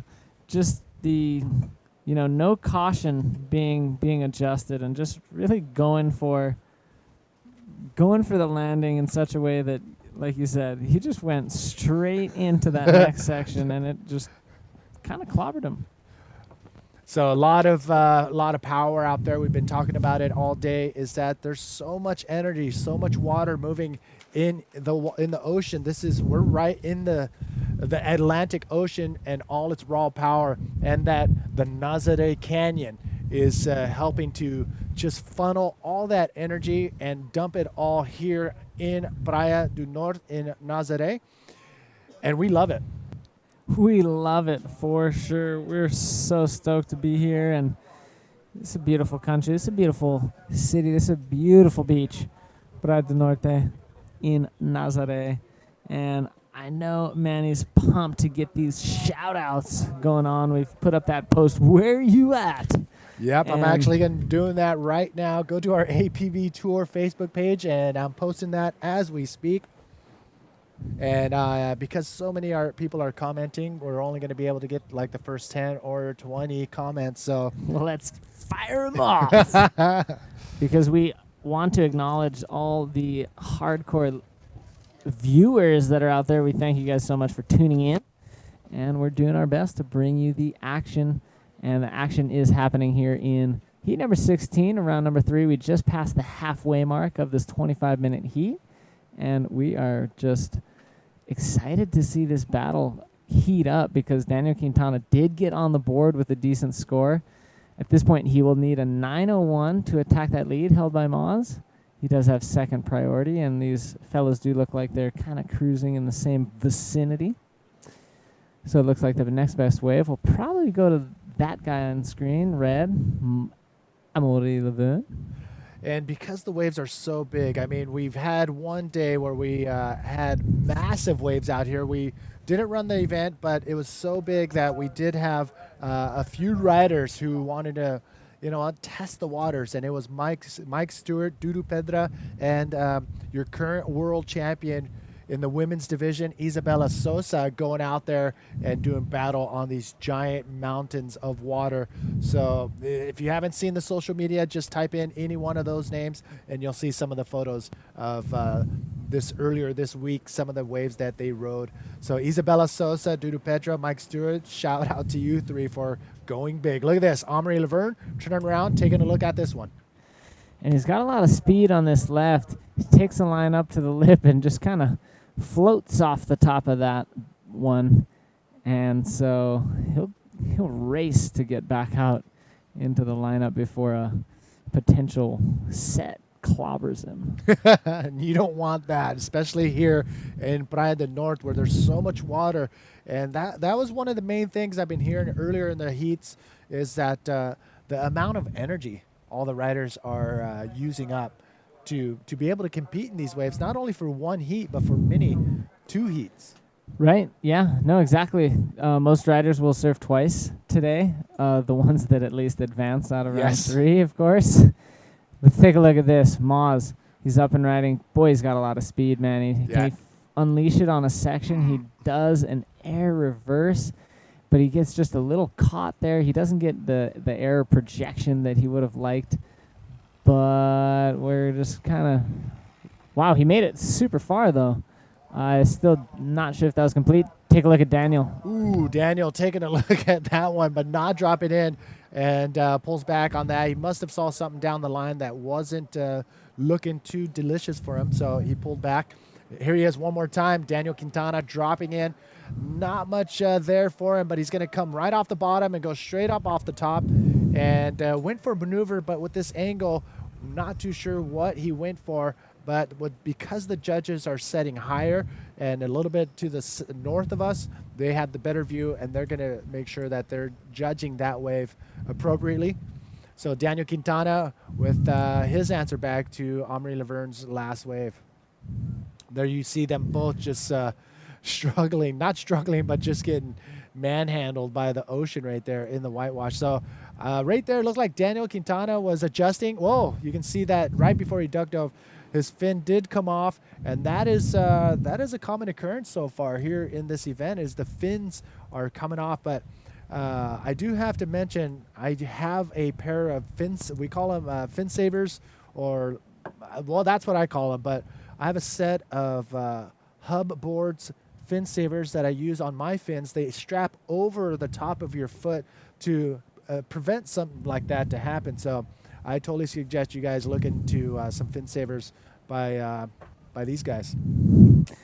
Thanks. Yeah, I mean, we've had fin difficulties all day. A few different riders have lost fins, and it's because they're not using the right equipment to keep them on. They're using shoelaces. And ladies and gentlemen, if you didn't get the memo sent out to the bodyboarding world back in '98, fin tethers, and especially the deluxe fin tethers, are much better than shoelaces. What'll happen with shoelaces is they'll actually cut through the ankle strap of the fin. So maybe they'll keep the fin on. Well, the fin will come off your foot, first of all. Might keep it attached to your ankle, but if the force is strong enough, it'll act as a knife, and it'll split that ankle strap and actually just totally ruin the fin, and it's basically unusable unless you sew that ankle strap back together, which takes some ingenuity. So using some straps that are a little bit more efficient it's definitely the call. But hey, people, that memo, I guess, didn't circulate widely enough. People are still using these shoelaces as if it was the 90s or 80s. Yeah, I mean, that's all I use is those fin savers from hub boards, and my fins stay on pretty much every single session. So consider something like that. There's other varieties out there, but just look for the ones that go and strap over the top of your foot, as well as having the foam around the strap of the fin. So out in the water, Amaury Laverne feeling very, very comfortable with two solid scores of a 7.5 and a 6.75. 7 minutes remaining out in the water, and he is looking very comfortable as far as with the priority and in that first place position. Ton of waves out in the water, ton of energy out in the water. It's just a matter, and I mentioned this before, wave selection. If the riders are in that position where they're in that little sweet zone out in the water, they're going to have these waves delivered to them, and that's when they can take full advantage of what is being delivered here, which is perfect A-frame peaks. And if you go left, the wind is blowing into the lefts, making it stay wide open.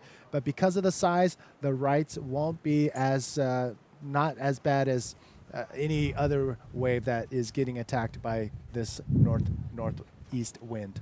Exactly. So, good conditions out there for riders. We're especially stoked that the swell picked up, but didn't pick up too much. Just a few more feet, and the sets would just be avalanching in from way out on the horizon, and it'd be really difficult conditions to hold the event. But it's on the cusp, and we were so stoked that when we rocked up this morning, we saw that, yep, best in the world, they're going to be able to do it on a day like today. And, as Manny mentioned earlier, not too many free surfers. There are some. I think the majority of them are competitors or had been competitors from this event. So not too many recreational bodyboarders hitting it up on a day like today. No. Because it's substantial out there. It's pretty solid, and the waves are of consequence. All right, as they're waiting for the waves out the back, we're going to give a quick shout out, run down the list of the first 16 comments that came down the pipeline on our APB Tour Facebook page. So a big shout out to Lachlan in Cronulla. We got Carl in also tuning in Montevale. We got Michael, and we got Christopher in Perth tuned in.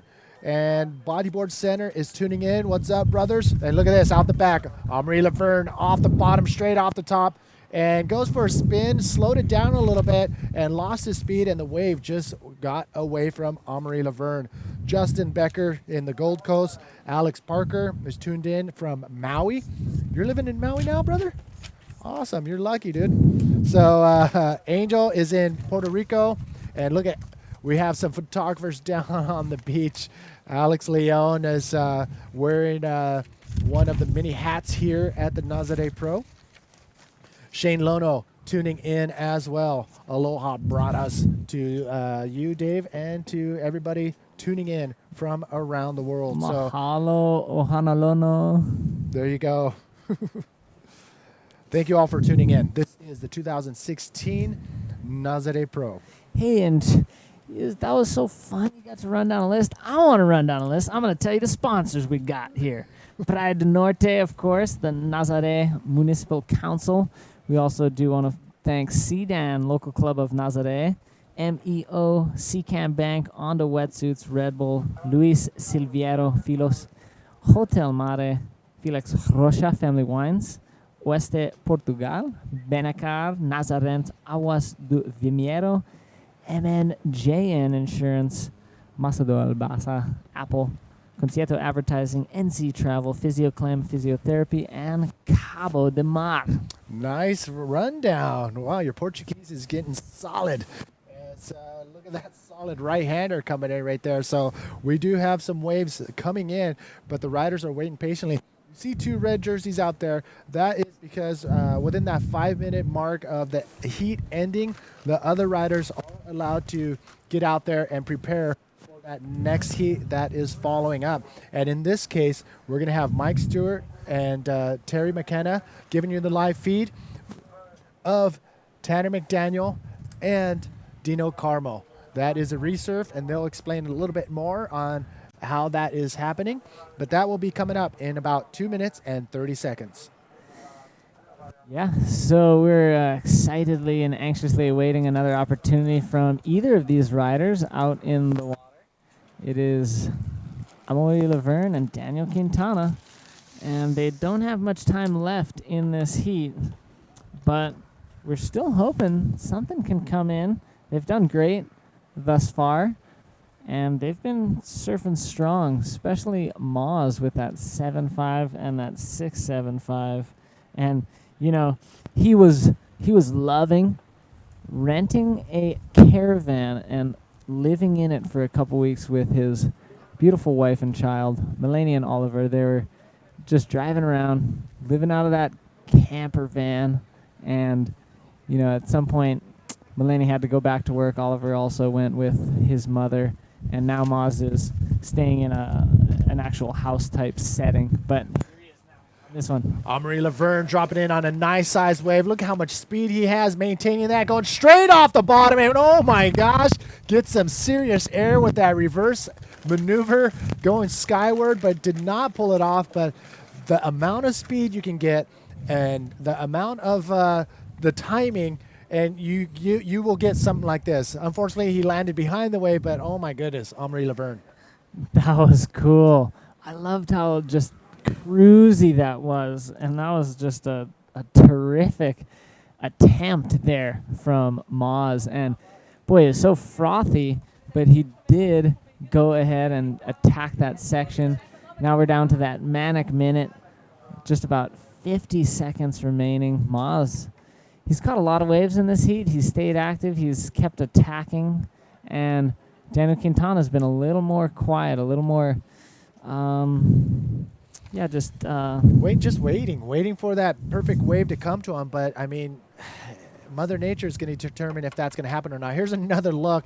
Moz hit that thing perfectly, and that is how he was able to get projected so high. And Amory Laverne, unfortunately, didn't pull that off, but knew that he had 2 solid scores and went for it anyways. With the amount of speed he had, he could have just flown and did whatever he wanted in the air. So Amory Laverne still looking very comfortable, and with 10 seconds to go, I think that may be the end of the road of Daniel Quintana. And just so you know, before we log out, huge props to Stealth, ISS, Bodyboard King, NMT, and U Riding. And the reason why I wanted to say U Riding, if you haven't downloaded the game, download the Journey bodyboard game from U Riding, and there you will be able to compete virtually on the Nazare Pro. So, ladies and gentlemen, we are done with round number 3, except for a resurf from last heat, number 5, with Tanner McDaniel and Dino Carmo. So, ladies and gentlemen, don't go anywhere. We'll be back. You're going to have Tessa McKenna and Mike Stewart giving you the live feed right after this.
right, welcome back, everybody. It is day number 4 here at the 2016 Nazare Pro, and joining me in the commentary booth, Tasman McKenna, of course, from the APB, is none other than Hawaiian Mike Stewart. Welcome along, Mike. Thank you, Taz. It's going to be an interesting clash, this one. Of course, it's a bit of a resurf. Let's go straight out into the water and check out what's happening here. But that is the tail end of Dino Carmo on his first wave. Dino in the yellow singlet, representing Portugal, of course. Here's the replay. We'll come back to that. Looks like Dino might have found himself. That was a pretty darn good wave for today's conditions. You know, a good barrel to roll to maybe another move at the very tail end. I didn't see the tail end of that wave, but that looked like a pretty high-scoring affair. Here's Tanner up and riding. All right, well, Tanner just up and off the back of that one. Just for those people that are unaware back home, Mike, this is a resurf of a previous heat that we had yesterday between Tanner. It was heat number 5, round number 3. And so we're just watching that replay, and oh my goodness, that was a good way to start for Dino. So he's opened up with a 6.5, Tanner's got a 1.0, and yeah, he's got off to a pretty good start there for the local kid from Pride to North. He's actually sponsored by the town here in Nazare. But going back to what happened yesterday, we had a little bit of a mishap in that heat as far as technicalities goes, mate. And what it did was it meant that we had to come here and surf this heat again. In a nutshell, for those people watching the webcast, the afternoon, the light here gets really bad, and it's super hard for the judges to see. So we moved the flag, and they normally were moving the flag heat by heat. But during this particular heat between Dino and Tanner, the flag was actually moved 6 or 8 minutes into the heat. Dino got away with what was in the old area, backflipped out of it, but he got a 0 because at that point he was out of the area, and it caused a little bit of controversy. Yeah, that was a really unfortunate situation, and you know, things happen out of your control a lot of times in events, and you know, there's so many moving parts to it, as you know. So it's not an easy predicament, and it's unfortunate for Tanner, I think, more than anything, just because he has to try to go out and beat Dino again, which is not an easy task. You know, Dino's the local here from Nazare. He's a really good rider, and you know, he's got his work cut out for him, especially after Dino's first wave, which was a pretty nice opener with a 6.5. All right, so that pretty much sums it up in a nutshell, folks. What we did do, just for the record, to finish off the whole story of that mishap, was we took this to the APB board. Overnight, we put the case forward, and we took it to the tribunal, effectively, and went, you know, diplomatically, got the best result. It was a pretty overwhelming result from the board to say, let's resurf this heat, and here we are with the boys having another resurf. All right, looks like we got an interview with Vilma from the previous heat. Let's throw it over to her to take it away right now. Hello guys, I'm here with Amaury after an amazing heat. Tell us, what happened in there? Yeah. You were going for the... Yeah, I was going for something big, but yeah, it's pretty tough out there. I mean, a lot of current. The ocean is really powerful today. I think it's the biggest condition we had since the beginning. It's really physical, hard to be at the good spot. And to be against Danny from Canaries, it was really important for me because I've been helping him a bit on the tour this year, and I'm really happy to see a Canarian guys on the tour.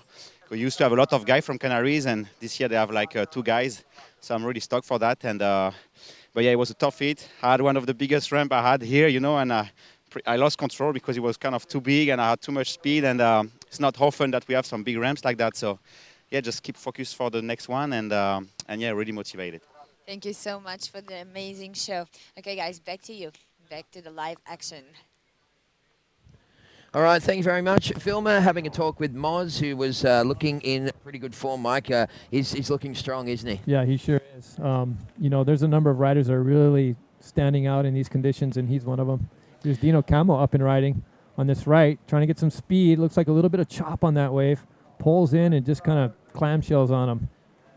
All right, so Dino getting clamped on wave number 2, but he has got two scores in the system now. Tanner McDaniel just with the 1.0. These are 25-minute heats. Right now we got 20 minutes left on the clock. And having a look at the replay of this one for Dino.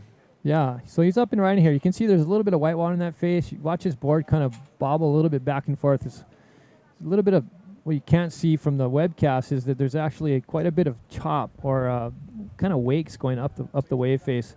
Create this difficulty to get through. You know, it's almost like speed bumps. Yeah, that's kind of right. going over them and wobbling a little bit, losing a little bit of speed. So he lost some speed there. That wave just didn't really cooperate in any event.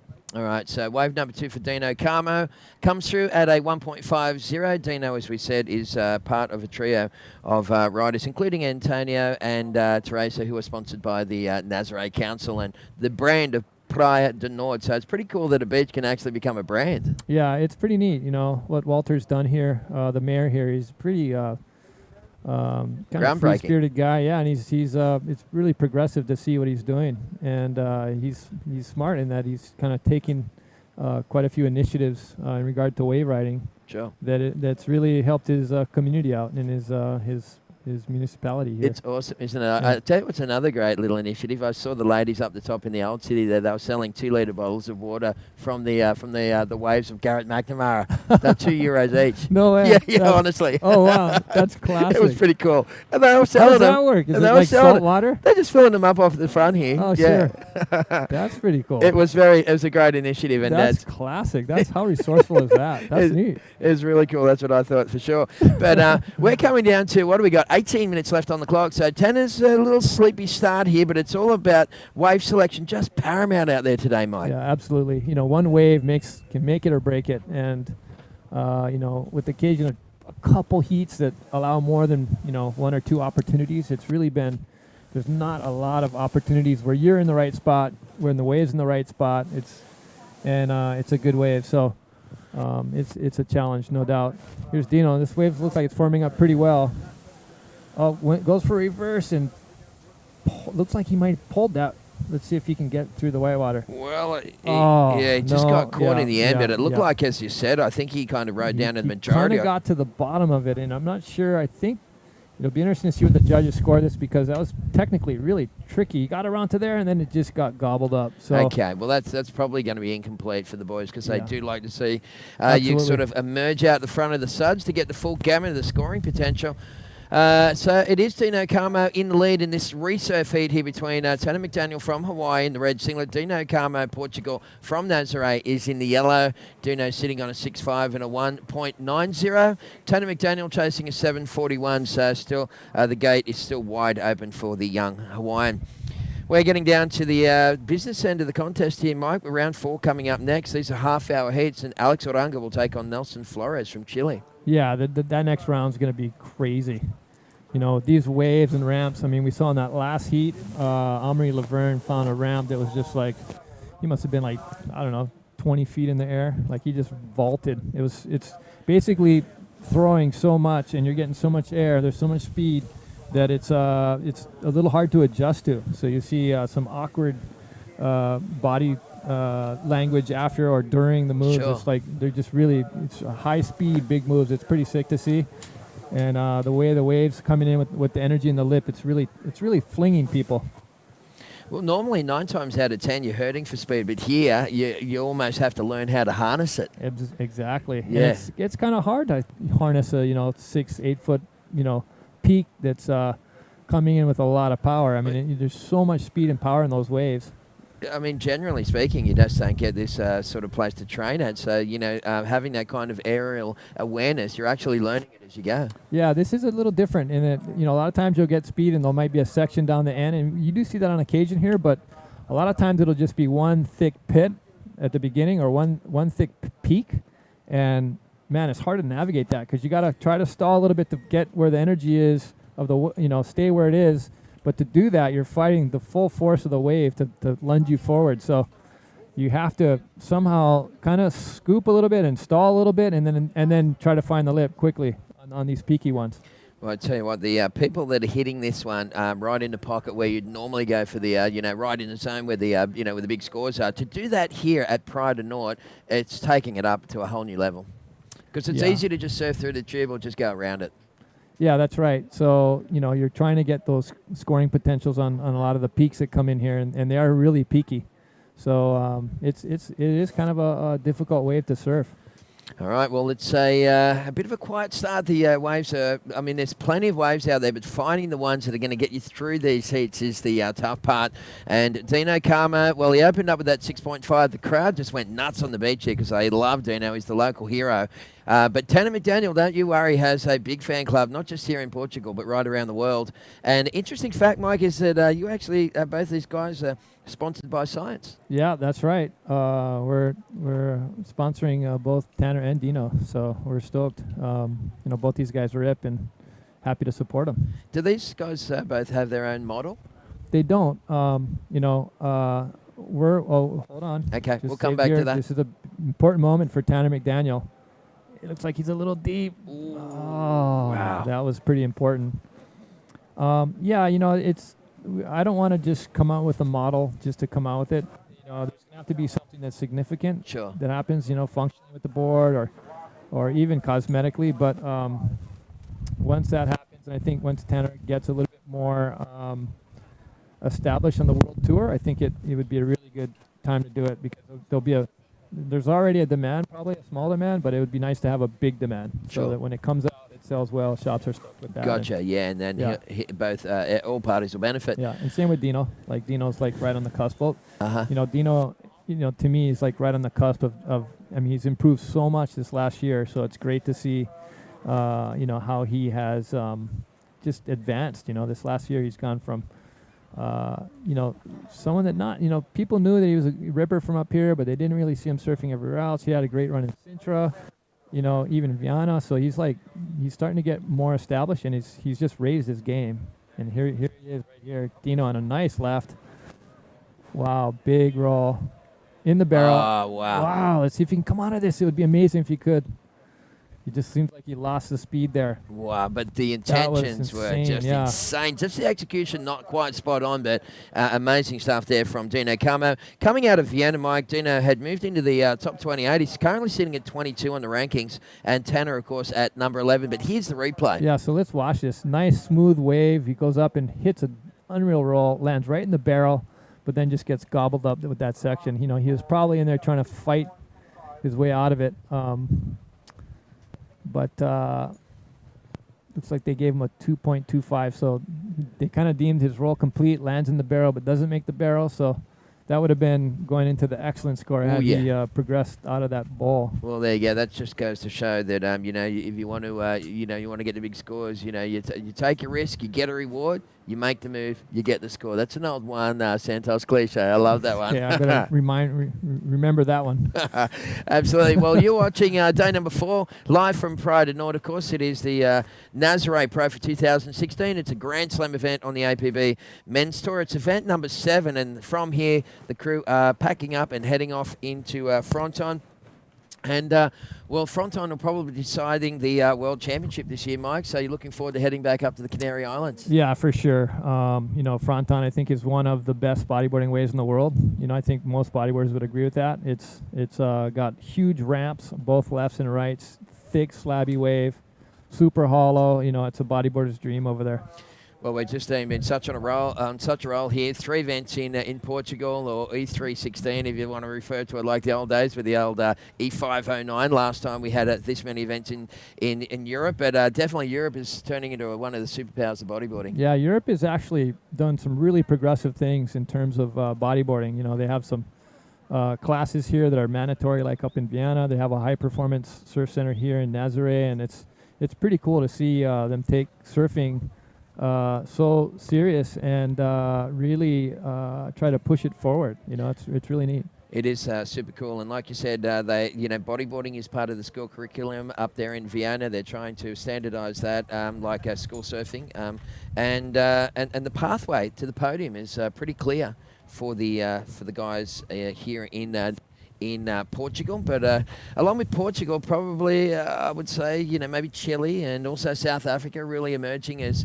superpowers of the sport. Whereas maybe as far as like maybe 5 years ago, Hawaii, Australia really had a stranglehold on that. Yeah, it's neat to see these emerging markets kind of like rise.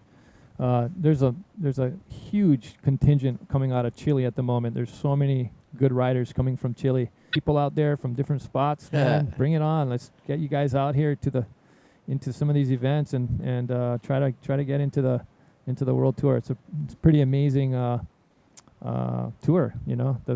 Especially the venues we got this year. I mean, think of the venues are just amazing. Pipe. Yep. Tahiti, Arica, Yeah. Itacoachara, Yeah. here, Yeah. Fronton. It's crazy. It is. It's really getting back to where it needs to be. He goes. Another man that is somewhere he needs to be. Right in the pocket of that one is Dino Carmo. Was in second priority, so he's just exploring his options as you do without priority. But Tanner McDaniel still hanging on. He knows if he wants to beat this local legend, he's going to have to pick the eyes out of it and get the best waves. Yeah, time is burning down. He's got to get more busy. He hasn't really caught any good waves. So, okay, maybe this might change things. He needs one decent section, to do his thing. And this might be it. Roll. That was a kind of a strange roll, kind of off of a falling lip. That was really interesting, but somehow he got some decent projection. I think that was kind of actually shows what I was explaining a little bit earlier, man. Those lips, they really toss you. And with the speed you got, it's unforgiving. So he kind of goes up and hits that whitewater and boom. That was pretty sick. He kind of extracted what he could out of that. Ooh, there's some big sets coming through, and Tanner's probably going to wear a couple of those on the head. And out the back, you can hear the locals cheering. Dino Carmo is in position here, and he's having a look at this one. He's just going to sum it up, Mike. He's into it. No, looks like, yeah, he decided not to go on that one. I think he knows it's probably crunch time. He needs another wave, and it looks like Tanner might be sliding into something here. All right, well, we'll see if we can get the that shot of Tanner McDaniel, and we're not exactly closeout. sure. Yeah, it looks like that thing shut down on him. But Tanner's last wave, judges awarding him a 5.0, Mike. So Tanner only needing a 376 to take the lead. Yeah, that's right. So he doesn't need much. That certainly would not do it with 1 point. He's got 7 minutes to catch. Let's see here. So, yeah, the whitewater just kind of grabbed him, and probably, that wave looked kind of bumpy. Didn't look like there's much to it. So, here we go. Dino up and maybe potentially up on this set.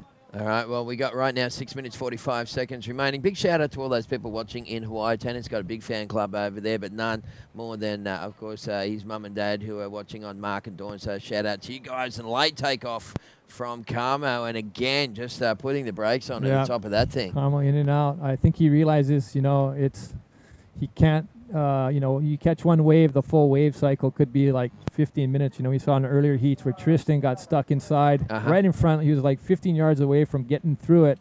And then for the next 10 minutes, I want to say, he just got pounded 400 meters in succession. These waves just came in and kept pounding and pounding and pounding. He was like 400 meters down the beach by the time it was done. And then he had to paddle out still. It was crazy. So you want to make sure the waves you catch are going to be keepers. And at this late stage of the game, the last 5 minutes, it's just crunch time. You got to make sure the wave you catch is the one that's going to give you the score you need. All so right. Dino obviously looking to extend his lead. Tanner just trying to play catch up. Tanner doesn't need much.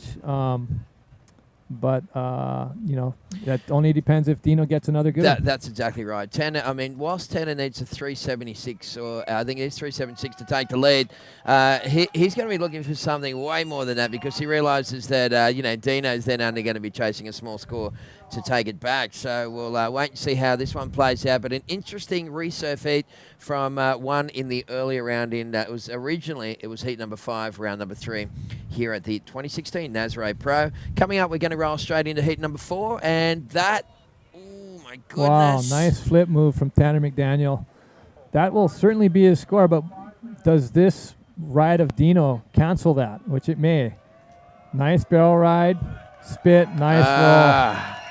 And you can hear the crowd going nuts. That was pretty darn good. All right. Well, what an exchange, ladies and gentlemen. Let's go firstly to the replay of Tanner. Yeah. So Tanner here with a good, nice flip.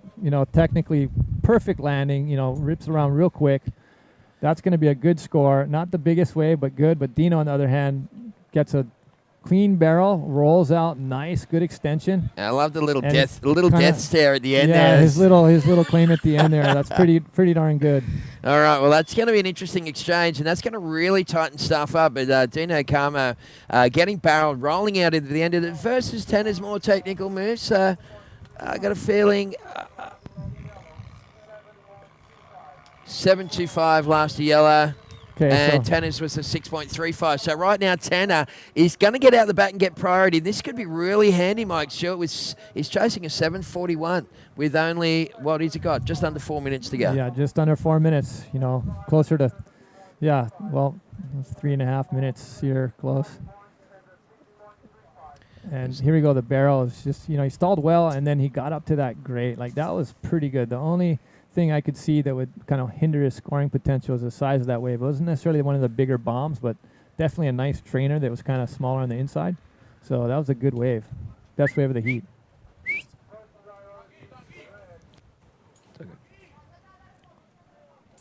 So this is it. It's going to come down to final, and this could be it for Tanner. Let's see what he's got.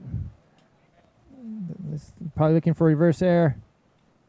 Off the back. Unfortunately. That's not going to help him. No, and he has still got 3 minutes, Mike. So time is, whilst time's the enemy, he definitely has another opportunity. It looks like Dino's kind of stuck on the inside. I'm not sure if he's going to make it out in time for this heat. Well, it almost looks like the body language, like he's just going through the motions, I think, because the Yeah. crowd's here. But like the reality is that Tanner's already back into the lineup and chasing a 7:41. So it's going to be a nail biter for all those people watching at home, including the McDaniels. So hang in there, folks. We'll get there soon. Round number 4, heat number 1. Alex Oranga from the Basque Country takes on Nelson Flores from Chile. Flores, I believe, in Spanish means flowers. So, but I don't think he's going to be. He's not going to be taking it too easy on Alex Oranga in the I don't next think heat. you'll see a lot of flowers in that heat. I don't believe so. That's for sure. And then we got Brahim Idosh will take on Jeff Hubbard. Whoever wins this heat will take on Alan Munoz. Number 4 will be PLC taking on Roberto Bruno. Number 5, Ian Campbell taking on Miguel Adao. Mike Stewart, you'll be taking on Socrates Santana. What are your thoughts about that one? Yeah, well, it's going to be a good heat. I hope that I'll do well. It's tough. Yeah, man, you got some experience riding tubes on the go. Let's face it. I would say my experience definitely trumps his, but but he's a great young talent, of course. In the next one, Dave Hubbard, Matias Diaz, and Uri Valentin will take on Moz in the last heat of the day. So stick around because we got lots more action coming your way. The big question mark with 1:30 on the clock. That's 90 seconds remaining for Tanner McDaniel. Can he find a 7.41? We know that he's of the caliber to get that sort of score this looks quite like easily. a pretty good wave coming in here. Let's see if you can convert this. No.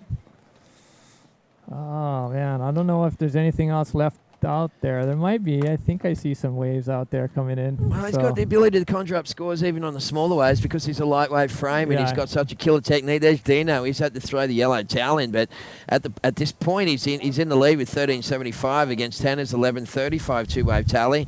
Tanner chasing 7.41. We got 1 minute to go. Yeah, this is nail biting, for Tanner. This must be interesting for you too, being a sponsor of both these it's guys. weird. It's You're really kind of weird. torn between, the whole thing. I want the best rider to win. Of course. Always. But yeah, in this case, it's hard just because Tanner won yesterday, and Sure. so if he doesn't advance through this, it's going to be a really hard thing to deal with as a competitor. Sure. But it's these kind of moments that make a rider, and it's really important to just keep on keeping on and keep fighting. That's right. I'll tell you what, there's so many guys that come so close in their careers and they just don't go that extra bit, Look at this close up of Dino. This is Yeah, killing him. he's So 10 15 seconds. Dino Karma you're gonna is see somebody quite elated here. all right. Well, there's Tanner. There's no waves coming through, so you're going to see Dino will spring up here, and there he goes. All right, and it is victory goes to Dino Karma. Tanner McDaniel, well, he was out the back there. Unfortunately, no waves came through. Good luck in your heat later on today, Mike, and Thanks, thank you very Tezza. much for joining us Thanks in so the much. booth. Let's pay a couple of bills and return after the break with more Grand Slam action right here at the 2016 Nazare Pro.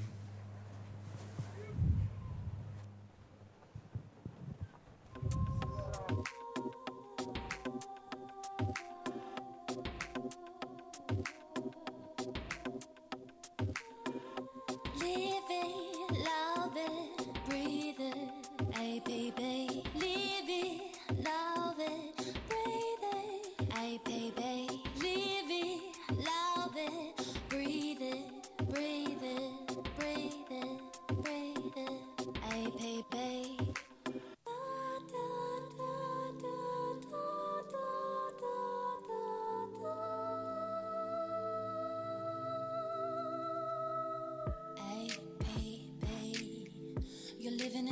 loving and you're breathing in. Hey, baby. You're living and you're loving and you're breathing. All right, well, welcome back, folks. And you can see a very elated Dino Carmo victorious over Tanner McDaniel in that last heat. And it was interesting to have Mike Stewart there, as I'm joined again by Nunito, of course, Nuno Cardoso. Welcome back to the commentary booth. It's so good to be back here, and that was an amazing heat.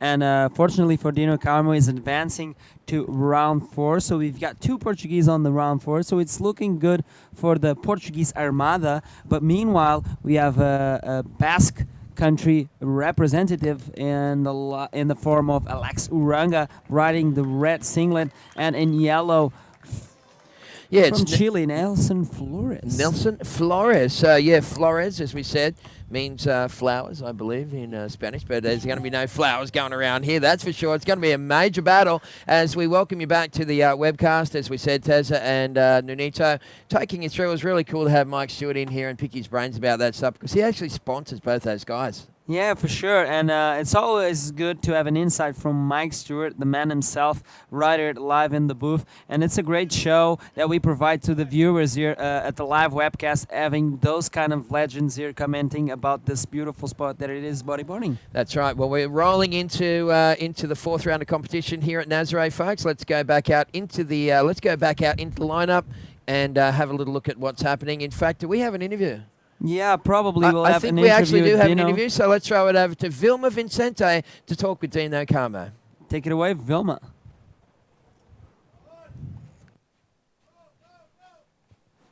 And I'm here with Dino Carmo. I think we're live now.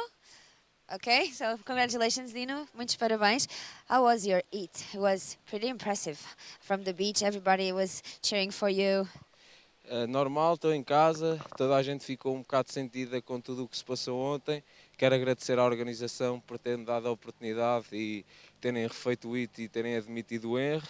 Okay, he's pretty happy with this win, and he's like to take this opportunity to appreciate the organization, to redo this heat. And so he says thank you to the organization and to the judges to admit the error and redo the heat. E pronto, agora é continuar concentrado, estava bastante desconcentrado com tudo o que se passou e consegui relaxar antes de entrar para dentro da água, consegui apanhar algumas ondas boas, surfar bem e agora é continuar focado para chegar à final. Now it's keeping on track and focusing to straight to the final, he says. Okay, good luck to you, and the best man wins, right? Thank you. Back to you guys. All right, well, thank you very much. That was Vilma Vincent having a bit of a talk with Dino Carmo, victorious in the resurf against Tanner McDaniel. A little bit of a bitter pill for Tanner to swallow there, because he came out on top in the first round. But, of course, the APB, they voted with the board for a resurf after the flag was moved during that heat yesterday. And Dino backflipped on one of his better waves and was scored a 0. And at that point, it really destroyed his whole heat and his whole sort of persona in the heat. So it was a fair call to do the resurf. At that time round, Dino got the better of him. Yeah, there was a little bit of controversy there, but we got things solved there. We're all professionals here at the APB, so we redid that heat, and everything is back to order. Meanwhile, live action, we just saw a replay of Alex Uranga comboing 2 rolls on his previous wave. The first one was really heavy, but he landed that one, got around the wave, and was able to pull another roll, so he just puts it on the board as 7 points. So right now, it seems like conditions have cleaned up. This wind is really helping, opening up, especially the left-handers. So you're going to see a lot of contestable waves. And I was sitting there at the beach, and I saw some amazing barrels and some amazing waves rolling in. Well, we've got a 7.0 locked in for Alex Uranga. He is one of what we've been referring to as the Fab Five, the top 5 guys in the world. Wow. They've got ability. You see that set, Terry? That was just crazy. Still some really surprise sets rolling through like this one. And another one. Yeah. And like you can see, and this is the living proof of the things that we've been saying. And we just saw Nelson Flores getting caught on the inside of that one, and that was no. very heavy. Now we have a different perspective. Now you can really see how far the waves are here from the beach and how big they are. Look, the amount of water moving there, Terry. It really reminds me of Pipeline. You know, I turned up this morning when it was a misty start to the day. We saw these big spitting left-hand tubes, and it just was exactly like rolling up the pipe back in the day, you know, when we were running the contest there in 2010, 11 and 12. Actually, I think I went there for 5 or 6 years in a row.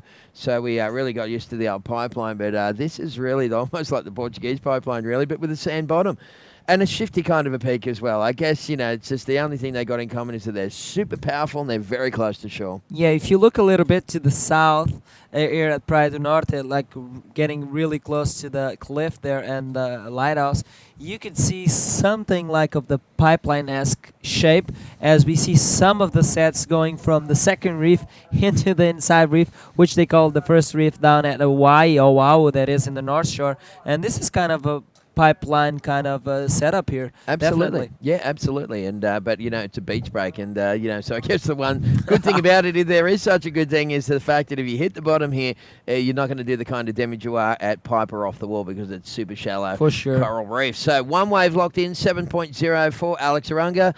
Nelson Flores, well, he copped those sets on the head. He's got himself back out there. This guy from Chile's got some skills. And he right now is tasting a 7.01 to try and take the lead. Arunga with first priority. First priority is with Nelson Flores. Oh, okay, but that's interesting. Now must be okay, something because wrong he on the hasn't caught a screen. wave. He just copped it on the Okay. head, so he hasn't lost the priority. Okay, that's an interesting scenario. Okay, there's a wash through set, and yeah, we're gonna break that through to the viewers here. And you're right, Terry. He didn't get his first wave, and Alex Arunga already got his first wave. As you can see him lifting his hand and asking for the situation, as probably he's not understanding. But yeah, Nelson Flores was just caught inside on that big set, so he didn't lose priority. That's He just right. got back out from that terrible beating, and is still holding priority.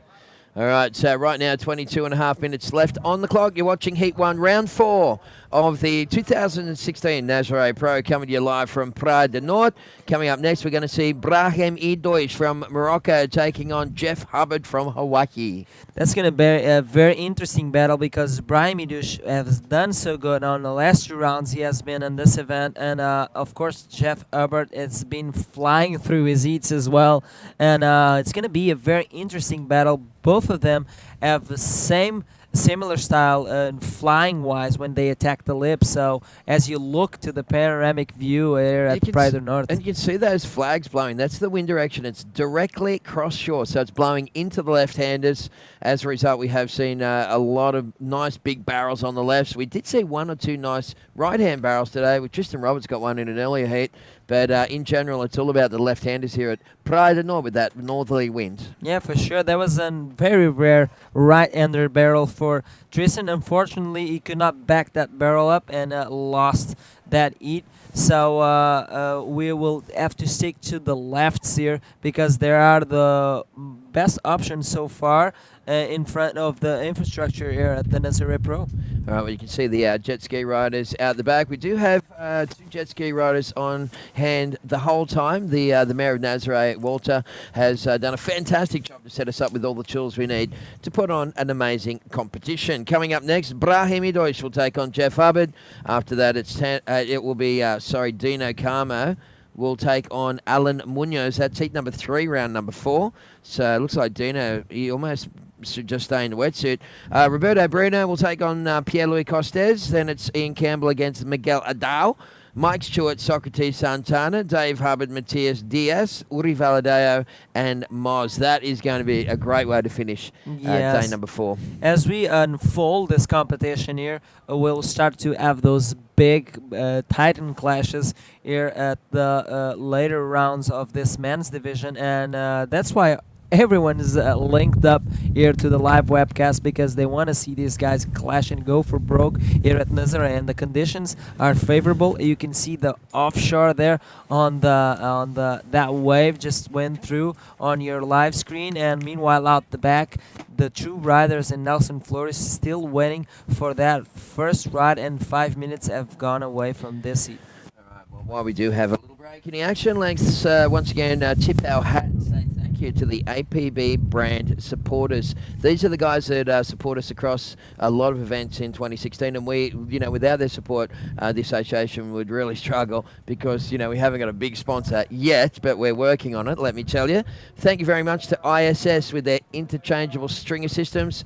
Thanks to Mez and the guys from NMD and Julio and the guys from Stealth. Of course, Toby from Bodyboard King, and of course, Mike and the crew from You Riding the Journey. Download it and play the Nazare Pro in the palm of your hand right now. Yeah, you've until Tuesday, next Tuesday that is, to play the online version of this Nazare Pro 2016. You can compete against anybody in the world. Basically, just log on.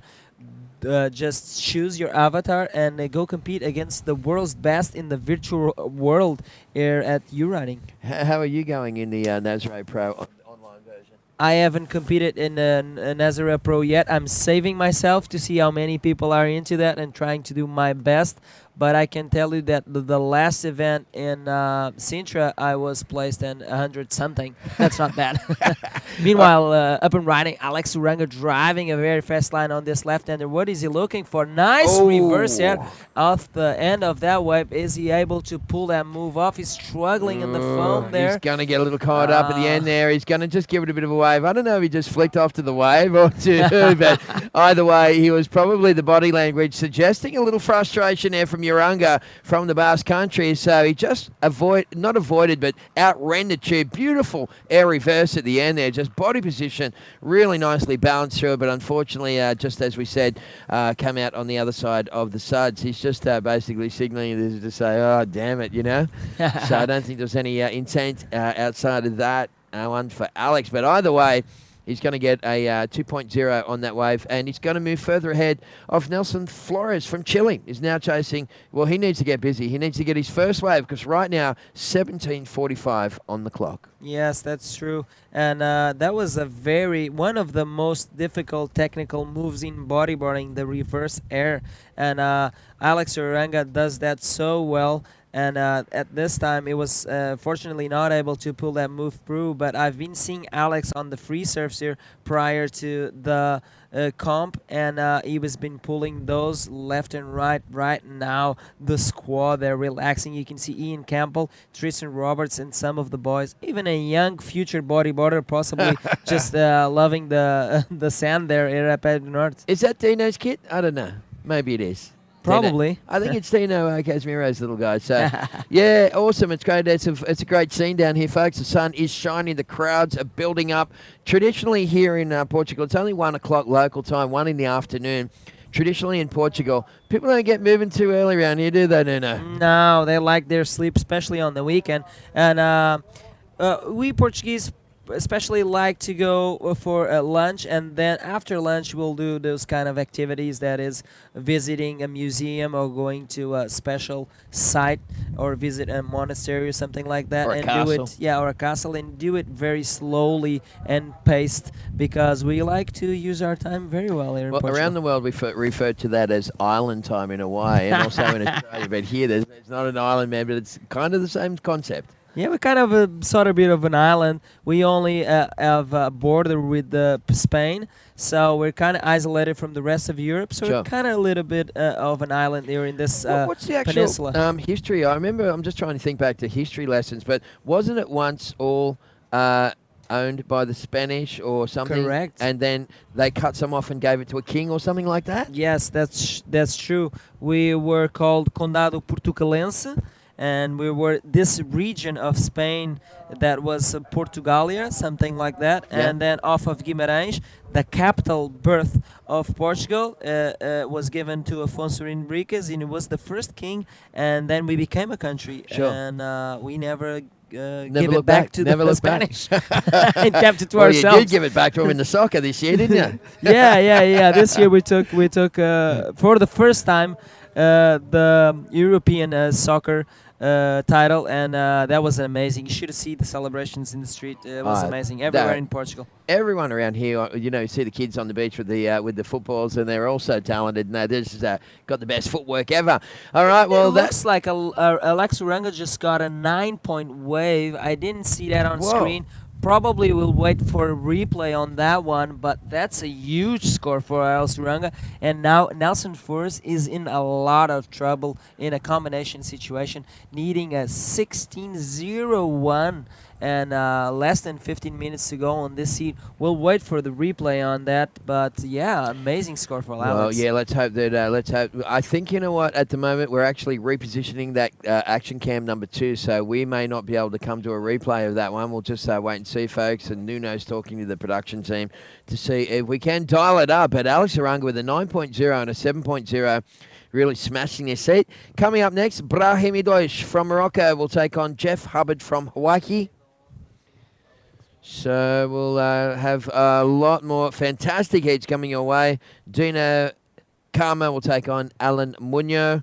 Roberto Bruno against PLC. Mike Stewart, Socrates Santana, Ian Campbell, Miguel Adao, Dave Hubbard, Matias Diaz, and Yuri Valadeo will take on Amaury Laverne. So watch out for this set, Terry. There it goes. Nelson Flores choosing for this one to be his first wave of this heat, and he's lining up that last section first for a nice tweak invert there, and he lands a move. A nice way to get out of that combo situation. Let's see what the judges score that wave. All right, interesting to see Nelson ride that wave so far in, and you can see he's a little disappointed in himself. He's looking to the shore to just see what his Chilean friends are going to do. It looked like this thing was going to really open up into an incredible barrel there. And unfortunately for Flores, he just hits that. It's not going to be a super score, of course, because that's simplistic bodyboarding right there. But a beautiful wave. But he just had a little trouble trying to read that and make the right decision to get the big score. Yeah, it's all about timing in this end sections, and if you time it well, you will get more fly time and as well better way to land that move. It kept it simple and some sorts on a way that he could land that move and get that score on a scoreboard, and that's gonna help him probably to get out of that situation combination. Just needs at least a 6 to get out of this combination situation. We'll wait for those cards to drop. I got a feeling that he's not going to get that. Yeah, there it is, a 4.25. So not enough. He's still in combo land, needing 16.01 to move into the lead. Alex Uranga really dominating this heat with a 7 and a 9.0. And you can see that's Nelson Flores there, just getting a little bit of advice from the crew as to what to do. I mean, he's just a little lost there about how to actually get back out into the lineup here because it's so heavy. Yeah, it's true. It's a matter of luck, but at the same time, it's a matter of separating the men from the boys. Don't get us wrong, but the best riders will get some highlights here in this kind of conditions because they are very suited for the more professional kind of riding. It's not saying that Nelson Flores is not professional, but he's still a youngster from Chile, and he still has a lot to learn with these guys. And Alex Uranga putting on a lesson right now. Yeah, and I'll tell you the other thing about Chile is that it has a lot of really well-defined reef breaks and not a lot of beach breaks. And if they do have beaches, they're not going to be surfing them. So Nelson would be, he wouldn't be too skilled or schooled, I should say, in these sort of shifty, heavy beach break situations. And you can see him there just trying to work out what he's actually going to do. He copped a beating at the start of this heat, so he is just completely exhausted. And he's just going to play it cool. There's 11 minutes and 10 seconds left on the clock. He's chasing. Well, Alex has got a 9 and a 7.0, so Nelson needing a 16.01 two-wave tally. That's an 8 and an 8.01, which is not out of the question. But you can see just the body language there. Just he's really tired, and he's probably a little disappointed that he's in this position. Yeah, Nelson took 2 waves on that. Some of the biggest sets I've seen here in front of this infrastructure here at the Nazare Pro. The waves just came out of nowhere, and unfortunately for Nelson Flores, who was on the outside, I do remember, was caught by surprise by those 2 waves, and there was 2 massive closeouts, like 2 AV sharp breaks like you would have like maybe at Waimea, but further out, and just exploded in front of him. That was at least 8-foot wave. Sure. And he paid his toll. Man, we actually heard the crowd all here on the beach just let out a Yeah. big groan, like, oh my goodness. So he really copped it on the head, and Alex Leon pointed it out to us and went, oh man, he's copped that one right on the head. So I don't even know if he's going to go back out. He's just completely destroyed. Yeah, And, you know one thing? I'm glad I'm in this seat with you, Terry, because I don't want to be in his shoes. Oh, when no. halfway fell on his head. No, that's that right. would be painful. Look, you touched on it before, and you were dead right, Nuno, is that not only do you have to be skilled and super fit and, just very experienced in these sort of conditions, but you also... you also have to have a lot of bravado, which is something that's a lot of other sports. It's not really common in a lot of sports, really. It's surf sports that I think in the future people are going to understand the sort of bravery that it takes young men to get out there and take on Mother Nature like this. And then in the future, these guys really need to be rewarded for that. Yeah, for sure. We must be we have to be sure that when you look at planet Earth, not all countries are obeyed by sea. So the ones that they have probably don't even have waves. So this is the kind of thing that most people in the world would not comprehend. But the people that are in touch with the sea since a young age, especially these bodyboarders that have been bodyboarding for so many years, they know what the sea brings out at you, and you can never turn your back. And there must be a lot of bravado. You have to be very brave to face this kind of conditions. Look at this massive set. Ooh. I know you're watching in the screen, but this is at least 8 feet. It doesn't look like it in the screen, but trust me, once you set your foot here on the beach at Praia do Norte and you see one of these waves, they are massive, and at the same point they are so heavy. I cannot explain. I was telling Manny the other day, this is the heaviest beach break in Portugal, period. Look at this bomb.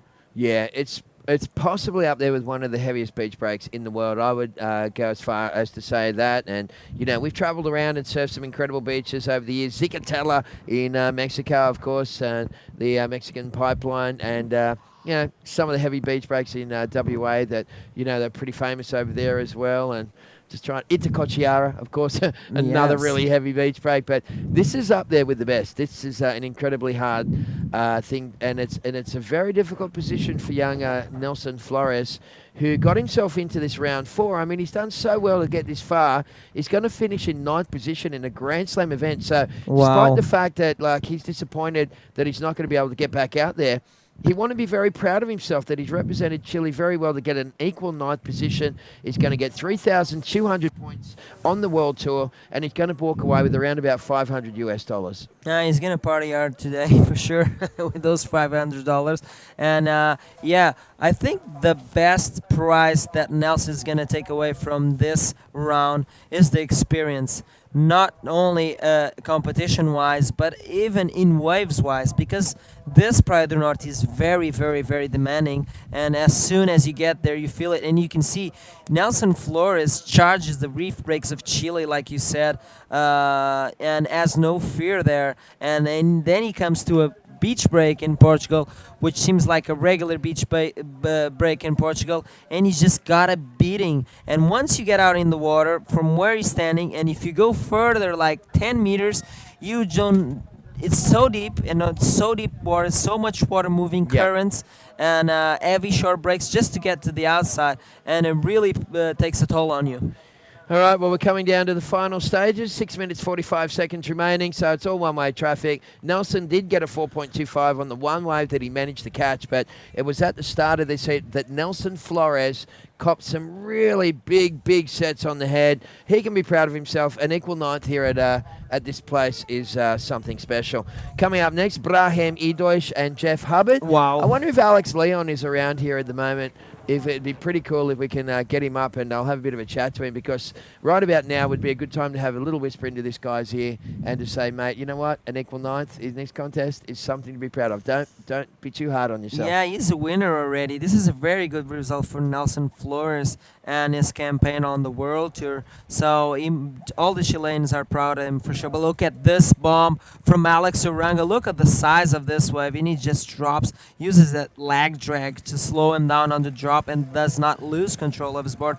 Unfortunately, there was not much there on that wave, and he decides to paddle out the back and look for another wave. He still has 5 minutes on this heat, and how cool is for a bodyboarder to compete all alone, surf all alone in Praia do Norte. This is something that some of the Portuguese bodyboarders dream about, surfing Praia do Norte all alone, and Alex Uranga has had that chance just in competition now. So it's an amazing feeling for Alex for sure, but at the same time kind of threatening because being alone out here with this kind of conditions, it's heavy. But yeah, Alex Uranga is used to this kind of playing field, and he's just cool and calm and collected there. I don't know if he knows that his opponent is outside of the water right now in the sand, just having a breather, but he's in total control of this heat right now, and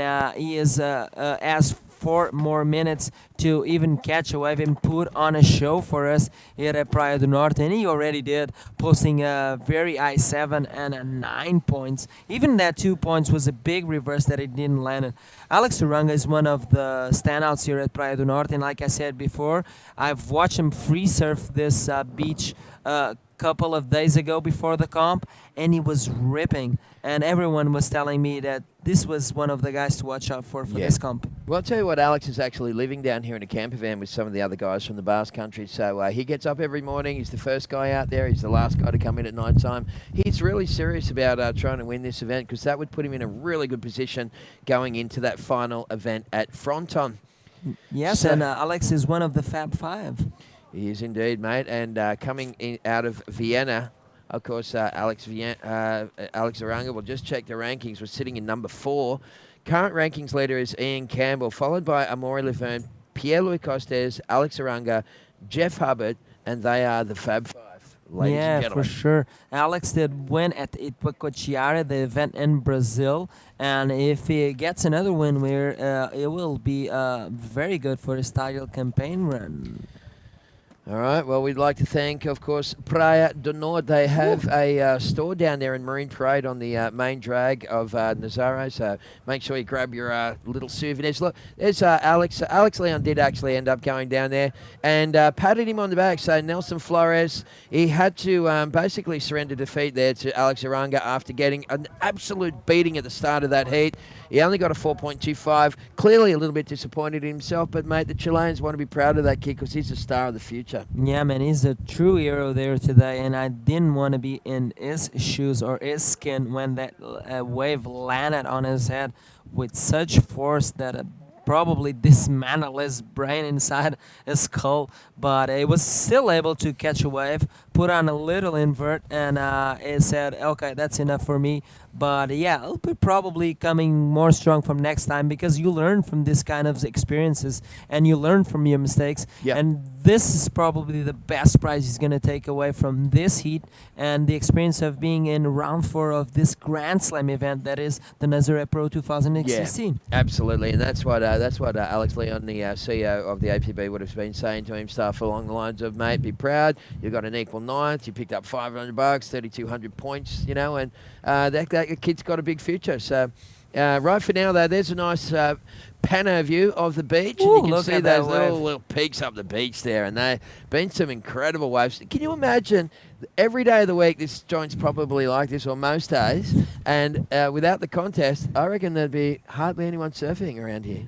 Yeah, sometimes even bigger than today, sometimes smaller. Yeah, this delivers all the works here. Probably as you can see that, oh my God, did you see that A-frame where that left just exploding at the end? And there's another one out the back. Meanwhile, live action, this is Alex Uranga driving through this left hand. Take us through, Terry. Yeah, well, Alex, once again, huge high-flying invert.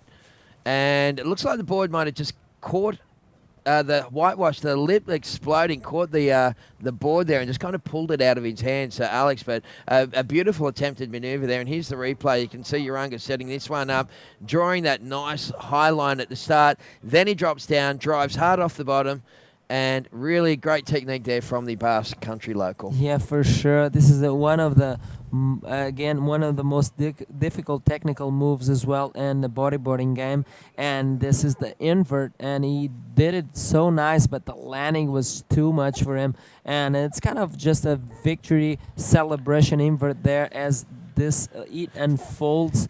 And Alex Uranga taking a very, very solid win over Nelson Flores. All right, well, I hope you're enjoying the action, folks. That's it for that one. So it will be Alex Uranga rolling on through into the quarterfinals. We're going to roll back ourselves with more battles live from the 2016 Nazare Pro Grand Slam event right after this ad break.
Welcome back, everybody. Manny V here and David Hubbard bringing you the live feed from round number 4 here on Praia del Norte in Portugal. And this is an elimination round.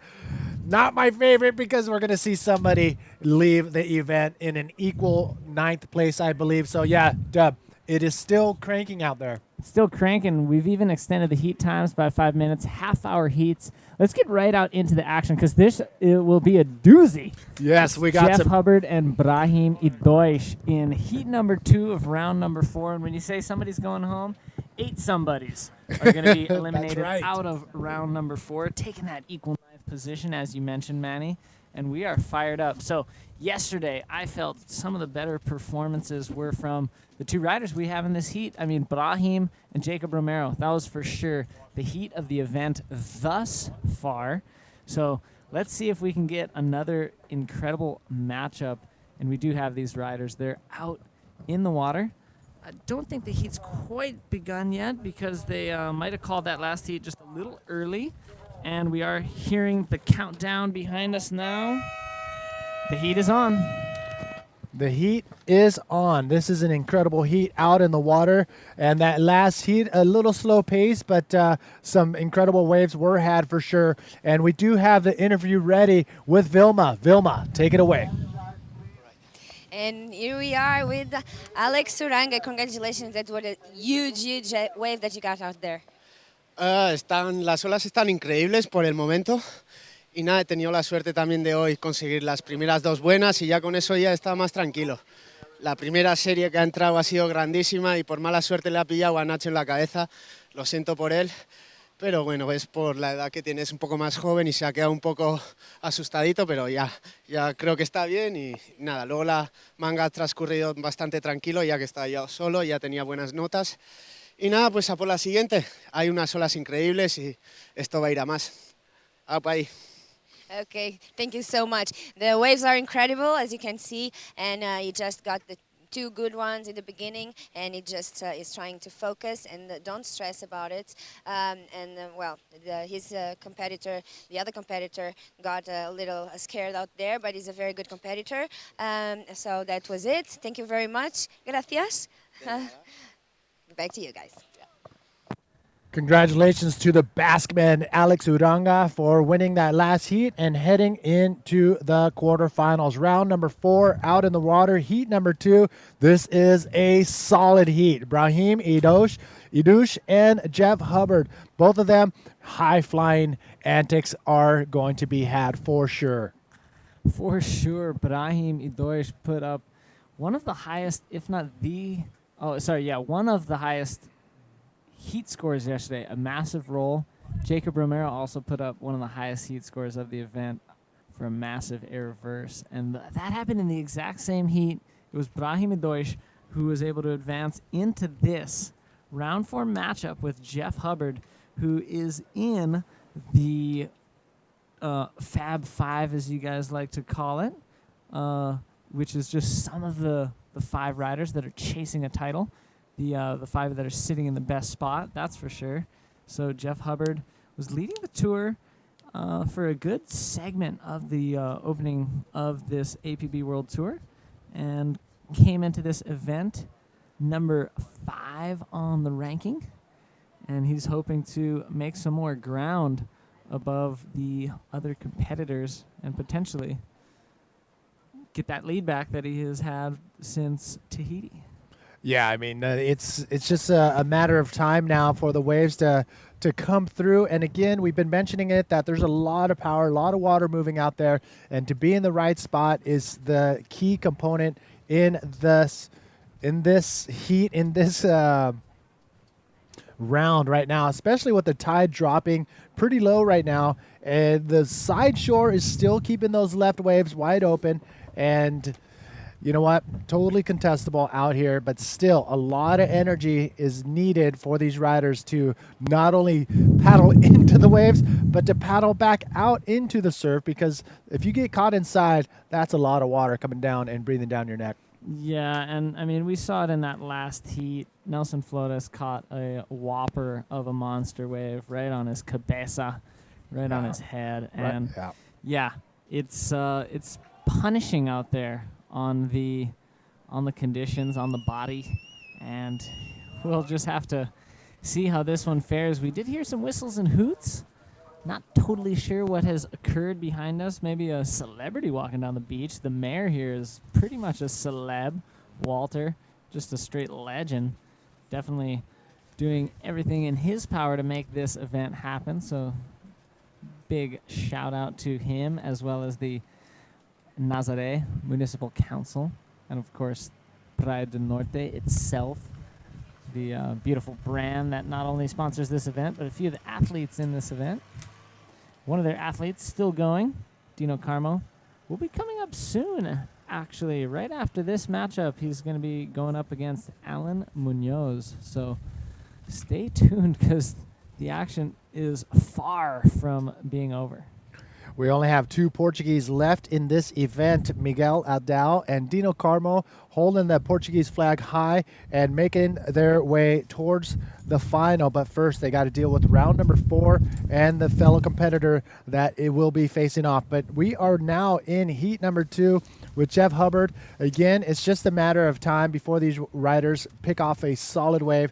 And again, the waves are still pumping 5, 6, 7 foot Hawaiian, which means double that, and you will have the face of the wave that are rolling through here. So we have seen some 10, 12-foot bombs come in, and it is pretty exciting to watch once these riders drop into these things. Oh, super exciting to see, and we're still waiting for this to get this heat started, really, because I don't think there's been rides ridden quite yet, and it's just, wow, we're just so eagerly anticipating these numbers to start rolling through as these riders start attacking the lineup. There's just a little glimpse of one of the medium-sized waves of today. I mean, that would be a monster set on any other beach, but on today, Praia del Norte, that's just an average-sized wave. And we brought it up before, but the reason for the perfect peakiness and the way the wave is breaking here, and because of the amount of power, there is a canyon, the Nazare Canyon, which is just located south of the point, just to the south of us where the lighthouse is located. And it funnels from the south and ends pretty much here at the point of the lighthouse. And that canyon actually funnels all that energy going from very deep water to very shallow water. You can see just to the other side of the rock is where that canyon ends, and that's where we get all this power. Look at this, down the beach. It looks like, yeah, our rider in red pulling in and pulling out of that. It looked like yellow, actually, Manny. Yep, you're hard right. to see with this glare, but I think that was Jeff Hubbard sneaking under the curtain, getting a little bit of a barrel on that right-hander. And just to touch on this canyon idea, you know, if your beach doesn't have a canyon, get a snorkel and a shovel, go out and dig one. So back to Jeff Hubbard. Here we see that he did Nice. escape the barrel there. A good start for Jeff. You know, we'll see what the judges award it. Again, our camera angle wasn't nearly as good as the angle that the judges have of that wave. But terrific opportunity for Jeff to get on the board. Now he's going to have to fight his way back out through the tumultuous lineup. Well, you saw right there the scores drop on your screen. Jeff Hubbard actually had 2 waves, and the first wave, unfortunately, wasn't caught on camera for us, but the judges did see it and did give it a 7.75. And his second wave, that deep barrel ride and escaping pretty cleanly, a 6.0. So Jeff Hubbard looking really solid to Brahim's only wave of a 1.0. So I wouldn't count Brahim out just yet, only because we have a half-hour heat now with 22 minutes remaining in this heat. So a ton of time for Brahim to start his campaign. Yeah, and so thank you not only for joining us, but having the patience as, again, looks like we missed one of Jeff's rides, but, you know, good scores coming in for Jeff Hubbard, and now the pressure's on Brahim, but still plenty of time in this heat. We've extended these round 4 heats to 30 minutes, and, you know, we're only about 8.5 in to this one. So, wow, Manny, just the anticipation as the cream rises to the top in the draw, we just see bigger performers getting matched up against each other. And, I mean, that energy is palpable. Yeah, I'm looking at some of the names in round number 4. The matchups are incredible. I can't wait for this one. Heat number 6, Mike Stewart versus Socrates Santana. That is going to be amazing. Uri Valadao and Omri Laverne, the last heat in round number 4. Actually, all of these heats are very, very incredible. And make sure you send out a tweet, Instagram, Facebook message, share, do whatever you have to do to let your friends know that round number 4 has started and the matchups are incredible. Dino Carmo and Alan Munoz will be coming up next in heat number 3.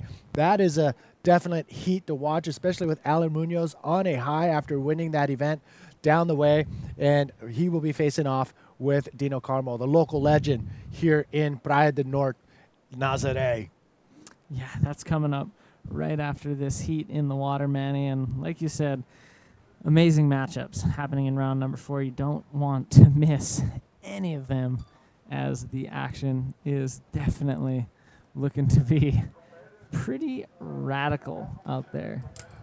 Brahim Idosh, no stranger to big waves. In fact, one of his best bodyboarding memories was riding 15 feet, glassy conditions, big barrel, only 3 other guys out, Jerome, Kamal, and Nordin.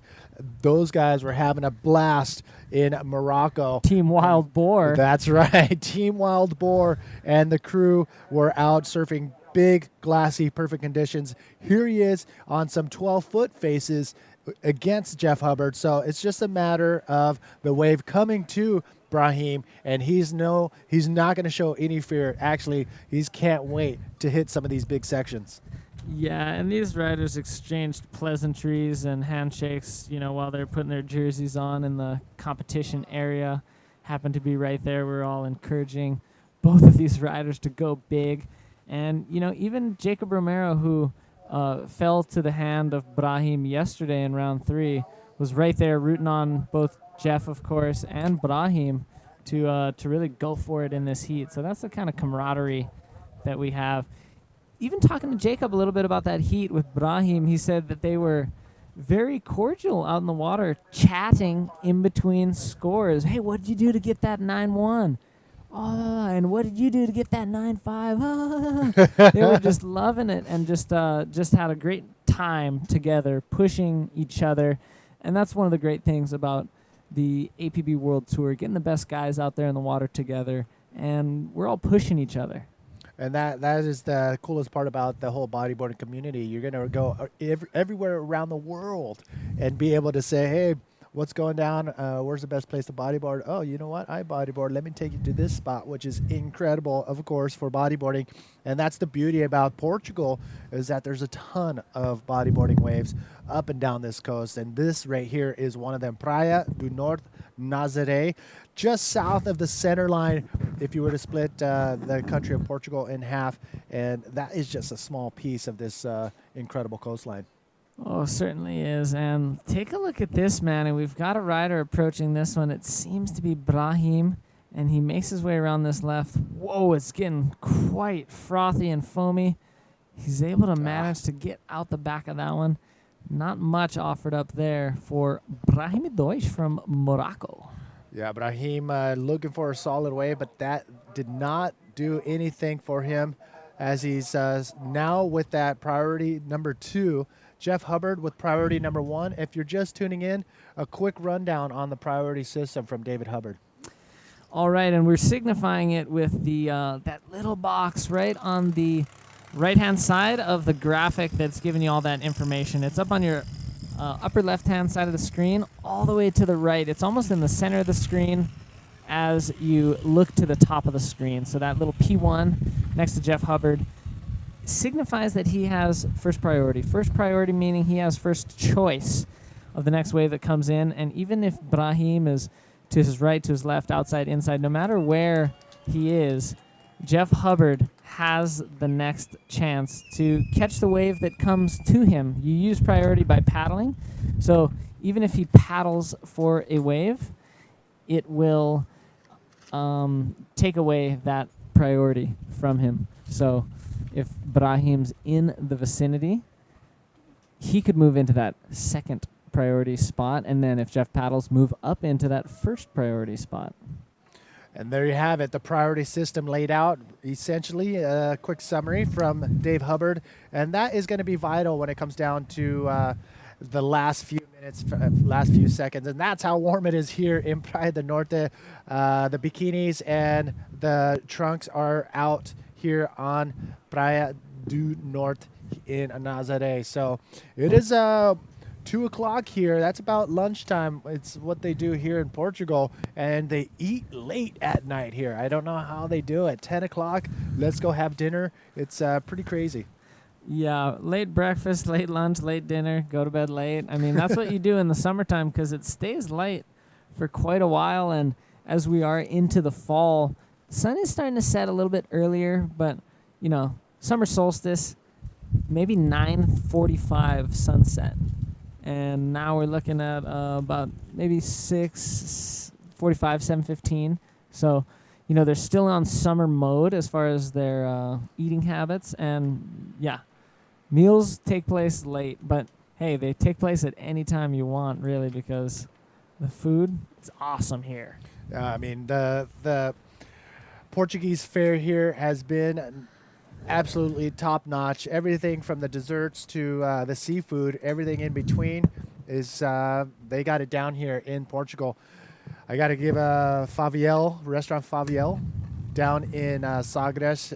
Met up with the family down there, and it was just amazing. Ivo and Nueza hooking it up down with a incredible feast, and I can't wait to get back down there. So thank you, Restaurant Faviel. Actually, you know what? We're going out to dinner tonight, and guess what we're having? Bacalhau. Indian food. Somebody suggested we go out to Indian food in Portugal, but you know what? It's okay to change it up just a little bit. All right, taking a look at this. Jeff Hubbard dropping in onto this left-hander. Well, he's got a lot of speed, Manny, and he's eyeing up that lip. Oh, my goodness. Throws a huge flip. He's not done. He gets to that section, cuts out. I think he did plenty enough already for that. Woo. And, wow, a massive flip. And during that rotation, I almost anticipated him landing on the top of the wave, but he continued to fall down and land it way out in the flat. So check this out. Big line, draws it up, and boom, there's the completion. A full rotation ARS actually is what that was specifically. So, wow, he spun the spin completely around. Air roll spin, ARS. He did the complete 360 and was facing forward again. That's an incredible opportunity. The judges loved it with that projection and how much air he had between him and the wave. Here's another look, an 8.5 maneuver right here from Jeff Hubbard. Ton of speed, full control, and just launches skyward as he gets projected straight up and pulls off that ARS perfectly. So Jeff Hubbard, again, looking very solid here in heat number 2, round number 4. Brahim, he's got to step on the gas. Yeah, for sure. I mean, he's capable of those numbers. We saw one of the highest heat totals of the event posted by Brahim yesterday. Here he is now up on this left-hander. Of course, it is the APB replay. And he throws a huge flip of his own. Another big ARS. And he's excited, throws the hand up. And we do have a battle on our hands, Manny. And we are well into the second half of this heat. About 12 minutes remaining. Jeff Hubbard also got another ride. Look, he's deep behind the section on that one. He backdoors this barrel. Does he make it out, Manny? I see his fins and stuff. He made it. And yeah, that was on his way out after that 8.5 wave. Jeff Hubbard just luckily got another wave handed to him, and as a deep barrel comes out with a spin, it looked like, and kicks out of that one. So the scores will be dropping for both.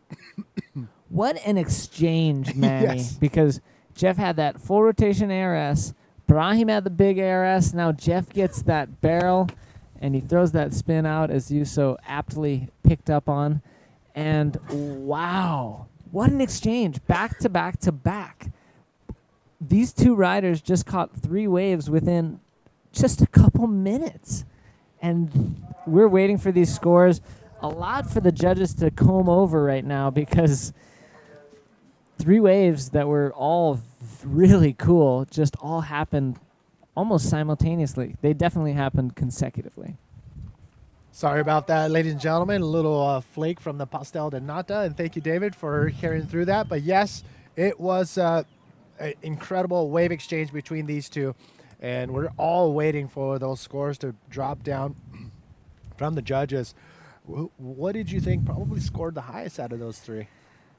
I thought both ARSs from both riders were in the excellent range, and that Jeff's barrel was going to fall underneath those scores. So really hard to say whose was better, because they were both huge, and they were just had their own little twists of differences, their own little flavors and styles. So yeah, hard to say for sure. It does look like a 9.25 dropping for Jeff Hubbard, an 8.65 dropping for Brahim.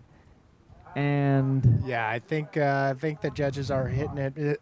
Jeff Hubbard's wave was a little bigger, and he did get just a slight more projection skyward rather than out into the flats.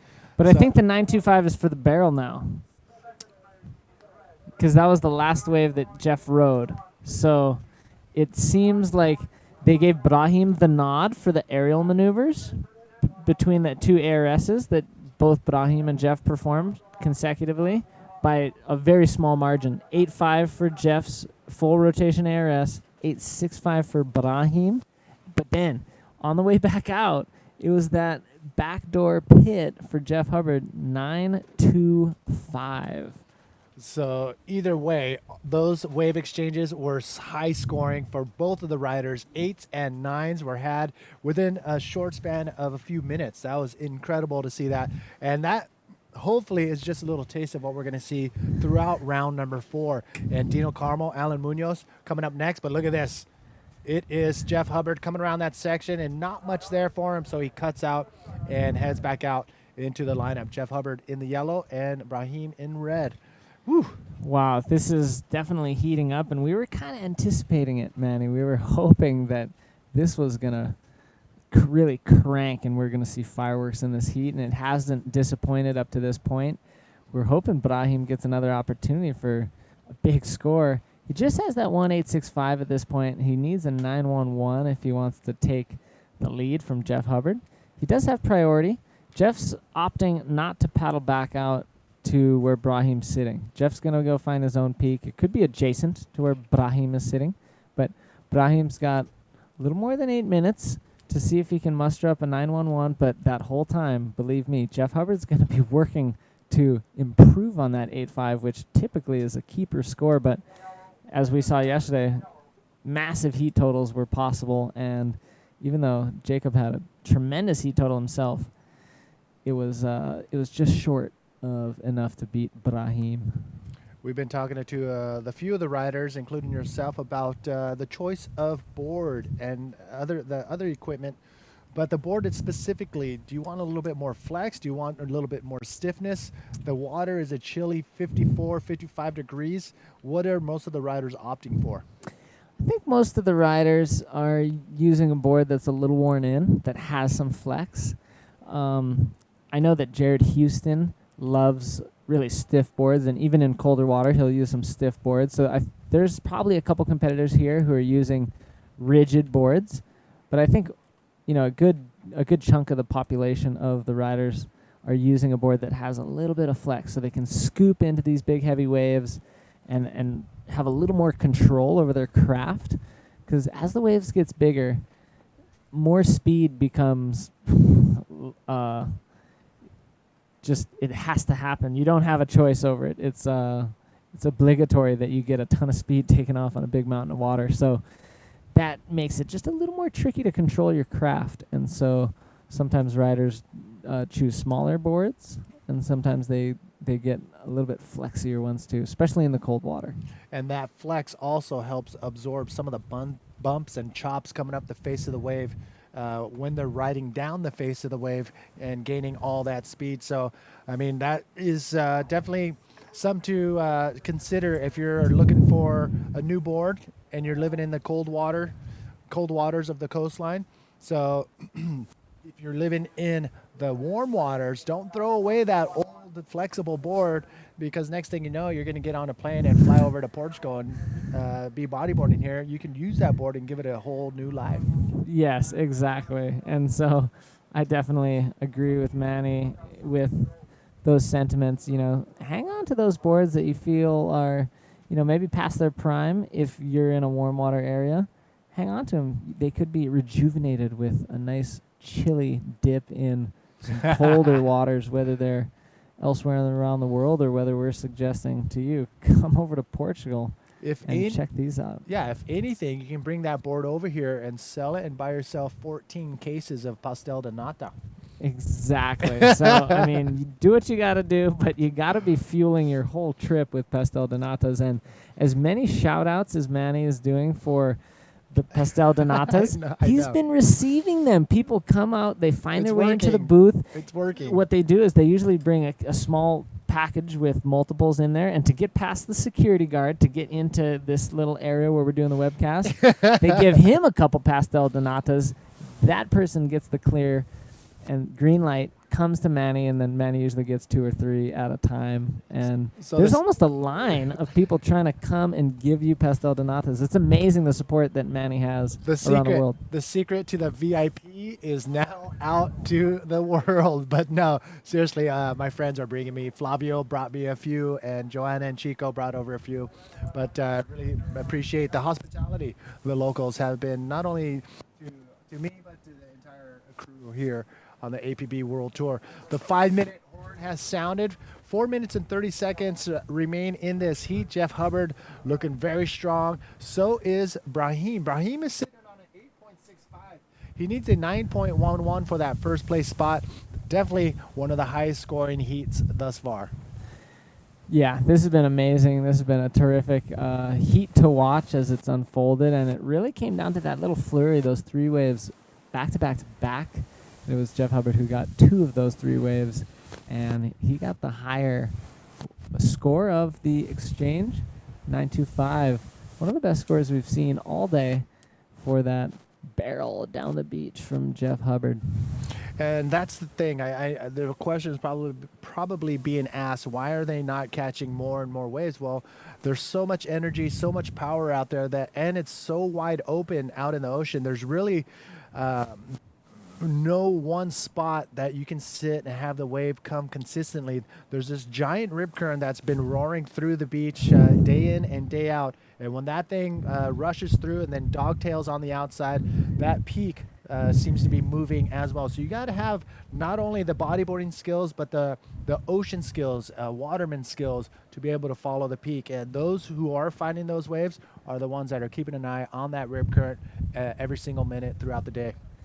And I think you're touching on it too, Manny, that it takes a lot of experience in similar conditions to be able to react and also proactively approach the conditions as they continue to change. So as a rip pops up, making a move, also anticipating where a rip might pop up and where water might get clean, because, the clean water on the sides of these rip currents is where we're going to find and have been seeing, cleaner waves being ridden, cleaner sections being hit. And, that's a big part of it too. Yeah, a lot of these waves are actually just firing and barreling into the rip current, or starting in the rip and then firing outside of that rip current. But still, you got to be on your game to figure out where to sit when those sets do roll in. But again, a lot of power behind these things, and I would not want one of those things landing on my head. That's for sure. I was talking to Daniel Quintana, the Canary Island rider, who didn't make it out of his heat, and he was just he got his both fins blown off, and he drank a little bit of water, and that was just paddling out, having a set drop right on his back. It landed on his back, blew all his fins off, or both of his fins off, and that's how much power this waves has. And this kid is super fit. I mean, for him to say that is pretty crazy. I mean, that's how much power is out there. Oh, and there's a ton of power, and even if you get the green light, you think you're sweet sailing, and you get halfway out, you could just get a monster blasting your head apart. And it's happened to a few riders today, and they're probably not the last ones to have that experience, because that's just the way that's the way of the beast out here. If you're gonna tackle these waves here, Praia do Norte, Nazare, on a day like today, you're gonna have to deal with the consequences. Well, that's another thing right there. It's like the last 2 days, the waves have been maybe half the size, and if you look down the beach the last 2 days, it was packed with free riders, just having an incredible time. But today, I may have seen 1 or 2, maybe 3 free riders down there taking advantage of that left-hander that's breaking down near the cliff. So that pretty much alone tells you how big it is out here. I mean, there's a ton of water out there, and the size of the waves, it's pretty sizable. And I mean, there's jet skis whizzing around out there. I mean, it's solid for sure. Anytime you see a jet ski looming outside, they're sometimes out there because there's massive waves. And so 20 seconds. Ooh. 20 we're coming seconds right down remaining to it. for Brahim to catch a wave. But going for this one, it looks like Jeff Hubbard using that prior, or actually no, Brahim let him go. Jeff, knowing time is running out, he's going to take this one all the way in. Brahim letting that wave go is strange, because he had priority. He knew he needed a solid wave. Whether he caught that wave or not, it probably wasn't going to be a 9.1 ride after seeing Jeff Hubbard ride that wave in. So there you have it. Jeff Hubbard, along with Alex Uranga, who won that first heat. Jeff Hubbard winning heat number 2. Both of them are going into the quarterfinals, and it is Brahim Irosh now in 9th place, equal 9th place for this event. Don't go anywhere. We're going to catch up with Jeff Hubbard once he gets up to the interview area. We'll be back right after this.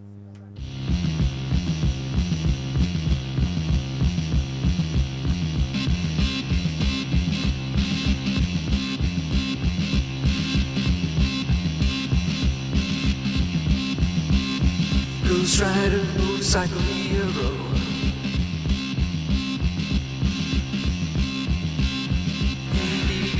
He's a looking so cute.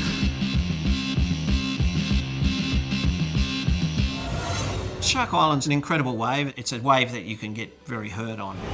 The Skid Kids were these wild bunch of dudes from Cronulla.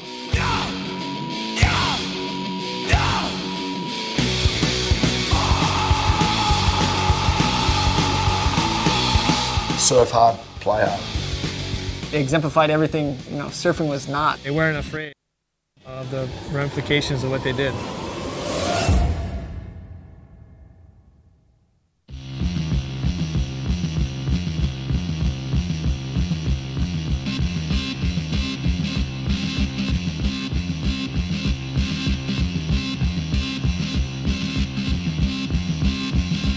Ghost Rider, motorcycle hero.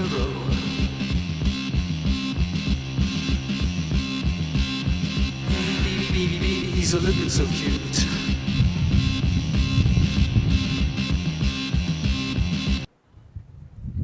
Welcome back, everybody. Manny V here with David Hubbard, bringing you the live feed from the 2016 Nazare Pro here in Portugal. And check this out. We are in round number 4. It is an elimination round, which means one of these riders in these heats will be calling it quits, and that rider who wins will advance on to the quarterfinals. David Hubbard, who do we got? Well, we got Dino Carmo as well as Alan Munoz. So let's get right out into the action. Nice pop quiz, Manny. There you go. I think I got a B. Maybe a C+. So Dino Carmo, the local legend here, against the Chilean superhero Alan Munoz. Alan Munoz out there in the yellow jersey. Definitely keep your eyes out on him. And also Dino Carmo, he had an incredible performance on that resurf against Tanner McDaniel. But now we are here in round number 4. Only one rider advances on to the quarterfinals. Second place in this heat will have an equal 9th place overall for the event. Again, Manny V here with David Hubbard. Big shout out to our sponsors, Praia del Norte, and also the Nazare Municipal Council, making it happen, along with our list of sponsors. Are you going to hit it? Should I attack it? Attack while we're it. waiting for some waves to drop? Do it. So let's Wait take a second. look at Wait this. a second. Drawing first blood, it looks like Dino Carmo. You can tell by that profile shot of his shaved head and that Portuguese nose. Well, yes, let's thank Sedan Local Club, Nazare, MEO, Seacam Bank, Red Bull, Ondo Wetsuits, Luis Silveros, Filos. Also, Hotel Mare, Felix Rocha Family Wines, Oeste, Portugal, Benacar, Nazarent, Aguas de Vimiero, MNJN Insurance, Masa de Algobasa, Apple. But before I finish... Hold that. Alan Munoz dropping in, slides under the pocket. This thing could open up, and he comes out with the spit onto the frothy face of this inside section, and he finishes off with a nice roll. That is how you want to start off your heat here in round number 4. Alan Munoz holding it down for the Chileans. Yeah, he scooped in perfectly, right under the curl there. Got a nice barrel, even threw a little bit of spit as he exited, and then it just got real frothy. So he did real well to pull that roll there, and he's going to be leading this heat in early days, Manny. And just to finish, Concierto Advertising, NZ Travel, PhysioClem, Physiotherapy, and Cabo de Mar. So Alan Munoz, solid run right there. And again, a shout out to our APB brand supporters. We do have Stealth ISS. Here's another look really quick of Alan Munoz's perfect barrel ride. As you can see, he scooped under that perfectly and came out with the spit. And then everybody else probably would have done a maneuver at the end, and he followed through as well. So there's the Chilean crew right there supporting their very own Alan Munoz. And you know what? The Chileans have a pretty strong force right now on the World Tour and on the bodyboarding world community, bringing out guys like Alan Munoz, just to name one. I mean, we have a whole list of Chileans that are coming out with full fierceness onto the scene. They're definitely a new bodyboarding superpower, these Chileans.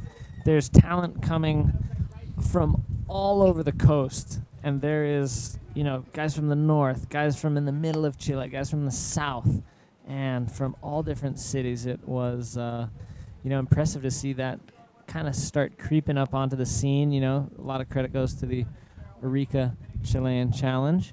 More than 10 years ago for bringing professional bodyboarding onto the national scene. But speaking of somebody who's really on the scene, we do have Jeff Hubbard on the set with Vilma, ready for a beach interview. Take it away, Vilma.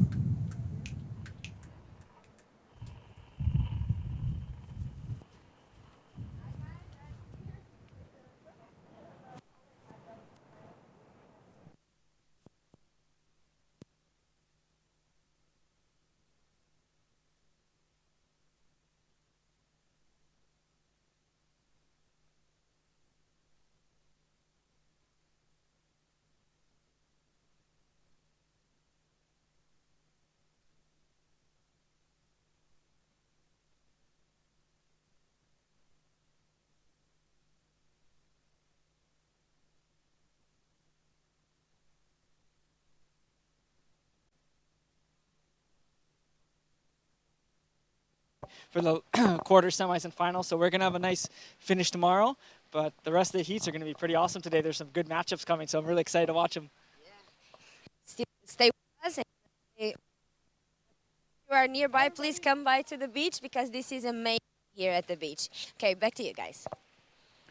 Well, he mentioned it. Jeff Hubbard saying that it is pumping out there, and he is right. Some of the waves being ridden out there have been incredible, and a lot of waves have been unridden only because they're not in the riders are not in the right place. But there's only 2 of them out there with a whole ocean to choose from, and being in the right spot in the right time is a little bit of luck and a little bit of ocean knowledge.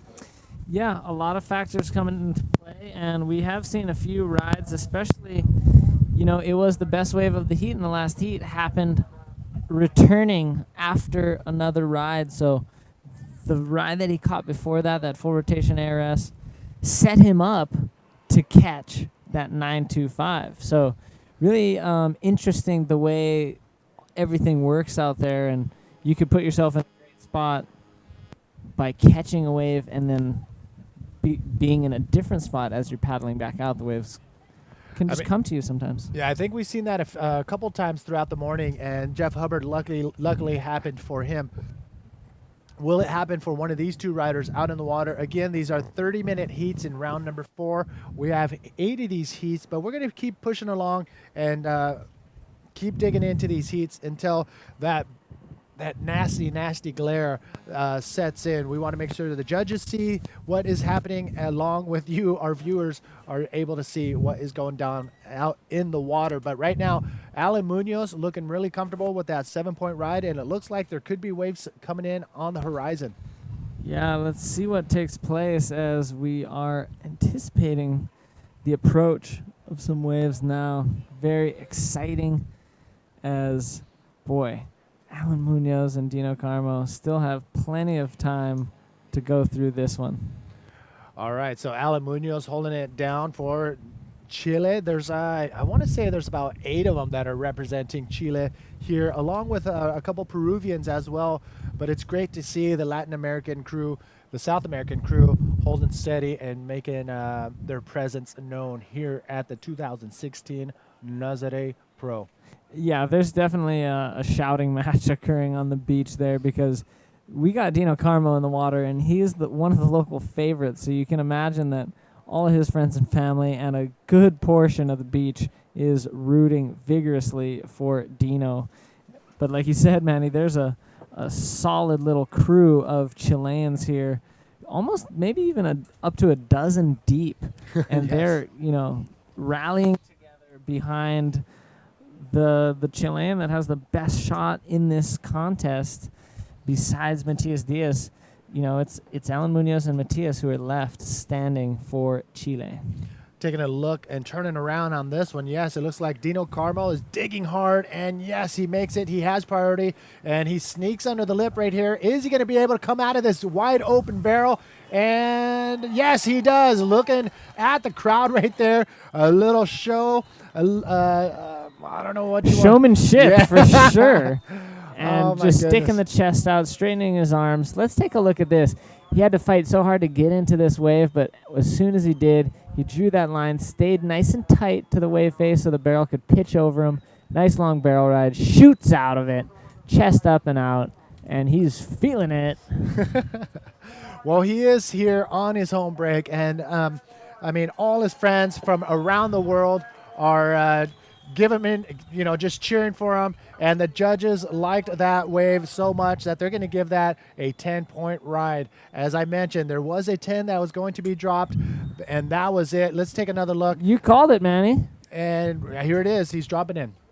And he swings under this one, a solid wave, and he's behind it, and he gets barreled for ages and then shoots out of it. And you made that call a little while ago. You said there was going to be a 10-point ride today. And it just happened, Manny. 10 points for Dino Carmo. The locals on the beach are going crazy for this. Well, right there, you can see him starting his stopwatch and stopping it right there. That's an easy 3 to 4 second barrel ride coming out onto the flats, and the crowd loved it, and so did the judges. So there you have it, the first 10-point ride of the event, and that was a deep barrel for Dino Carmo.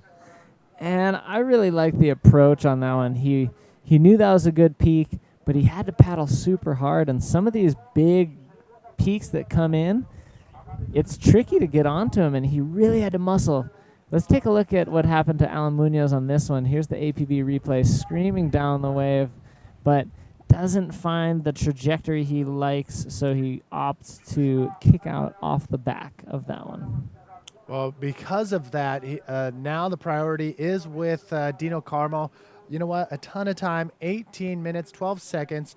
There has been a few heats that I've seen in the past where 10-point rides were given to each of the riders in one heat. So that could be a possibility here as well in this heat. Round number 4, heat number 3. Will that happen here? Huge possibility, only because the waves are going off out there.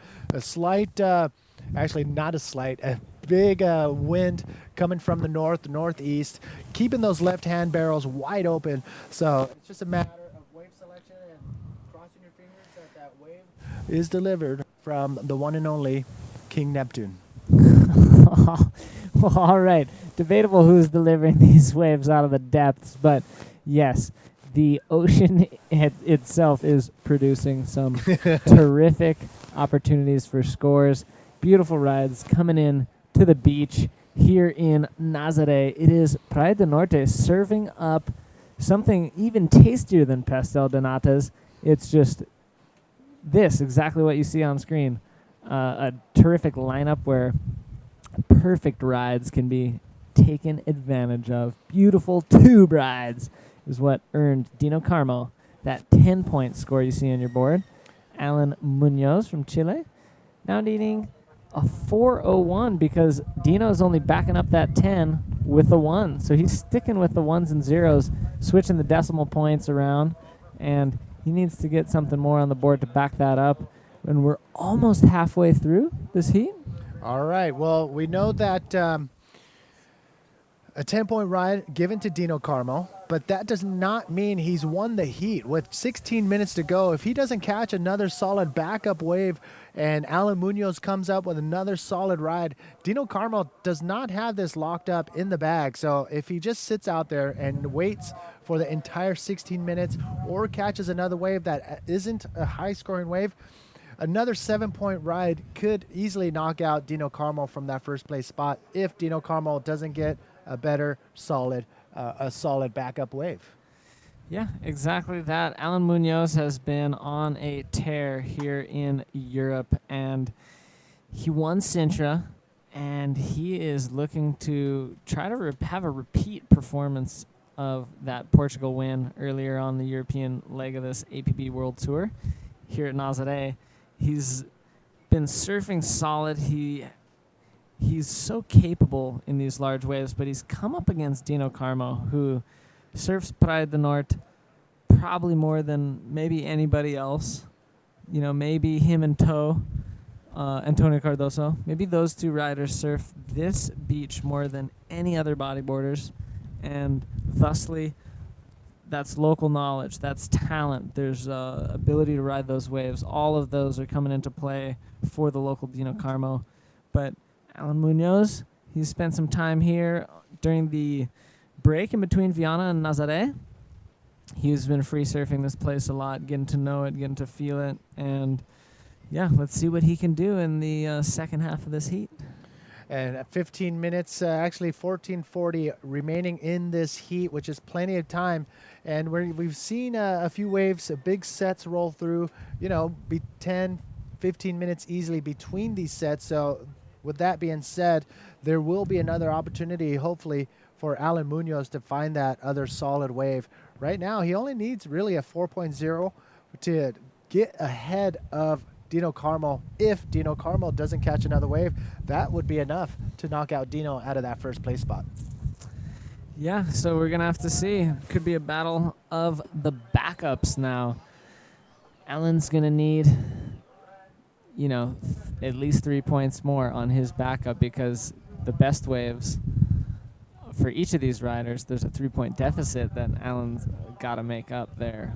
10 points for Dino, 7 points for Alan.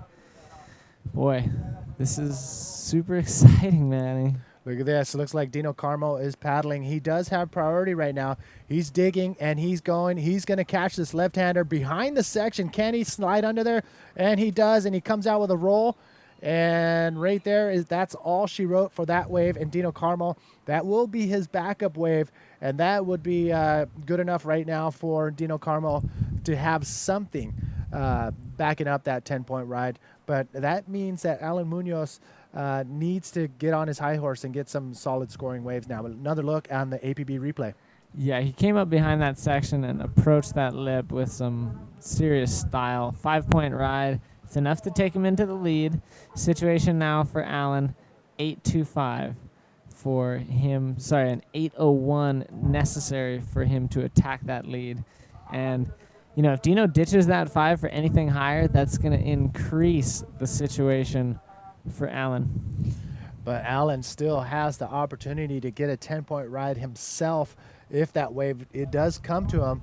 And right now that 8.01 totally obtainable in these conditions for the Chilean Alan Munoz. And like you mentioned, if he does get that 8.01 ride and Dino does get something better than that 5, it's even going to be a bigger challenge for Alan Munoz, especially with time winding down. Exactly, but we've seen flurries of action happen before, and they could be on offer in the next 12 minutes, Manny. We'll have to wait and see, and the exchange could be back and forth, like we saw with Brahim and Jeff Hubbard. So here goes Alan Munoz trying this one. Looks like it's going to be setting up for a big air maneuver, and he does take flight and pulls off a nice reverse, comes out in front of the whitewash, and wow, the Chileans are right next to us, and they are cheering him on right there. They're pretty close to us right here. I don't know if you can hear them in our microphones, but they are stoked on that wave from Alan Munoz. And as close as they are to us, they're closer to the judges, I think, trying to audially influence them. But here's that air reverse. He got good projection off it. It wasn't a massive wave. He didn't get a ton of air, but he's going to get a solid score, 8.25 for Alan Munoz, because the technicality and the difficulty of that move and just the bravado, as Teza would say, you know, definitely worth an excellent score. So take us through the replay. Yeah, he held up high just as long enough just to come off the bottom with a ton of speed. I mean, that maneuver right here was very difficult not only to perform but to pull off, because you did have that whitewash coming across, and he actually laid and engaged his rail in that whitewash to pull out in front of it and complete that maneuver cleanly. So Alan Munoz at 8.25 and a 7 moves into that first place spot. Now Dino Carmo, can a wave come in the next 10 minutes and 30 seconds that will offer up a 5.26 opportunity? Here he is. He's paddling to the north, trying to get over to this right-hand wave that has been coming in right in front of the judges. And he wants to make sure that no waves are missed when he catches them. So here he is, Dino Carmo, making his way over into this peak that is right in front of the judges. Not only that, just to the north of that rip current that just flared up. Man, and with 10 minutes remaining, he doesn't need much. That 5.26, that's an average score. He's got almost double that in the wave. That one score on the sheet, that 10 perfect score for that beautiful barrel ride. So it's totally possible. Dino needs to, as you said, Manny, stay active, keep plugging away. He's a terrific competitor. Not super experienced on the World Tour, but he has been attacking it since last year. And this would be a terrific victory for him to make it out of this round and into the quarters, because that would that would bring him something similar to what he got last year. I think he got something like a 5th place here last year. So that'd bring him, at least give him the opportunity to tie that previous result. But he does have to face with Alan Munoz, who's coming off a pretty serious high from winning that event down in Sintra a couple events ago. And I'm sure all the Chileans on the beach and those watching in Chile, including Begonia. I know Begonia is watching intently with the rest of the Erizos crew down in Chile. for their very own Alan Munoz. Can he hold on to that first place spot in the next 8 minutes and 50 seconds? The only thing stopping in Alan's way is, staying in Alan's way is Dino Carmo. 8 minutes, 40 seconds remaining. Seems like a long time, but that time is just going to fly right by. Exactly, Manny. It'll fly by like a hummingbird at high speeds, just whizzing by from flower to flower. So it's totally possible for the time to just whiz by, especially if they get caught in a big rip current. It does look like they're trying to deal with a massive current issue right here. But if they find that clean water, if some more sets come in, even medium-sized ones come in, they could both have more opportunities for scoring. You can see Dino Carmo staying to the right. And here is Alan Munoz on an insider. I don't know why he's picking this one. Maybe he sees something that we don't, but look at this. Oh, my goodness. That is what he saw. A perfect section, and he comes out of that whitewash, and that is a completed maneuver. That was incredible. I did not expect that from Alan Munoz. Oh, my goodness. He wants to throw away that 7 points, Manny, and he may have even improved on that 8.25. Look at this. He scoots in from the side. He sees that section. He draws a beautiful line and gets totally flung up and around, and does so well to hang on to this maneuver throughout the whitewater. He did awesome on this one. Whew. The Chileans are going cray-cray, as the young people say. Dino Carmo is now going to probably need something a little more than that 5.26. Here he is, Dino Carmo in the red jersey, finding a left-hand wave and goes through the lip, tries to throw a backflip. Oh, no. Actually, he's using all of his power, all of his might to come out of that. It wasn't as clean, wasn't as fluid as Alan Munoz's last wave. He's still going to claim it just so that judges can see that he did pull that off.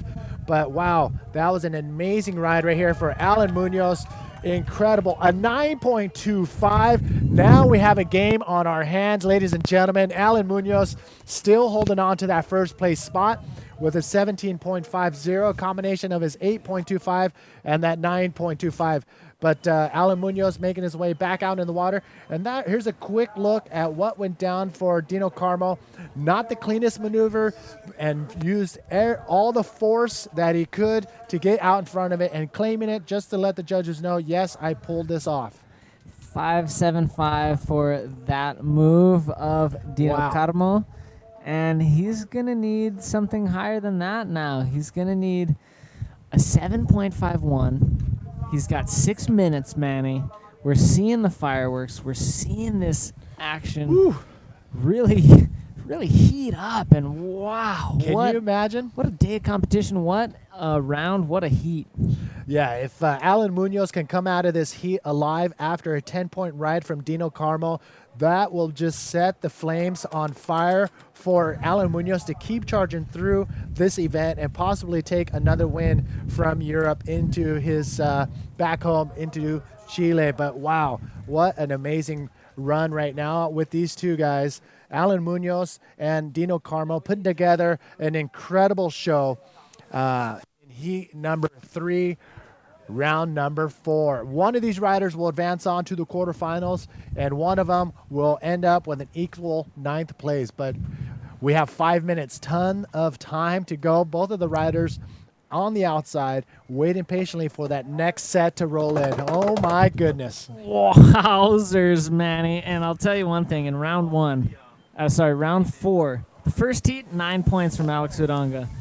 Second heat, 9.25 from Jeff Hubbard. Third heat, another 9.25 from Alan Munoz, and a perfect 10 from Dino Carmo. So round 4 is per capita the highest scoring round of this event. Right now we have 4 minutes, 20 seconds remaining. Priority is in the hands of the Chilean. He can fend off Dino Carmo from getting a 7.51, but look at this thing. And he uses that right there, that priority, taking the wave away from Dino Carmo. Alan Munoz, that is some serious strategy right there. And look at this. He's not only going to catch the wave, but perform a reverse right there on the inside. Doesn't pull it off, but he did fend off Dino Carmo from catching that wave. A 7.51 was probably possible for Dino Carmo to get on that wave, but Alan Munoz using that priority to the T. Incredible wave knowledge and competition knowledge right there from Alan Munoz. Yeah, smart play. And, fair play. Alan had priority, and he chose to use it on that wave, and he went. So, Dino Carmo, he's now sitting with priority, so now it's Dino's turn. Yes. There's 3.5 minutes left, and if something comes in, boy, he has been performing incredible throughout this event, and this is his beach for sure, Praia del Norte. The name of the beach, they sponsor him. So there's a brand named after this beach that sponsors this guy, Dino Carmo, who's in the water. He's got a little more than 3 minutes. So if anyone can do it, Dino definitely could be that man to pull off an amazing heat because this has been a terrific battle. I'll tell you what, in that 3 minutes, if Dino Carmo can pull off a 7.51, the beach is absolutely going to erupt There will with be a riot. cheers. And Alan Munoz, unfortunately, would get knocked out of that first place spot. But 2 minutes, 40 seconds remaining. Alan Munoz with second priority, first priority in the hands of Dino Carmo. But look at this, Alan Munoz taking a look. He's going to try to catch anything in sight. He needs to better an 8.25 on his next wave to pull away just a little bit further from Dino Carmo. Right now, the cards are in the hands of Dino Carmo if he wants to get a 7.51. So Dino Carmo, 2 minutes remaining. The ocean could absolutely just go flat and not deliver any waves, and that'll give Alan Munoz that first place spot and move into the quarterfinals. This is where my hands get all clammy and sweaty right now because we're coming down to the wire. And is it going to be the Chilean superhero Alan Munoz moving on, or will it be the local legend himself, Dino Carmo? We have 1 minute, 50 seconds remaining to find out. Oh my goodness. Oh my goodness. This is super exciting. And someone give Manny a paper towel because his hands need to get wiped, and also that froth beard is coming out again. It starts on the corner of our mouths and then it just escalates, and it almost looks like we're ready to shave afterwards because there's just foam all over our face from just being so pumped up. Right now they are paddling, trying to get in position. Time is winding down. It can't go any faster for Alan Munoz, and it can't go any slower for Dino Carmo. And it is Mother Nature who has all the cards and will determine if Dino Carmo will get that last opportunity for a 7.51 ride. Here it is. We do see some lines coming in out of the water. 1 minute mark is right now. Dino Carmo. Oh, he's feverishly waiting for that wave to come in. Wow. 5.7, 7.51 is what he needs. Oh my goodness. We're just oh man, this is exciting. This is hard to call because the emotion is just bursting from every seam of Manny's incredibly gorgeous Nazare call shirt. And so, wow, we're just trying to just calmly give you guys the call because with 30 seconds left, if something comes in, we are going to expect fireworks. Oh my, you can hear some whistling from the locals telling Dino Carmo to move to the north, move to the south, and here he is, Dino Carmo, a 7.51. Oh my, did he give up the priority to Alan Munoz? Was there a paddle in? Alan Munoz now has priority using his strategy. You can see him paddling towards Dino Carmo right now to try to fend him off any wave. Dino Carmo, that is incredible. Alan Munoz pulling through that heat, even though Dino Carmo with a 10-point ride, if anything was possible, you just saw it right there. In round number 4, heat number 3, the Chileans are absolutely going crazy. That is the end of the road for Dino Carmo. Oh my goodness. Ladies and gentlemen, don't go anywhere. We're going to come back with heat number 4, Roberto Bruno and PLC right after this.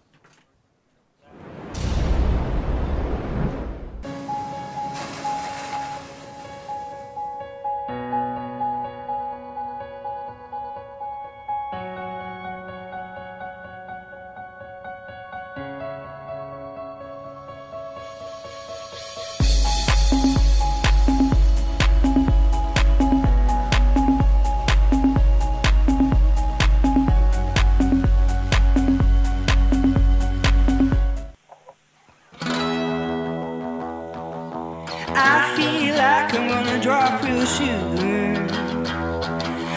mind's a hurting, I'm over the moon. Pulses sagging out, losing the pace. It's the way you feel, man, now the way you taste. Rebel, rebel, I see you with your gun.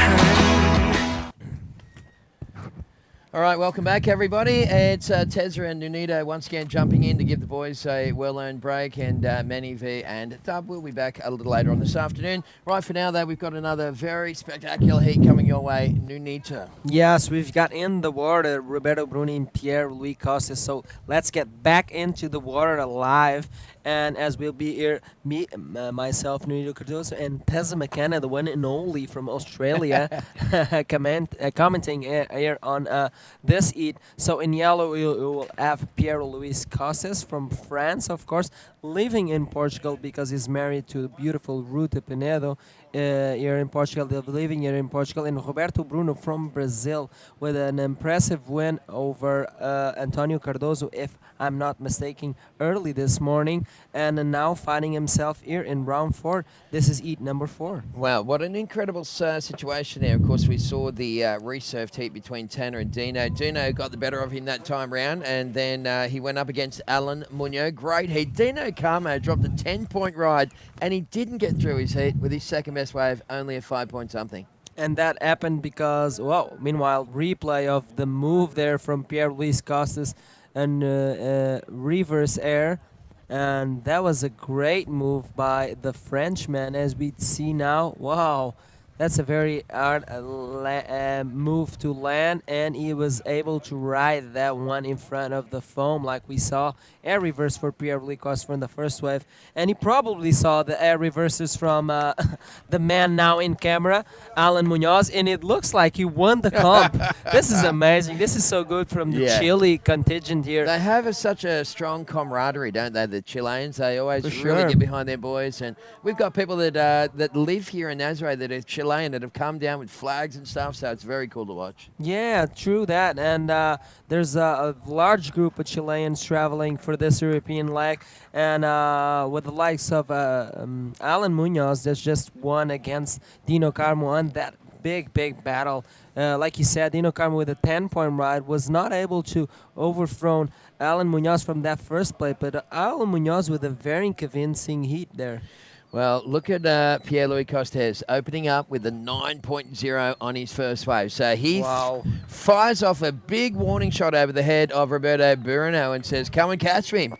Yeah, that is correct. He probably saw the last waves from Alan Munoz, and he did get those high scores on reverse air moves. But meanwhile, we have the winner of the previous heat with Vilma. So take it away, Vilma, for this interview.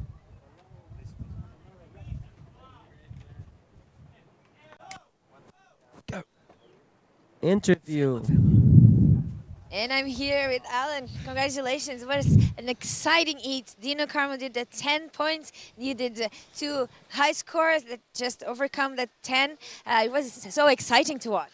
I feel good. Nada, me siento bien, feliz. Dino es un excelente exponente y aparte que juega de local y conoce muy bien esta ola. Su performance de maniobra es muy sólida y estaba asustado con ese 10 que metió al principio la manga, así que quería revertir esa situación y la logré hacer. Of course, he's very excited and happy to go through. Dino Carmo is an excellent competitor and the local boy here, so it's always dangerous to compete against him. But he got the 2 scores, 2 very good scores, and overcome that results, and is very happy for that. And what do you think about the next round? Con mucho respeto, tratar de que me conecten la ola y nada, tranquilo, todo lo que se produce de aquí en adelante es ganancia, así que estoy muy feliz. Quisiera aprovechar también la ocasión para agradecer a mis sponsors, a Erizos, El Tavo, Puerto San Antonio, a mi club Chepic Point, a Focuswear y a toda la gente, a Mets, a toda mi familia, a la gente del Tavo y en Chile y latinoamericanos que están ayudando, así que muchas gracias por todo y la familia que tengo acá también. Es una grande familia. Gracias. Back to you guys. All right, well, there we go. A very happy Alan Munoz. And looks like the Chilean cheer squad, here they come, the boys from Chile. I'm loving it. Can you please go Hey, back to the interview Viva camera? Chile! Can you please go back to the interview camera because the boys has joined Alan Munoz like he won the Sintra Comp and they joined them here at Sintra. And right now he just only won that heat against Dino Carmo on round 4. He'll still have to battle the quarterfinals and the semis and the final if he wants to put on a show like he did in Sintra. So felicitaciones a todos los chilenos asistiendo lo live webcast, and felicitaciones as well to Alan Munoz for putting on such a great show on this previous heat. Toda bien. All right, well, we're back to the action in the water. Pierre-Louis Costes opening up with a 9.0. We only caught the tail end of what would look to be a next-level air reverse. So very interesting stuff there. We'll wait for Roberto Bruno to answer back. The boy from Brazil in the red singlet coming up in the next heat. We've got some more high-flying action coming your way. It's going to be Ian Campbell taking on Miguel Adao. Wow, that's going to be a huge battle once again. And another title contender here. And Portuguese Miguel Adao could be an upset for Ian Campbell. But let's see. We still have in the water Pierre-Louis Costes and Roberto Bruno. And it looked like when we were in an interview, we saw a backflip from Pierre-Louis Costes on another left. And we'll wait for the score on that one. It seemed like a complete move. And with 23 minutes in the seat, looks like Pierre can have Roberto Bruno already in a combination situation as soon as that score drops. Well, I tell you what, looking at the quarterfinals, because remember that Alex Uranga won his heat against Nelson Flores, and then it was Jeff Hubbard defeated Brahim Idosh, right? Yeah, correct. So now what you're going to have in quarterfinal number 1, it's going to be Alex taking on Jeff in quarterfinal number, the first of the Fab 5 matchups. And what is incredible to see is we are in round 4. Heat number 4 is in the water right now, but the previous heats, there are 9-point waves in each of those heats. Alex Oranga's got a 9 on his heat. Jeff Hubbard, 9.25 for that huge barrel. And Dino Carmo on the previous heat at a 10. And even Alan Munoz have a 9.25. So I would like to bring in some of the statistics of this year because this round looks like to be amazing. And meanwhile, up and riding Roberto Bruno. Yeah, that's Roberto waiting, and unfortunately just an unrewarded finish for that one there for the Brazilian. So he'll get back out into the lineup, and he's got to try and match Pierre-Louis Costes, who's sitting on a 9.0 for his first wave. You said you thought you saw Pierre do a backflip on his second wave? I think I did, but probably it looked like it was a little further at the beach and probably was not within the competition area. We'll see. Now this is Pierre-Louis Costes trying to attack that lip on the end of that wave. As you can see from the camera view, is a little bit up north the beach, and a little bit up north where the infrastructure here for the Nazare Pro is, and that is it. Just dropped. It's a 9.10. So situation combination for Roberto Bruno with only 9 minutes in this heat, and that's a big toll. Pierre-Louis Costes is not wanting to miss this. How many 9s can you have in the equation? 9.0, and then he backed it up with a 9.1. Like I told you, in this round, a lot of 9s, and meanwhile, we're watching Roberto Bruno attacking this left-hander. He goes for a big invert there and is able to land that. Yeah. Move. That's a nice answer from Roberto Bruno that has dropped a 6.5 on his first wave. We saw his last wave was just a ride. Take us through this replay, Terry. All right, well, Roberto, lovely invert through the roof on that one, but you got to remember that he is chasing an 18.11 two-wave tally. So until the point that Roberto Bruno gets an 8.11, even if he gets an 8.11, he's still chasing a perfect 10-point ride. That's for sure. It's a very hard toll for Roberto Bruno, but he still has plenty of time. This is not a thing that happened to him at the end of the heat and he cannot fight back. So Roberto Bruno is used to this competition level and will probably need to find the better waves in this heat and bring on some heat into Pierre-Louis Costes' first place if he wants to take that first place off of him. Well, I hope you're enjoying the action, folks. Of course, it is day number 4, and you're watching the 2016 Nazare Pro, and this is a an APB Men's World Tour event. It's event number 7 on the circuit for this year. 25,000 US prize money. It is a Grand Slam event, as we said. Big points up for grabs towards the world title in 2016. Yeah, it's true, and just dropped the last wave of Roberto Bruno. That invert just scored the 775. Still not enough to bring him out of the combination situation. And don't get us wrong, Roberto Bruno has a total of 1425. And if you're looking at some heats of yesterday's and other competition days, you would see that would be enough to go through some of the heats.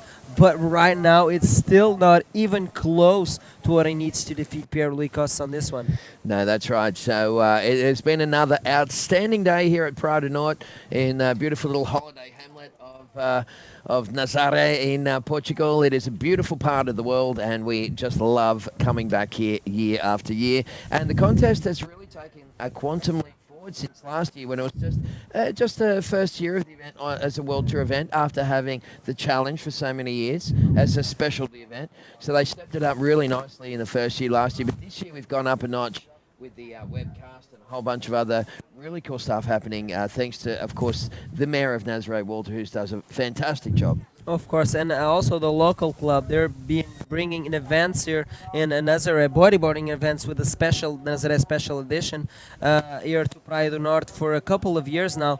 Being the first one in 2003, so we have a long history of bodyboarding events here in Praia do Norte with more than 13 years on the run. And I'm so glad that finally we got together all of the conditions so we could have a World Tour stop here, and it's proven to be probably one of the best stops in this year so far with the conditions on offer.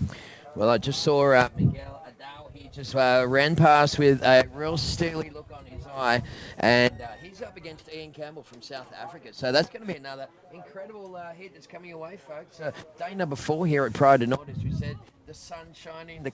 The crowd is pretty solid here at the moment too, Nunito. They're loving it. Yeah, for sure. Like I told you, it's past lunchtime, and then all the people start to rock up here in the beach, and Praia do Norte gets its dunes filled up with a lot of friends from the competitors, and as well locals that are very curious in watching a bodyboard competition at an international level. They've got a very big bodyboarding community here in Nazare, way bigger than the surf community. This is the proof that everyone loves the sport here in Nazare, and they come to support their favorite riders. Well, scores at the moment are 6.5 and a 7.75 for Roberto Bruno. So they're pretty healthy scores, Nuno. But when you're surfing against someone like Pierre with a 9.0 and a 9.1 locked in so far, Roberto Bruno, it's almost embarrassing to have such good scores and yet to be still in a combination situation. I'll tell you one thing, Pierre-Louis Costes put on some real pressure on Roberto Bruno. He was 8 minutes into this heat, and he already had those 2 9s under his belt, and already putting Roberto Bruno in a combination situation. So, to sum it up, these are 30-minute seats going into this round number 4, and Pierre-Louis Costes in just 8 minutes probably is going to take this one. This is the high performance level that we have at this round right now. Well, it's really living up to hype, isn't it? The old Praia do Norte. It's just really dished up the goods the last 2 days. But today, in particular, a beautiful Saturday here in Portugal. Big crowd out to see the world's best at an incredible venue. Coming up next, we'll see Ian Campbell is the current rankings leader from South Africa, taking on Portuguese rider Miguel Adao. Then we'll be going to Mike Stewart taking on Socrates Santana. Dave Hubbard will take on Matias Diaz from Chile. And in the last heat of the day, it's going to be an awesome battle as we see Uri Valadeo, the 2008 World Bodyboard Champion, taking on multiple champion Amaury Laverne from Reunion Island. Oh my God, it's going to be a huge heat just to hand this round number 4, I can tell you that. And just before going to another one of our wonderful stories about this village and about this competition here. I want to give some shout outs to England. My friend Felipe Rodriguez is Gonzalez, sorry, aka Flipado, is watching live since day one and has been sending me some message and commenting on what's going on. It's so good to see you watching this event all the way from UK. And even my good friend Gazella, Grand Cadella from Ericeira, once again tuning in live. I think he might be at work, but he doesn't miss a single second. He cannot hear us, but he can see the action, so that's pretty funny, you know? He's Yeah. at work, he can see the comp, but he Sure. cannot listen to the comments. But anyway, thanks for all of the guys tuning in, and it's a blessing to have people all around the world watching us and having some patience to hear us all day long commenting on this action here at the Praia do Norte. All right, well, he's got a bit of work to do. Roberto Bruno from Brazil, currently sitting in second position, needing an 18.11 two-wave total. He needs a 9.2 and a 9.0, or he needs two 9.1s to take the lead from the high-flying Frenchman, Pierre-Louis Costes, who is really in great form this year. It is going to be such a great battle to watch these guys fight for the world title this year, Nunito. In that first quarter-final, it's already going to come down to two of the Fab Five. The five guys, of course, in the title race. Two of them will go head-to-head in quarterfinal number one. So Alex Uranga from the Basque Country will take on Jeff Hubbard from Hawaii in quarterfinal number one. That will be tomorrow. Of course, today we're just going to go through to heat number 8 of round number 4 here at the Nazare Pro for 2016. Oh, that's correct. And Terry, thank you so much for having the patience to deal with me as well here in the commentary booth, because I'm one of those guys that does not seem to shut up, and I'm so excited to be here. Such an adrenaline rush just to watch these guys battle it out at some of my favorite home breaks here in Portugal, which is the Praia do Norte in Nazaré, and we wait all year long to watch these guys compete in these waves, and especially this year, Praia do Norte is delivering great waves, and I could not think of a better venue here in Portugal than this one. That's right, and tonight a little chance to let some of the competitors that have been knocked out, I guess the guys who are still in the contest definitely won't be going, but we do have a beach party down there at Praia Villa on the main beach in front of town there, so it'd be great to head on down there and have a bit of a beach party for the 2016 Nazare Pro. Most of the competitors have got free entry, and it's going to be a pretty cool night. Yeah, for sure. Please, if you are able to join us here on the beach, do so. You still have a lot of hours of competition ahead of us for today.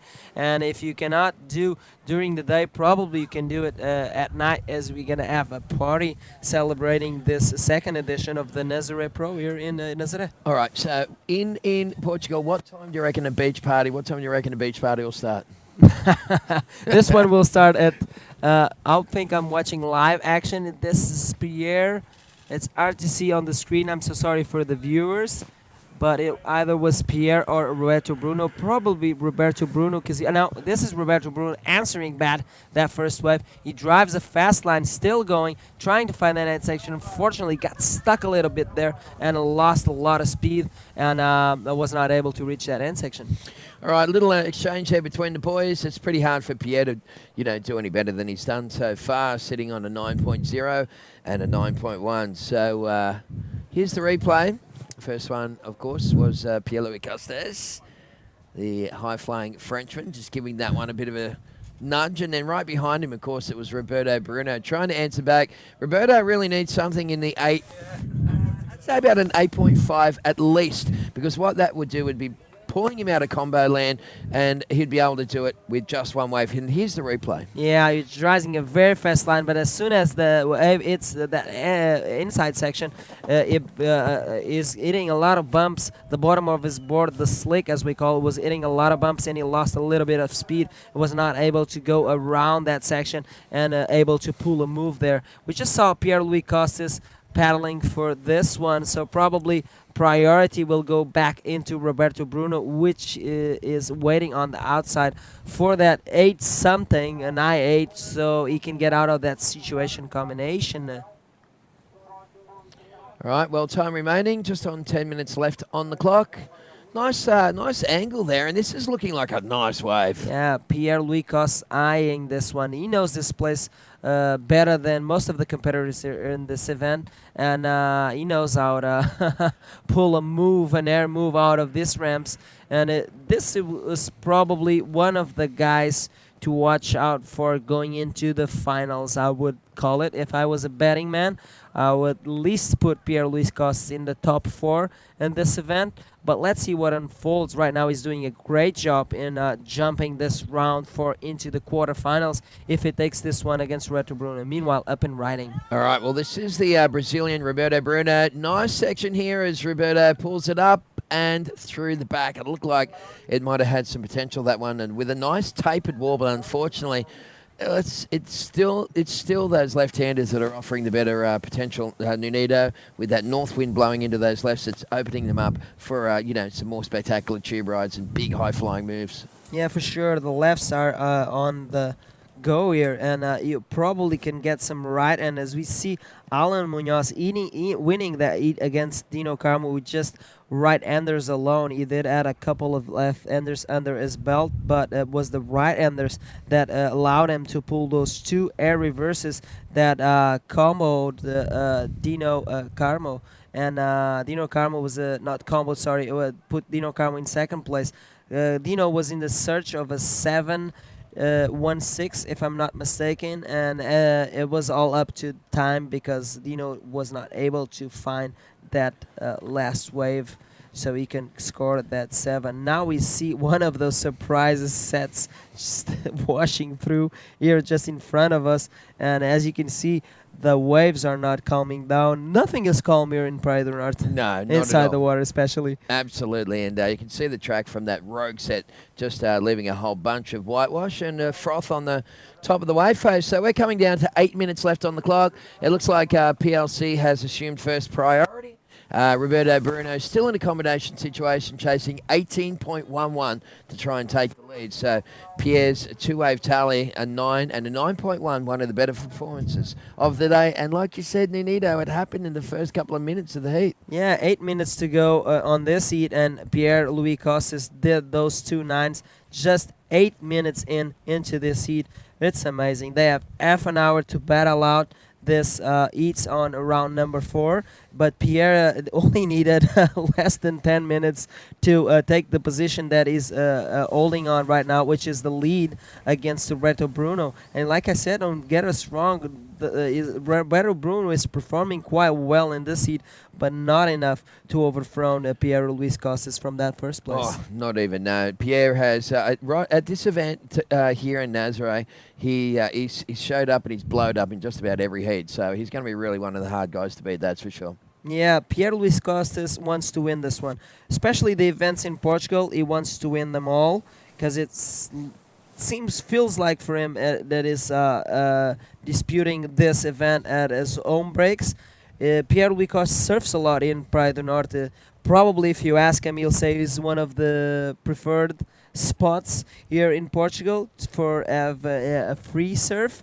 And I saw a couple of years ago, like maybe 2 years ago, Pierre on a sick day here in Praia do Norte, and he was pulling inverse moves, invert to reverse, and even a 720 air reverse. Wow. I saw that with Really? my own eyes, Oh, and he nice. landed it. Yep. And we were all blown out. But this is the kind of level that we were waiting to see when the APB tours stopped here, and the ramps are there on offer, and probably we have to wait for some more progressive moves because it looks like a 10 is not enough in the case of Dino. Oh, absolutely. All right, well, we're coming down to the crunch time for the current heat and water. Just under 6 minutes left on the clock. Again, it is Pierre-Louis Costes, former world champion in the yellow singlet. He's a Frenchman, but he lives here in Portugal, in Caprico, on the north side of the Frisco Bridge. South side. It's the south side, is it? Correct. Oh, the south side of the Frisco Bridge. The Golden Gate. Ponto 25 de Abril. That's the one. And there's a big statue up the top of that. Yeah. What is that statue? It's Jesus Christ statue. It's like a sort of a Rio de Janeiro. Yeah, it's kind of like they've almost like recreated a little bit of San Francisco and Rio de Janeiro in the one little area. Yeah, the bridge was a copy of the architect back from San Francisco, but actually the statue that Rio de Janeiro has, it was an offer from the Portuguese. So they're the ones to copy us in that matter. So Okay. they're the ones to have a little bit of... Let's just clear that right up now. And As you know, it all started here anyway, didn't it? Is that right? No, it was like, as you know, Brazil is a former Portuguese colony, so we colonized that place. Unfortunately, there was a lot of incidents there with the Indians, as we know, throughout the histories, the history books. But we're all good with the Brazilians now. We have a large community of Brazilians living in Portugal, and we have a lot of Portuguese living over in Brazil. It's like the same country, Yep. The accent changes a little bit, but I think It's the kind of feeling a is the bit- same. Almost a little bit like Australia and England, except for we hate England. We don't hate Brazilians. We're Meanwhile, only- up we- and writing, We Pierre love Wicos- them, but we love beating them. Okay, this is it. Yeah. Pierre Wicos having a look at that left looked like a lot of potential, but probably not enough to get rid of that 9 that is his backup score, because he has a 9.10 over that 9. And this is amazing. Like I said, when watching this first heats of round number 4, and there's not one single heat without a 9-point wave on it. All right, well, it's certainly lived up to hype this round, hasn't it? That's for sure, folks. So stick around. Coming up next, we will be sliding straight into the next heat in the water, and it's going to be Ian Campbell, the current ratings leader from South Africa, will take on Miguel Adao from Portugal. What part of Portugal is Miguel Adao from? Figueira da Foz. Yeah, this is north of Portugal, and I know that Miguel Adão is under the coach of Nuno Trovão, the local president for the local club there, and has been doing an amazing job with all of the kids there and the regional and national competitions there. So shout outs to Nuno Trovão and all of his team and the club, the local club. Also to Porquito Traveira and all the riders from Figueira da Foz that made that place famous and open up the eyes for Miguel Adão. But right now, Roberto Bruno, nice backflip, live action, and still going on that one. Can he combo that move? No, we can see him paddling out the back. All right, well, this is going to be interesting to see if Roberto Bruno can... Let's go to the replay here and check out Bruno. So he comes off the bottom of this one and up and through the lip. That was really nicely executed. He hit that one real sweetly. Yeah, he timed it very perfectly, lined up that accession really good, and probably he was waiting to get that situation combination out of his way, but not enough. 7.5, and we see the total scores. He has a 7.5, a 7.75, and it's not enough even to break him out of that combination situation. This is an amazing heat that we have in our hands. 2 minutes to go, and it looks like Roberto Bruno can't do anything against a very strong and very concentrated Pierre Luis Costa that is catching a wave right now. All right, PLC looking at this one. Again, really just finding those good sections out here at Praia do Norte this afternoon. It's a very tricky lineup to negotiate, but as we say time and time again, Nuno, it's always the good surfers and the good riders that have got the lineup well sussed out. It just doesn't happen by luck. Yeah, true that, and we just saw Roberto Bruno going for an air forward there. Unfortunately, getting stuck in the back of that wave. He's going all for broke because he needs very 2 high scores. But right now, I think he's just enjoying the ride, and he will be placed in 9th in this event, and which means he's in 2nd in this heat and will not advance. Advancing to the quarterfinals is going to be Pierre Louis Coste from France, as we watched the replay of that air forward, but he was not able to land it. All right, well, Roberto Bruno sitting in number 23 on the APB World Tour rankings for 2016, coming into Nazare. So that means that he's going to have another pretty good result. It'll be interesting to see what his worst result was to drop, but he's at least going to stay in the top 28, which is his is the ultimate quest here. So make sure that he gets that good seeding for 2017. Yeah, that's what the riders are fighting here for, not just the title event here. And not just the points and the money. They're fighting to be able to be in that top 28 that will allow them a good seat for next year's World Tour. And a lot of stake in this event here at Nazare. The last event is going to be the Fronton King going into the Canary Islands. And I found just something curious. You've been saying E316, but the Canary Islands is a part of Spain, so that's Europe, so it should be E416. Hey, maybe you're onto something here. Aha. All right, you've got me sorted right out. You've got me more sorted out than Pierre has sorted out Roberto Bruno. That's for sure. There it is. And Pierre-Louis Costes flips his way into the quarterfinals here at Nazare. So Roberto will get an equal ninth position. It's time to highlight our sponsors. We're going to be back real soon with more live action from the 2016 Nazare Pro at Praia do Norte here in Portugal.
Welcome back, everybody. Manny V here now with Nunito Cardoso, bringing you the live feed from the 2016 Nazare Pro. And let me tell you something, it's been incredible today. High flying action, deep barrels, and a 10-point ride, but it wasn't enough in today's competition. So, you know what? Round number 4, elimination round. Let's get out there right now with the action.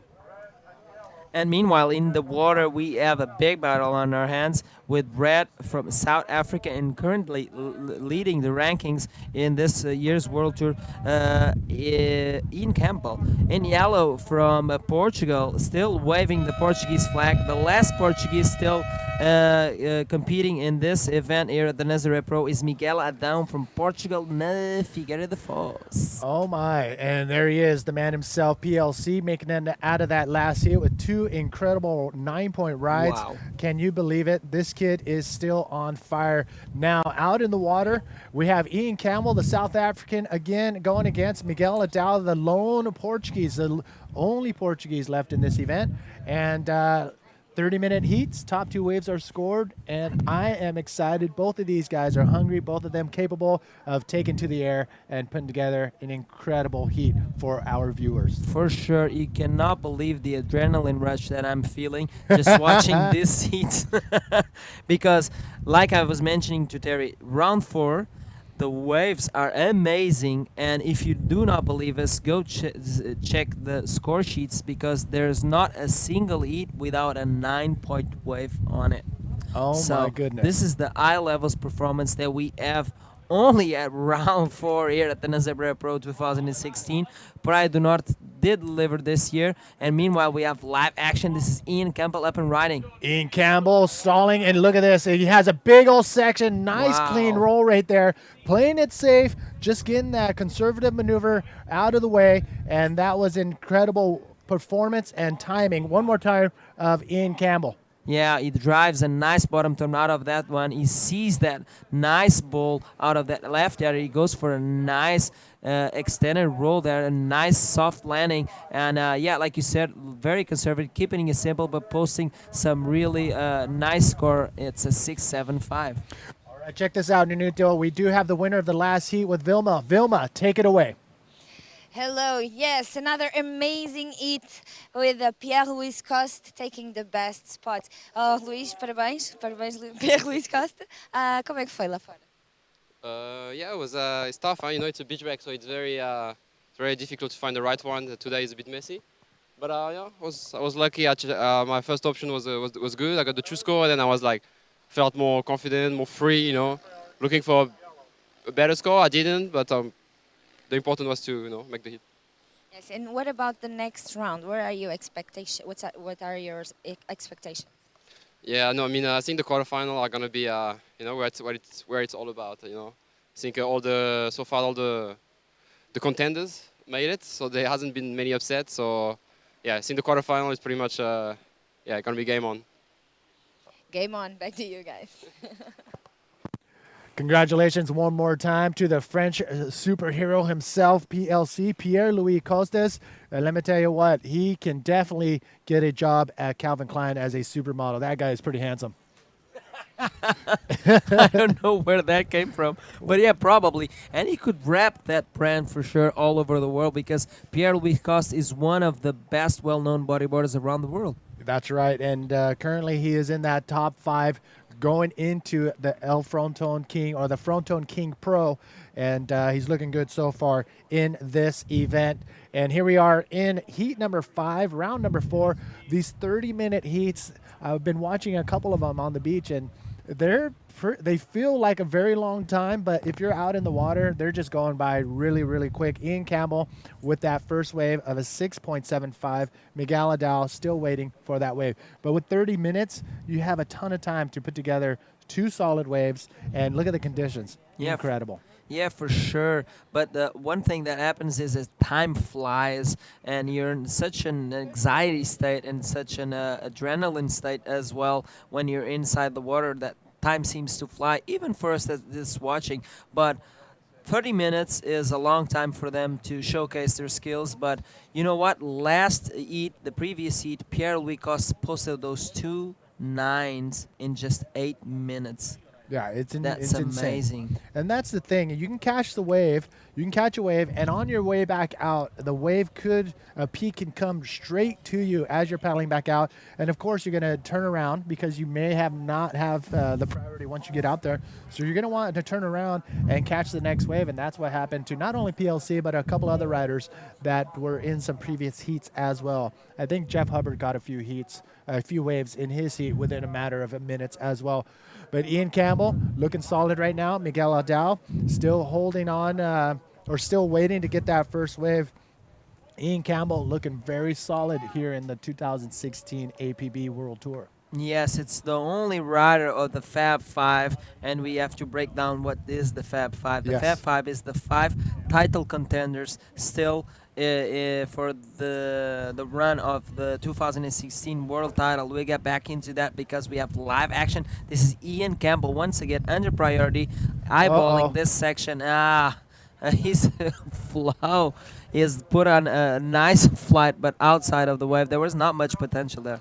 No, he saw that big old section coming towards him, but it had too much bend, and if he were to go for a maneuver, it wouldn't have put him back where he should have been in front of the whitewash. So he opted just to bail out of that one and head back out to try again. Miguel Adao still waiting for that one wave, and throughout the heats, there's a lull, a time where there's no waves coming through, and then you're going to have a flurry of waves too. So Miguel Adao, it seems like he's going to wait for those sets to roll in. Yeah, for sure. We've seen a couple of those lulls in the previous heats, but then at some point it seems like all the waves come at the same time, and within minutes they are able to post 2 9s like I mentioned before, like Pierre did on the previous heat. But meanwhile, going back to the Fab 5, Ian Campbell is one of those riders still running for a world title this year, and he's the only rider out of the 5 that has 2 event wins. The other 5 riders do have an event win, but just only one.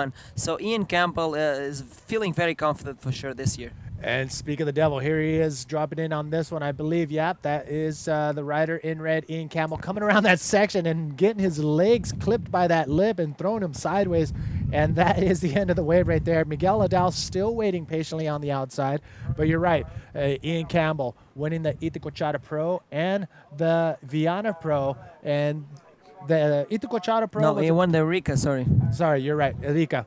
And that was a Grand Slam event. and the Vienna Pro was not a Grand Slam event, but those two will definitely factor into the overall scores for a potential world title for Ian Campbell. He's looking very, very strong, and up until this point, and he's still looking strong right now. So Ian Campbell, keep an eye on this South African.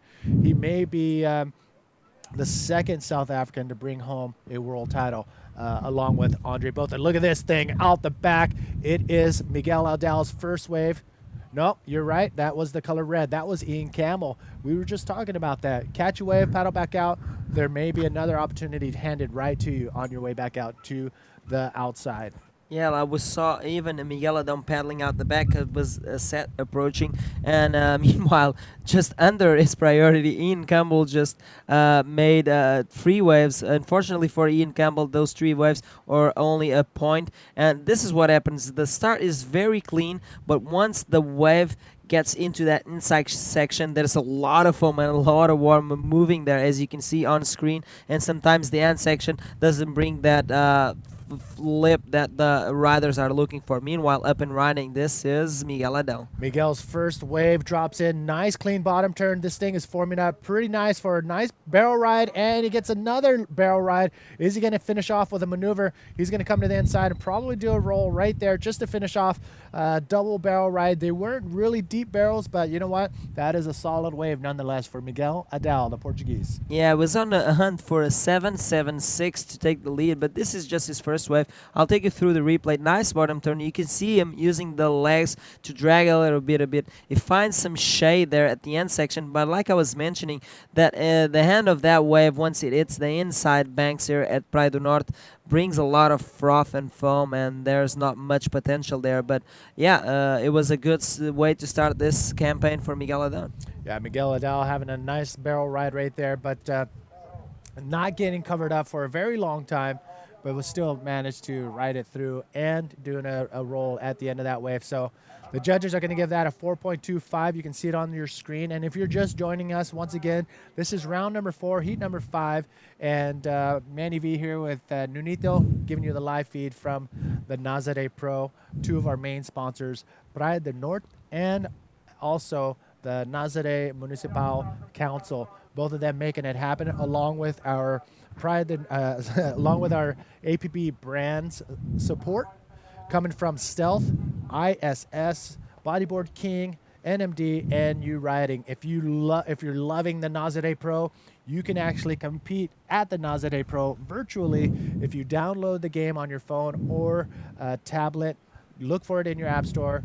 The Journey Bodyboard by U Riding, and click on the multiplayer, and boom. There you are. You're at the Nazare Pro, and you can actually find in the shop the same rash guards you see here in the shop in U Riding, virtually, of course, but that would be cool to wear the same jersey as your favorite rider. Yeah, for sure. And it's so good to be able to compete virtually, the same event that is actually running right now live in front of your eyes, and that's only possible and thanks to the guys at U Riding. So shout outs to all the sponsors and all the entities that make this event possible, and we just see the riders aligning for the next seat. Yes. And that will be Mike Stewart and Socrates Santana. Talking about generation clash. That is going to be another amazing heat going down here at the Nazare Pro. Mike Stewart versus Socrates Santana. Both of them legends. Mike Stewart, full living legend. He is the man, the guy we all bow to. But Socrates Santana coming onto the scene strong. Look at this, out in the water, Miguel Adel dropping in on this right. Yeah, looks like there was a nice section there. But once the wave hits this inside section, it has a lot of foam there, and it's hard to generate the speed you want to have when that end section comes at you and you perform a solid move so you can impress the judges. That was not the wave for Miguel Adel for sure, but it's still, anyway, he tried. It was under Ian Campbell's priority. You can see it on screen just now, waiting for the next set wave so he can back up that 6.75 or even better it. Yeah, I mean, it's still a ton of time, 18 minutes remaining in this heat, so it really will come down to the last few minutes if both of these riders keep going wave for wave. And those last 3 minutes is when it gets really, really crazy. The last time I was up in the booth, it was Dino Carmo and Alan Munoz just driving me crazy in here. But yeah, Ian Campbell, Miguel Aldao going wave for wave. But it is Ian Campbell's first wave of a 6.75. That's pretty much holding steady as a firm high top scoring wave for the South African. I just have to say, Nunito, this is, I think, my third time coming to Portugal, and I tell myself two things. One, learn Portuguese the next time I come out here. And number two, spend some time in one of my favorite towns, Iracema. Okay, you know how to say pastel de nata. That's Oh, yeah. So you won't starve. So, yeah, pastel de nata, we've been talking about it. It's a very delicious dessert, and it's been amazing that some of my friends are watching and bringing the goods over here to just say, hi, Manny. Oh, yeah, by the way, we heard you on the webcast. Here's a pastel de nata. They want to fatten you up once again, Manny Vargas. Yeah, I saw you last time you were here. You were not in shape, but right now I can say that because you seem like a brand new guy. Well, yeah, I mean, there's a new chapter. What do you do to stay so fit at your age? Well, as you can see, whoa, that's a pretty up-close, candid shot right there. I believe, I want to say... It's Roberto Bruno. Yeah, Roberto Bruno. Getting an interview down there. Don't know from who, but you know what? He's taken to the camera like a pro. Look at this. Out the back. Has to get up and over that hump to make anything happen. And Miguel Aldao, again, in and out of that wave.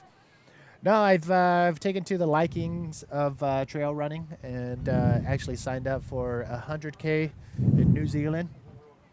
And I do have to put in my vacation time for that. Working at riding 9 to 5 is it's a whole new ball game for me. But yeah, trail running and being outdoors in the trees. Well, of course, when the waves aren't good. But yeah, that's it. And I tell you what, cardio. Here we go. Out and riding. That is Ian Campbell coming around that section. Oh, another nice little spin high up on the face of the wave. Drops back down. Another section coming at him, but not enough speed to do anything with that. And he kicks out. So Ian Campbell, not a high scoring wave, but a solid one nonetheless for his second top scoring wave. Yeah, for sure. He's backing up that 6.75 like I mentioned earlier, and it will make Miguel Aldao in the need of a better wave, so making Miguel Aldao's job a little bit tougher. As we watch the replay, 360 gets a little bit of a curve there on that high line, but that's not probably the wave Ian Campbell is looking for, as it's just posted at 325, and we could have a shot of the beach. A lot of people still getting into the beach and getting locked into the action here at Praia do Norte in Nazare, and the sets still pile up out the back as we see the jet ski safety team. Thanks for all the help from those guys getting the riders out the back without them spending all energies just on the paddle out. Yeah, so we got 14 minutes, 25 seconds, and those jet skis are saving that little extra time for those guys to paddle out and energy to take full advantage. And look at this, we got a rider up and flying down the face of the wave on this left. Wow, Ian right Campbell. There. That is Ian Campbell. Can he pull it off? Is he going to come out in front of the whitewash? That is what the judges want to see as a completed maneuver. But the cameraman, no, there he is right there. Ian Campbell going to the sky with that gigantic backflip, but cannot pull it off. Here's another look. Such a fast line from this South African. He eyeballs that section and he goes for it. That was a huge backflip. Unfortunately, he could not land it. If it did land that move, that would be probably an excellent score, putting Miguel Aldao into a more complicated situation. Right now, Miguel Aldao is holding on to priority and needs a 5.76. You can see the timing right there from Ian Campbell was perfect, but the landing, when he landed, he actually did a little bounce. Wait a second, more action. Miguel Aldao on the outside, finding a little frothy whitewash of a wave, and not much there for him. So kicks out, heads back out, giving priority to Ian Campbell, who is on the outside. But again, Ian Campbell landing a little bit too hard, bouncing, whipping it around, not able to hold on because of the speed. He had no speed, and the wave just pretty much rolled over him. So Ian Campbell and Miguel Adao going mano y mano out here in Praia do Norte. A very unforgiving Praia do Norte, as I was mentioning, and this kind of waves choice by Miguel Adão seems not to be the best. The beginning of the wave seemed very clean, but once the wave reaches the inside section, if there was a lot of movement before that wave, you'll find a lot of froth and a lot of bumps on that inside section. And what the riders are looking for is a wave similar to a previous of Ian Campbell, with a nice end section, or even a bowl where he backflipped. Unfortunately, he did not land that move, but we still have 12 minutes into this heat, and both of these boys need to pull on some stunts if they want to advance into round of the quarters.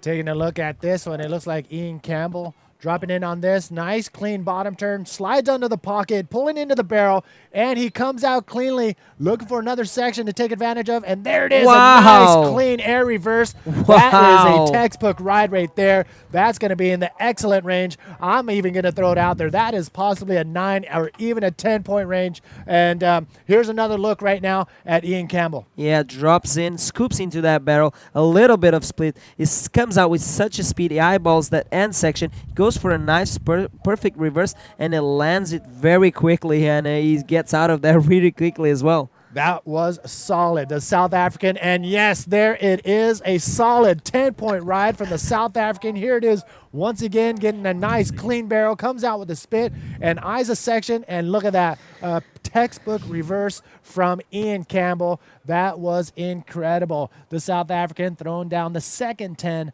of the day, along with Dino Carmo. So yes, Ian Campbell now pulling way ahead of the lone Portuguese, the only Portuguese left in the event.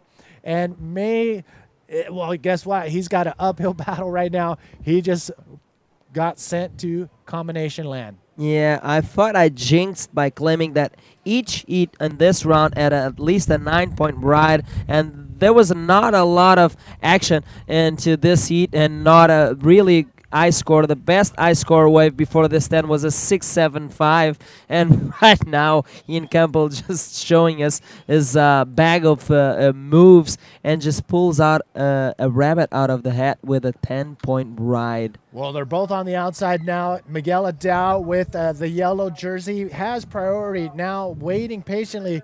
He needs 2 whole new waves to even be in contention, one of which has to be in that higher excellent range, as you can see, Ian Campbell. And we saw this in the previous heat. Once you get a 10-point ride, doesn't mean you win that heat. And here he is, Miguel Aldao, dropping in on this one. Ton of speed, eyeing the section, and there it is. Wow. Nice big invert. That is what he needed to get back into contention. Miguel Adao, the only Portuguese left in this event, now throwing it down for the Portuguese. Finally, a good wave option here for Miguel Adao. Nice clean face. He goes for the end section. He goes for a nice tweak reverse there. Gains a lot of momentum there, and was able to fly away from that section and led the move quite smoothly. And he's paddling out the back, maybe getting out of the combination situation. Yeah, that definitely is going to help him in the long run. 7.50, you see it on your screen dropping. And yeah, that is going to put him back in contention. He needs a 9.26, and Miguel Adao definitely is capable of getting a 10-point ride, but he only needs a 9, oh, I say only, but he needs a 9.26 to get into that first place spot, or better that 7.0 and get a higher excellent score. Here's another look at Miguel's wave. Yeah, nice bottom turn. Like, he got into the point. He was watching that end section for sure. So he wanted to gain a lot of speed so he can end and time that end section quite nicely, as he did. And he performed the 7.5 move. Meanwhile, up and riding Ian Campbell. Ian Campbell answering back. Can he back up that last wave, that 10-point ride? He's trying to better 6.75, and that wave right there did not offer it up. He's got to get back out there and get that priority back into his hands. The first rider, now that they both caught waves and both are on the inside, the first rider to make it to the outside will regain priority number 1. And it looks like it will be Ian Campbell who will get that priority. and Miguel Aldao will get second priority, which means Ian Campbell, now with that priority, can choose any wave that he wants. And I think he's going to choose this one. He has a Oh. look at it, but at last minute, it kicks out of that thing. And That's interesting because Miguel Aldao was right next to him. I don't know how far Miguel Aldao was, but if Miguel was just a little bit further outside, the priority would have been given to him. But because he was a little bit inside still from Ian Campbell after paddling for that wave, Miguel still is going to hold on to that second priority. Ian, being back out before Miguel, will hold on to that first priority. yeah, that is correct. There was not a priority switch there because Miguel Aldao was still not on the outside. So Ian Campbell having a look at that wave, but was able to get in the outside first than Miguel Aldao and keeping that first priority, which is very important that this 7-minute clock on the clock to the end of this heat. Well, that's plenty of time for Miguel Aldao to come back firing. He needs a 9.26 is what he's after to get that first place spot away from Ian Campbell. And this is an elimination round, round number 4, out in the water. Heat number 5. Ian Campbell and Miguel Aldao going head-to-head. Ian Campbell comes to us from Durban, South Africa.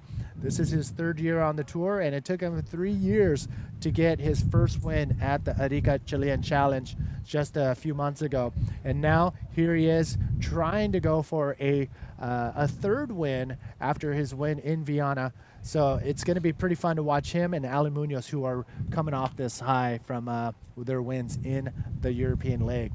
Yeah, for sure. And it's funny to watch round after round. None of the title contenders are giving any space to the other title contenders because Alex Uranga advanced on his heat, Jeff Hubbard advanced on his heat, and Alan Munoz advanced on his heat, Pierre-Louis Costas advanced on his heat, Ian Campbell is advancing on his heat, and we still need to find if Amaury Laverne was going to go on the heat number 8 of this round, is going to advance, keeping the Fab 5 still on the run for that much wanted title of World Champion 2016 APB. And that is, to hold a world title in your hands and in your resume is one of those most elusive things you can do as a professional bodyboarder. And not many people can do it more than once, but there are a few here in this event that have multiple world championships, including Jeff Hubbard, Amaury Laverne, and Mike Stewart. Mike Stewart, of course. So yeah, it's an incredible event to see tour actually in 2016, where we're going to see possibly a new world champion, or are we going to see somebody claiming another world champion? That's going to happen at the Fronton King Pro, which will be coming up in just about a week and a half. Here we go. Looking at this, Miguel Aldao. Live action. He opts to go to the right-hand side of this wave, his preferred side, I would say. But unfortunately, not generating enough speed to get to the end section. Not much on offer on that ride, so he needs to pedal out the back. 4 minutes and 20 seconds to go on this heat. And right now, Ian Campbell still holding to that very, very, very important priority, first priority, and he wants to cling on to that and make sure at least that Miguel Aldao doesn't catch one of those great waves that we've been watching all day and post one of those I-9s that we've been watching throughout this round number 4. Yeah, I've called. I don't want to say anything, but I knew there was going to be at least one 10-point ride, especially in these conditions where the ocean is easily 6, 7, 8 foot bombs coming in, and that's Hawaiian size. So you double that, and you will have the face size, and we easily seen 10 to 15 foot faces coming in throughout the today's event. So yeah, this is it, the 2016 Nazare Pro, brought to you by our friends at Praia do Norte and as well as the Nazare Municipal Council. And look at this, Ian Campbell up and riding. Look at this section. Oh my God. My goodness, and boom, there it is.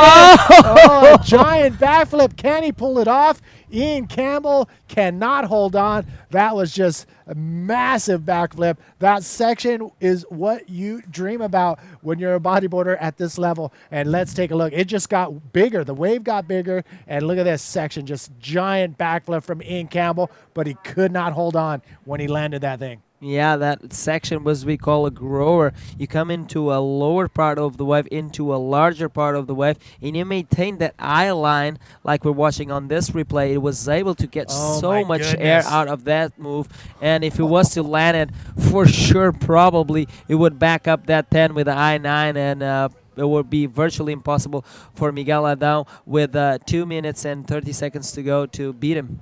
Well, Miguel Adão getting that 7.5 means that he's not going to walk out of the water with his head down. He actually put a solid number down on his scorecard, and there is 2 minutes left remaining, and there is still a possibility for Miguel Adão to get out of this heat on top if he gets a 9.26 on his last wave. Oh my God. He's out there with 2 minutes remaining and priority in his hands. Totally doable for Miguel Adão.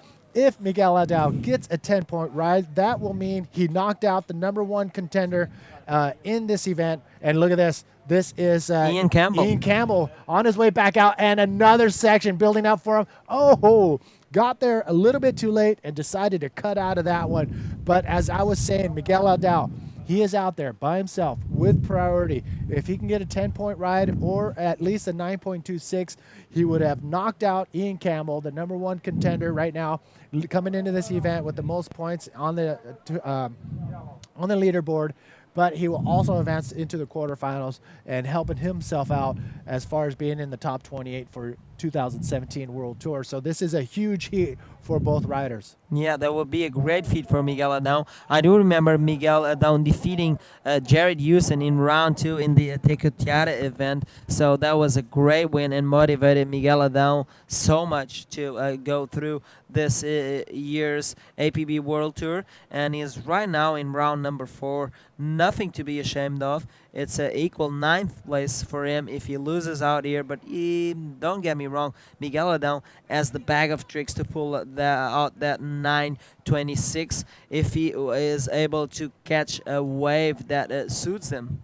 35 seconds remaining. Miguel Adão coming into this event ranked number 23, so tied 23 with Roberto Bruno. So he's on that cusp. The top 28 will be seeded into the main event in the 2017 World Tour at the end of the Fronton King Pro. So this will definitely help him if he can knock out Ian Campbell. But to do that, a 9.26 is what Miguel Adão has to do in 7 seconds. And tell you what, it's not going to happen. No waves are coming in right now. And Ian Campbell, a 10-point ride and a first place, goes into the quarterfinals, and sitting in heat number 3 of the quarterfinals will be Ian Campbell and the winner of the next heat. Are we going with the next heat? Yes, we are. We are going into heat number 6 of round number 4. Mike Stewart, Socrates Santana, coming up right after this. Yeah, we'll stay. Yeah.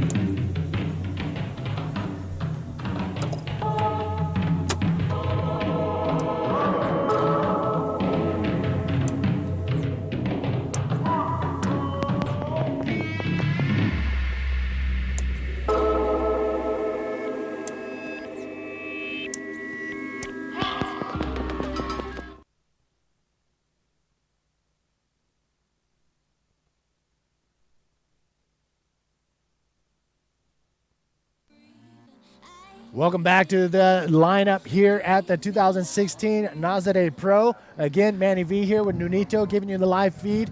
And out in the water, this is going to be an exciting event. Socrates Santana, the young gun who is hungry for his first win in the Men's Open, dropping in.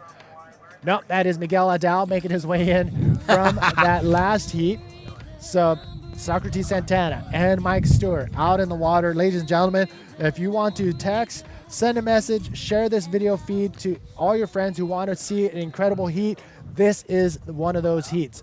Socrates Santana, the hungry and fierce and fearless young Brazilian going head-to-head with the legend himself, Mike Stewart. The waves are pumping, and it is going to be a fun one to watch.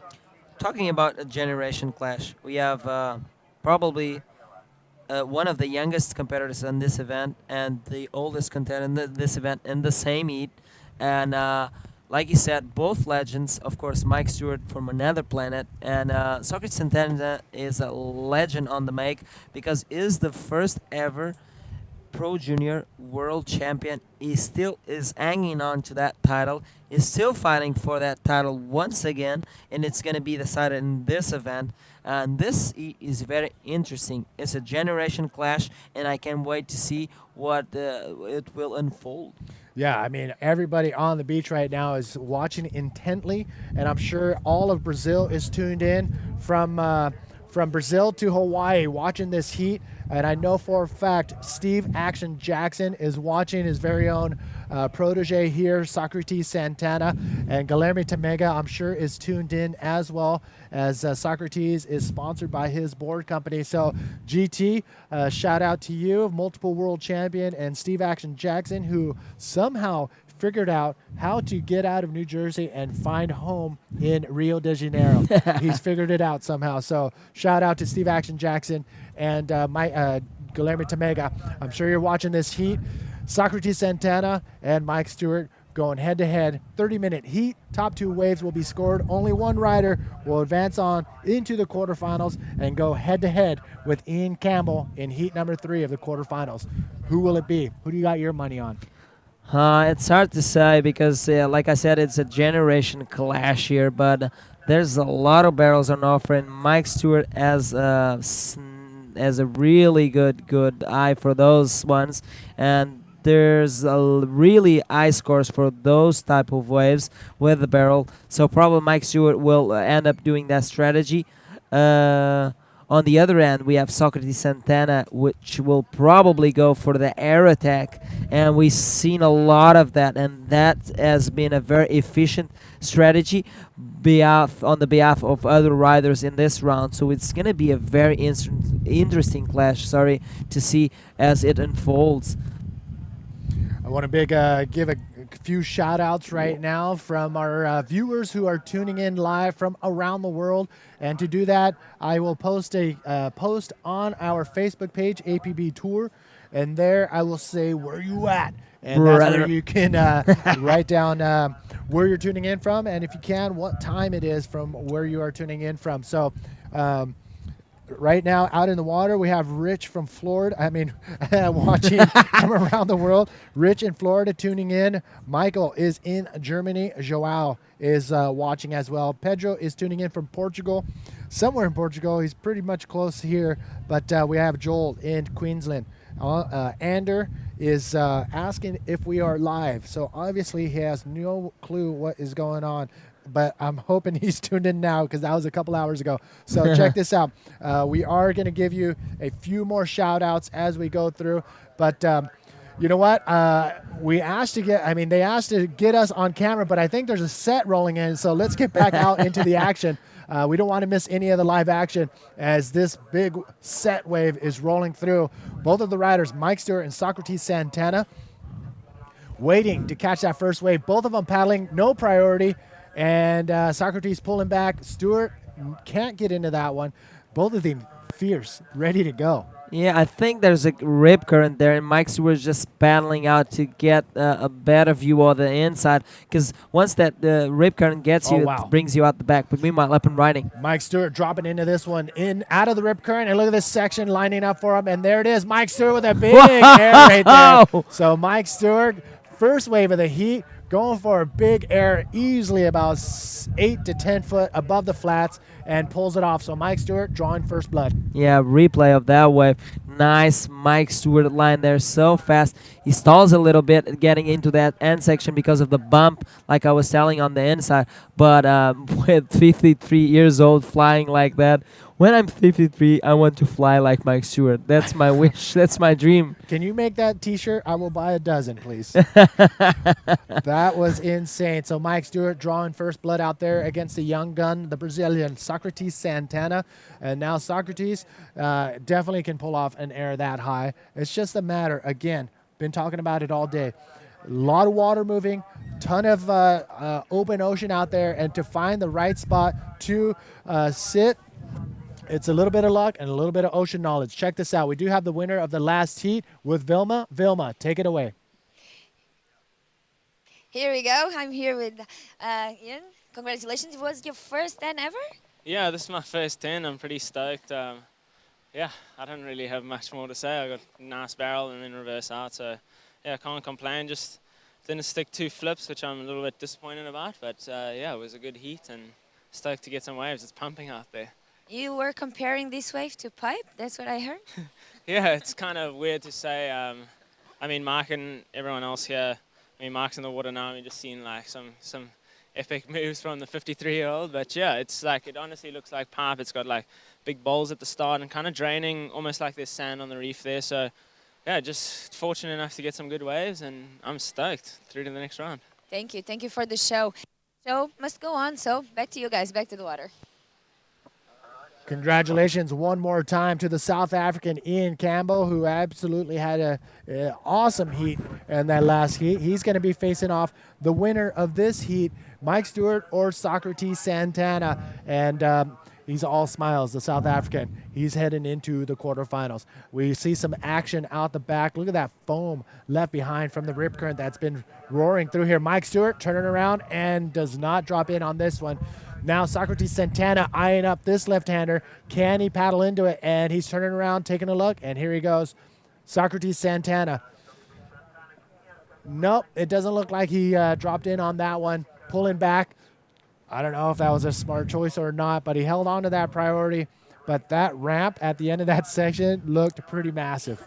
Yeah, and we saw some of the previous riders attacking those same end sections and getting away with 9-point rides. And talking about who's joining Ian Campbell on the next round, talking about the next round, the quarterfinals, we have on the first heat Alex Uranga and Jeff Hubbard. That is going only to be tomorrow. So, by the looks of the beginning of the quarterfinals, it will be enough for you to tune in and join us once again here at the Nazare Pro 2016, brought to you by Praia do Norte, Câmara Municipal de Nazaré, and all of the sponsors that got behind this beautiful event and made sure we had everything we needed to make a live broadcast for everyone in the world to watch and make this the battlefield for world competitors here at Praia do Norte. So we just posted on our APB Facebook page where you at. So let us know where you're tuning in from and the time, because I know some of you are just waking up or just holding on with an extra cup of coffee late at night. Let us know where you're tuning in from and what time it is there. And any extra words you leave on that post, unfortunately, we won't be able to read it. Just tell us where you're tuning in from and the time. Look at these waves still coming in. Perfect little peaks. Look at that thing just dredging on the shallow sandbar here in Praia do Norte in Nazaré, Portugal. Woo! Yeah, for sure. Probably we'll have a lot of Brazilians tuning in, as Socrates Santana is in the water in the yellow jersey. And also the Hawaiian supporting Mike Stewart on this one. And Mike Stewart's first wave just dropped at a 5.25. And at 53, 5.25 is almost his age. He gets rewarded for that single air move of for a 5.25. And it's currently in the lead. And Socrates Santana now is with second priority because he paddled for that wave and it's still on the hunt for his first wave in this heat. Yeah, unfortunate if he gets stuck behind not catching a wave in the last half of this. If he's waiting to catch a wave, now is the time. Just get a solid 4 or 5 point ride under your belt and then get back out there and use the rest of that time to wait for that better wave. Right now, Socrates, hopefully he's using a strategy which is telling him to get anything, catch something, and take advantage of this 30-minute final with 19 minutes remaining. Mike Stewart, 5.25. Again, the ocean going a little slow, but it's still plenty of time. You can see that rip current just roaring through here, starting just to the north of the judges and then coming straight through and winding down to the south. not before it dogtails and leaves a trail of foam on the outside. If you get caught into that, it'll help you get out into the outside quicker, course. or it can just keep you paddling in one place like we're seeing right now with Socrates Santana. And drag it to the outside. Meanwhile, there's a lull in the action, and if the guys or the live webcast can point out to our camera, and you can see the crowd in the beach that's been piling up in this afternoon, this lovely afternoon here Saturday. They're at the front. The water is just like 3 meters away from them. They don't want to lose any action here, and they're just taking out next to the water to cheer for their favorite riders here at this World Tour stop at the Nazare Pro 2016. That's right. I mean, that's just a little glimpse. Most of the people are up on the sandbank, looking down that way. So, yeah, everybody's lined up on the sandbank, and the few of them are going down to the shoreline to get firsthand view of that right there. Big waves Wow. coming in for this event, the Nazare Pro. And here we go. Socrates Santana has second priority. Mike Stewart is going to not block him, but just Making sure. But Socrates could have dropped in on that one, but he knows better. Right now, if I was in Socrates' shoes, I would try to get away from Mike Stewart with that priority, just because he's right now he's leaving himself open to that penalty. If Socrates sees a left come in and Mike Stewart wants it, he has to give it to Mike Stewart. Mike Stewart has that priority. So I would either go further north or even a little further south if I was Socrates Santana, just to get that first wave under my belt. Yeah, it's very difficult to play mind games with Mike Stewart with such experience and events at this world stage. But we just saw Socrates Santana going for a wave, and right now replying up and riding. This is Mike Stewart. All right, we're going to look at Mike Stewart's wave as he comes around the section, and he does make it around and goes for a roll. And Mike Stewart is usually able to get in front of that wave, but in that case, he did not. And we just saw Socrates Santana fly across the screen. And actually, I believe that may have been the last heat or a non-surfer. That right there was Socrates Santana. So, yeah, there we go. Socrates Santana and Mike Stewart paddling back out. Mike Stewart making his way over to the rip current and finding his way back out into the lineup. Yeah, we'll wait for the scores on that one. There will not be much expression on those scores. But anyway, we just got a warning, Manny, that this is the last heat of the day because of the sun flare. One thing that is good, the sun has come out all of the days of the competition here at Nazare, but at the same time makes the judge's job a very hard thing to do when the sun is in front of their face. Yeah, I mean, I just saw a free surfer fly across our screen thinking it was Socrates. So, I mean, that is happening to us. But the judges have a better view. They're set up a little higher. They have a better view of what's going on in the water. But, yeah, I think it's a great call just because that sun, as soon as it gets into that position, it's going to be harder for everybody to keep an eye out on the rider. So Socrates Santana only has that one wave, a 1.50, and he has 15 minutes remaining. 15 minutes remaining in this heat, the last heat of the day. Yeah. And you know what? I wouldn't turn your screen off just yet. Don't close that window, because we've seen in a few heats prior where there's been a flurry of incredible riding just within a 1 to 3 minute span. That's when the sets roll in. That's when they catch it, and as they go back out, they will get 1, 2, 3, 4 waves within a span of a few minutes. So don't turn that screen off just yet, because if that happens in this heat, you're going to see some incredible riding from Mike Stewart and Socrates Santana. Definitely, and as this day unfolds here with the heat number 6 of round 4, we have yet not to see a 9-point ride in any of the heats in this round, and this would be the first if none of these riders could find a 9-point wave. But that is still possible. 14 minutes. We've got two of the world's best. Mike Stewart, of course, 9-time world champion, needs no introduction to the sport. He's a living legend. And Socrates Santana, the reigning Pro Junior world champion, and no stranger to competition at this level. And probably if the waves cooperate with them, see more of those 9-point rides. That's right. I mean, we do have 13 minutes and 30 seconds remaining. Again, this is the last heat of the day just because of the conditions that are being offered up right now. Not from the waves themselves, but from the sun glare. And look at this. We have a rider up and riding.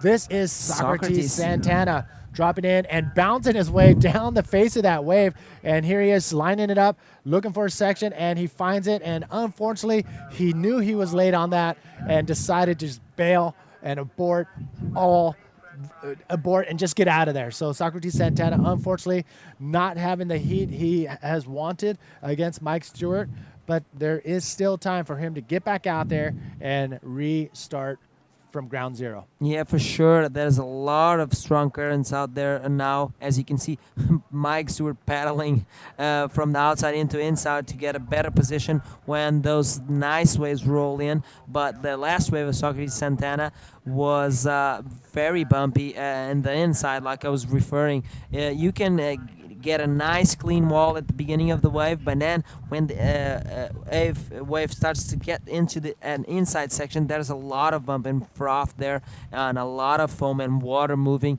and Socrates Santana unfortunately losing a lot of speed out of that bottom turn. He could not find that end section that he wanted, so he could probably put on the 5:31 that he needs to steal that first place away from Mike Stewart. Man, this is a low-scoring heat with two incredible riders, and that is just also another reason why we're going to postpone this event until tomorrow after this heat. The conditions themselves have deteriorated just a bit with these two guys out in the water and scoring, a combined total score of a 6.90 for Stewart and a 3.10 for Santana. It is definitely a good call, but again, look at that right coming in on the inside. If these riders are on the outside or in position for some set waves, look at this thing. Mike Stewart taking a look, dropping in. He's going to hold that high line. Nice clean speed right there from Mike Stewart, stalling just a bit and goes up and over for a roll. Lands out in front of the whitewash and pulls it off. He will kick out of there, and you can see Socrates Santana making his way out into the zone right now to get back in position. Here's another look from Mike Stewart. Yeah, Mike Stewart opting to go on a cleaner wave. Like I said, he let that ocean sweep away a little bit of that froth. He finds a nice ball right at the end of that left-hander, and he was able to complete a roll. He's going to back up that 5:25 and put Socrates Santana in a more difficult situation in this heat. Well, what Mike Stewart, right there is what he's doing is showing his competitive expertise, knowing that wave is not going to be an excellent scoring wave, but knew that he had to get a second backup score. Right now, Socrates Santana with those two low-scoring waves is not going to help him in his efforts to get that first-place spot. So Stewart, knowing what he has to do, it will get into the inside and take off on any wave just to make sure that he has a second backup wave on his scorecard. Yeah, for sure. Socrates Santana is still on the hunt for that first decent score on his scoreboard, and he needs to get something out there if he wants to beat Mike Stewart. Mike Stewart slowly building up this heat, and he already posted a 5:25 in the beginning of this heat on his first wave, and now we are waiting for the scores of that last wave, a completed roll by Mike Stewart, and he's going to back up that 5:25. Like I mentioned, it just came out at a 4:05, and now Socrates Santana in the hunt for a 8:16. I told for Socrates Santana right now, but he can do that score in the formal combination of two waves. He still has the time. 9 minutes, 20 seconds remaining out in the water. Look at these things still coming in. Good size out in the water. It's been big all day long, and we've seen some incredible action throughout the day. And Mike Stewart, Socrates Santana on the outside, waiting patiently as these bombs are still rolling through. What is going to happen is the question in these last 9 minutes. remaining in this 30-minute heat. Mike Stewart waiting patiently, as well as Socrates Santana. Totally doable for Socrates to pull this off.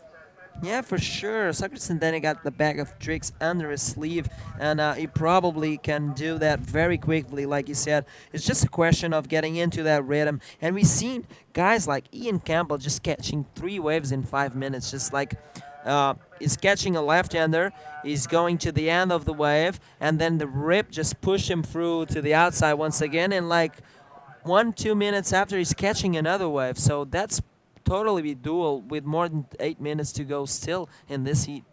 I'm looking across the beach right now, and there's still people dripping down onto the beach, trying to get a first glimpse of some of the top bodyboarders in the world. They better get down here quick. They got 8 minutes remaining in the event for today. But if they get here, they may see some incredible action from Mike Stewart and Socrates Santana. You can see the wind changing right there. It's got a little bit more texture, and it's coming out of the northwest this time. So it's still opening up those left-hand waves, keeping them open for nice, clean barrel ride exits. And the rights, because of the size, still not super affected by that north wind, but look at the left right in front of your screen. That's what we're talking about. Socrates Santana taking a look. Is he going to go? No. Mike Stewart? No. Both of them kicking over that wave. It's 7 minutes, 20 seconds remaining. Socrates Santana, he's got to get going right now with a solid run. Yeah, for sure. He's got to build that score. 2 scores in a total of 8-16, but meanwhile Mike Stewart is the very first competitor as we watch Socrates Santana going for invert there and landing it quite rapidly as he needs to do so. Looks like Socrates Santana urged you, Manny, and went for it and got a nice invert. And I think this wave will get him back into the game that we're playing right now. This is the last heat of the heat number 6 of round 4. We saw Socrates Santana on the foreground. Here's another look right here, streaking across land. Oh, I think that's going to be a tough one to call from our angle, but Socrates Santana going for an invert and landing in front of the whitewash, but did he ride it out is the question. And the judges, again, have a better view from where we are, and they do have a couple guys up in the judging panel with binoculars as spotters, so they're going to be able to call whether that was a ride through complete or if he did not have control after he landed. Yeah, you know one thing, Manny, is really cool and very, very needed add-on on the World Tour. The judges get a chance to watch the replay, and this is something that's been going on for these last events here in Portugal, and I think this is something that we need for the judges to make sure if the ride was a decent ride, style, technique, and also pulling the maneuvers through in front of the foam. So we got a very professional judge panel, and we'll be waiting for that score on yellow. Meanwhile, looks like Mike Stewart at a 9-point ride. Well, Mike Stewart clocking in a solid ride right there, and whoa, we had some crazy action going on in this heat. Mike Stewart with that 9-point ride. And we're winding down with 5 minutes remaining. 5 minutes remaining. And Mike Stewart out of frame, getting a 9-point ride. Yeah, it is trying to keep up with the with all the riders in this round. Like I told you, there's been all heats with 9-point rides. Mike Stewart knew that. He knows that. And he said, hey, I'm not going to be in that heat with without a 9-point ride, so it might as well be me. And right now, Mike Stewart taking a solid lead over Socrates Santana that is searching now for a 9.01 because he got a 5.25 on his last wave with that invert. Yeah, so Socrates Santana still in contention right now. He's not in combination land, so he does have a 5.25, now needing that higher excellent score to be able to get into that first place spot. So it's not over yet for Socrates Santana, even though he took a while to catch 3 waves in this last 25 minutes of this 30-minute heat. So still hope for the Brazilian Grom, Socrates Santana. It is, again, really up to Mother Nature to deliver the goods and for Socrates Santana to be in that right position. So Mike Stewart, 9.0 and a 5.25, 5.25 and a 1.0 for Socrates Santana. Yeah, we'll be giving out shout-outs today But you know what? The woman that gave birth to me is having her birthday today. So I want to give a shout out to my mom that's probably watching, and I want to give her a big kiss and thank her for bearing me with me for 9 months in her belly and showing me this beautiful world. Are you gonna head home and are you gonna wait until the event's over and take her Yeah, out? I'm gonna wait till the event is over, and then I'm gonna spend some time with my mother because she is the best woman that I know in this earth. If there is time, I may join you. Yeah, of course you I mean, will. did I just invite myself? No, my mother wants to see you. She calls you Manuel, and she will try to feed you and stuff you up like a pig. She won't try to feed me. She's going to feed me, and I will not say no to home-cooked Brazilian food. I mean, Portuguese food. You kidding me?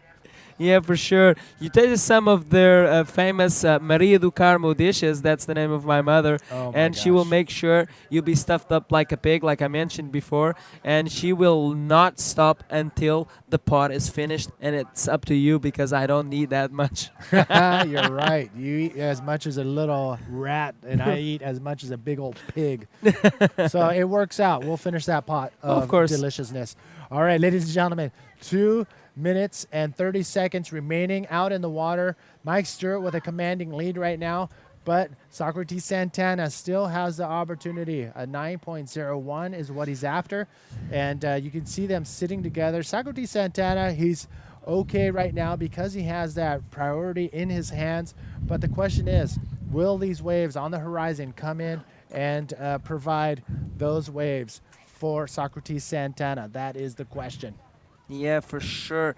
He has got the bag of tricks to do so. And if you've been watching the previous heats, most of the riders have clocked in 9-point rides. I wouldn't be surprised if Socrates Santana pulled that rabbit out of the hat with a 9.01 that he needs to overthrow Mike Stewart from that first place. He's holding priority right now. He still has 1 meter and 40 seconds in this heat. There's a lot of rip current right now as the wind started to blow, like you mentioned, Manny, but anything can happen here at the Nazare Pro. All right, is that going to happen for Socrates Santana? I know a couple of the guys watching, for sure, Steve Action Jackson and Guilherme Tamega are watching in Brazil and Hawaii, respectively. But that rip current may do a number right now on Socrates Santana. Again, this will be the last heat of today's event. We're going to be coming back tomorrow, 8 a.m. sharp, with the live broadcast from Praia do Norte here in Nazare for another day of action. So we still have the quarterfinals on for the men's division and the quarterfinals on for the women's division, and also the Pro Junior. So we still have a ton of action here from the 2016 Nazare Pro. So again, live action brought to you by our friends here at Refresh, and Manny V here with Nunito Cardoso, bringing you the live feed with the commentary. Look at this. 30 seconds. Now we see some waves on the horizon. Wow. It is Socrates Santana looking for a 9.01. He has priority. He's going to paddle over this one. Mike Stewart taking a look at this one. It's going. I think the glare would not much there for Stewart. He's going to ride this in. The question is Socrates Santana out far enough to catch a 9.01? Wow, 5 seconds remaining. Was that his last chance? And it just went under him. Oh, my goodness. Is that it for Socrates Santana? Yes.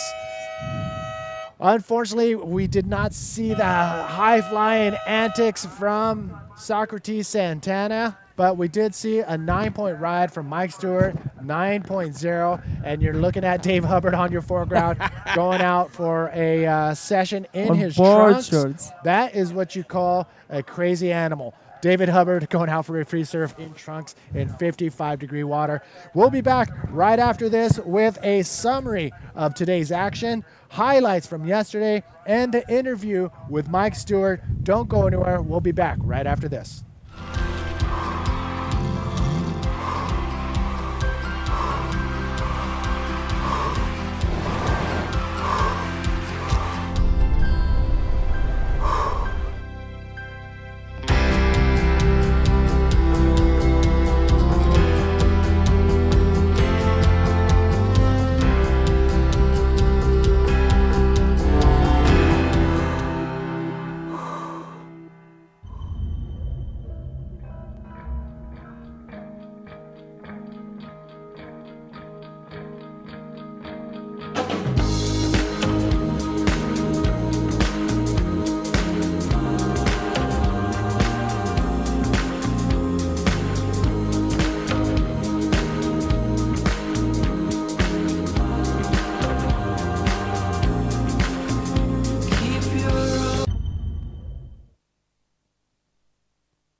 Welcome back, everybody. Manny V here with Nunito once again, bringing you the live feed from the 2016 Nazare Pro. And let me tell you what, today was incredible. Yes, we've seen some high-flying action from the riders, some deep pits, some deep barrels from the riders, and some of your, give me two of your highlights from today's action.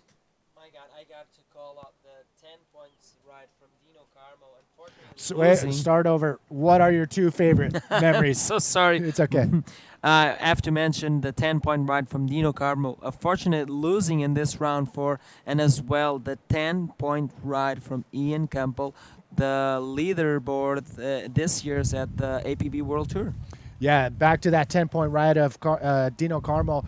That, crazy enough as it sounds, wasn't enough for him to advance on because of the spectacular riding from Alan Munoz, the Chilean. So that was just two of the top highlights, and you're going to see more action from the highlights of today's action in tomorrow's highlight reel. But we do have the highlights from yesterday. Let's take a look at what went down in yesterday's action.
All right, well, welcome back, everybody. Manny V here with Nunito. And guess what? We do have Vilma with the winner of that last heat. It was Mike Stewart. Okay, Vilma, and I'm here again. take it away. With Mike Stewart.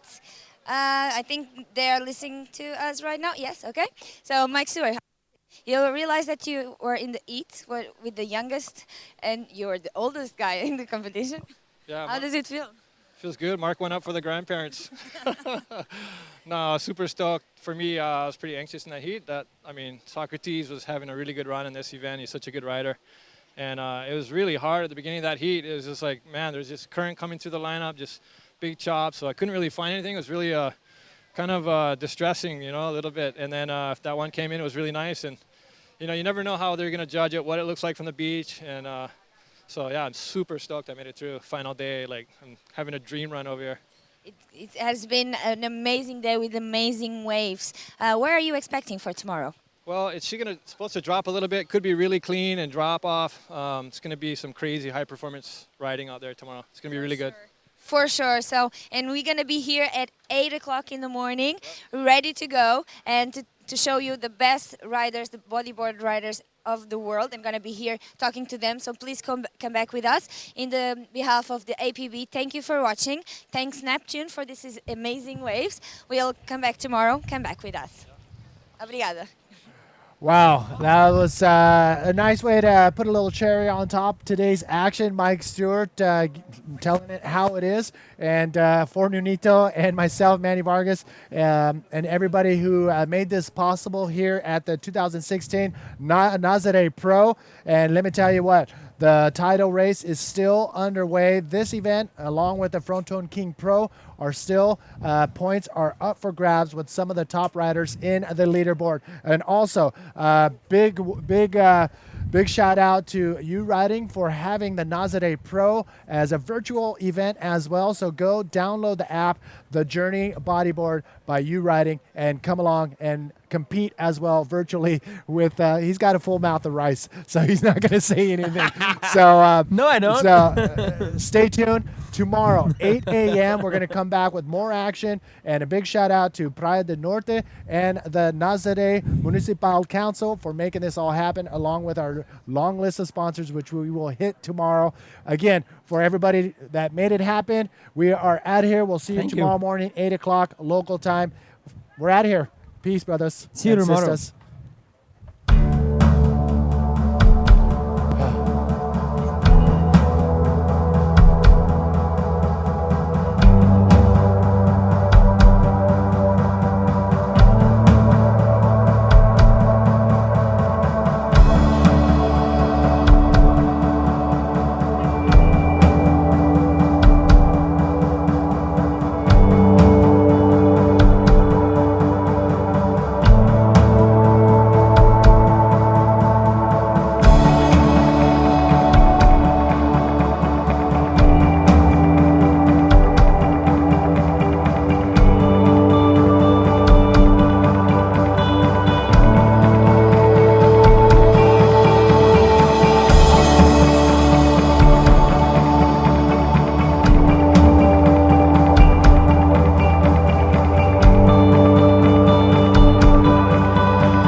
you.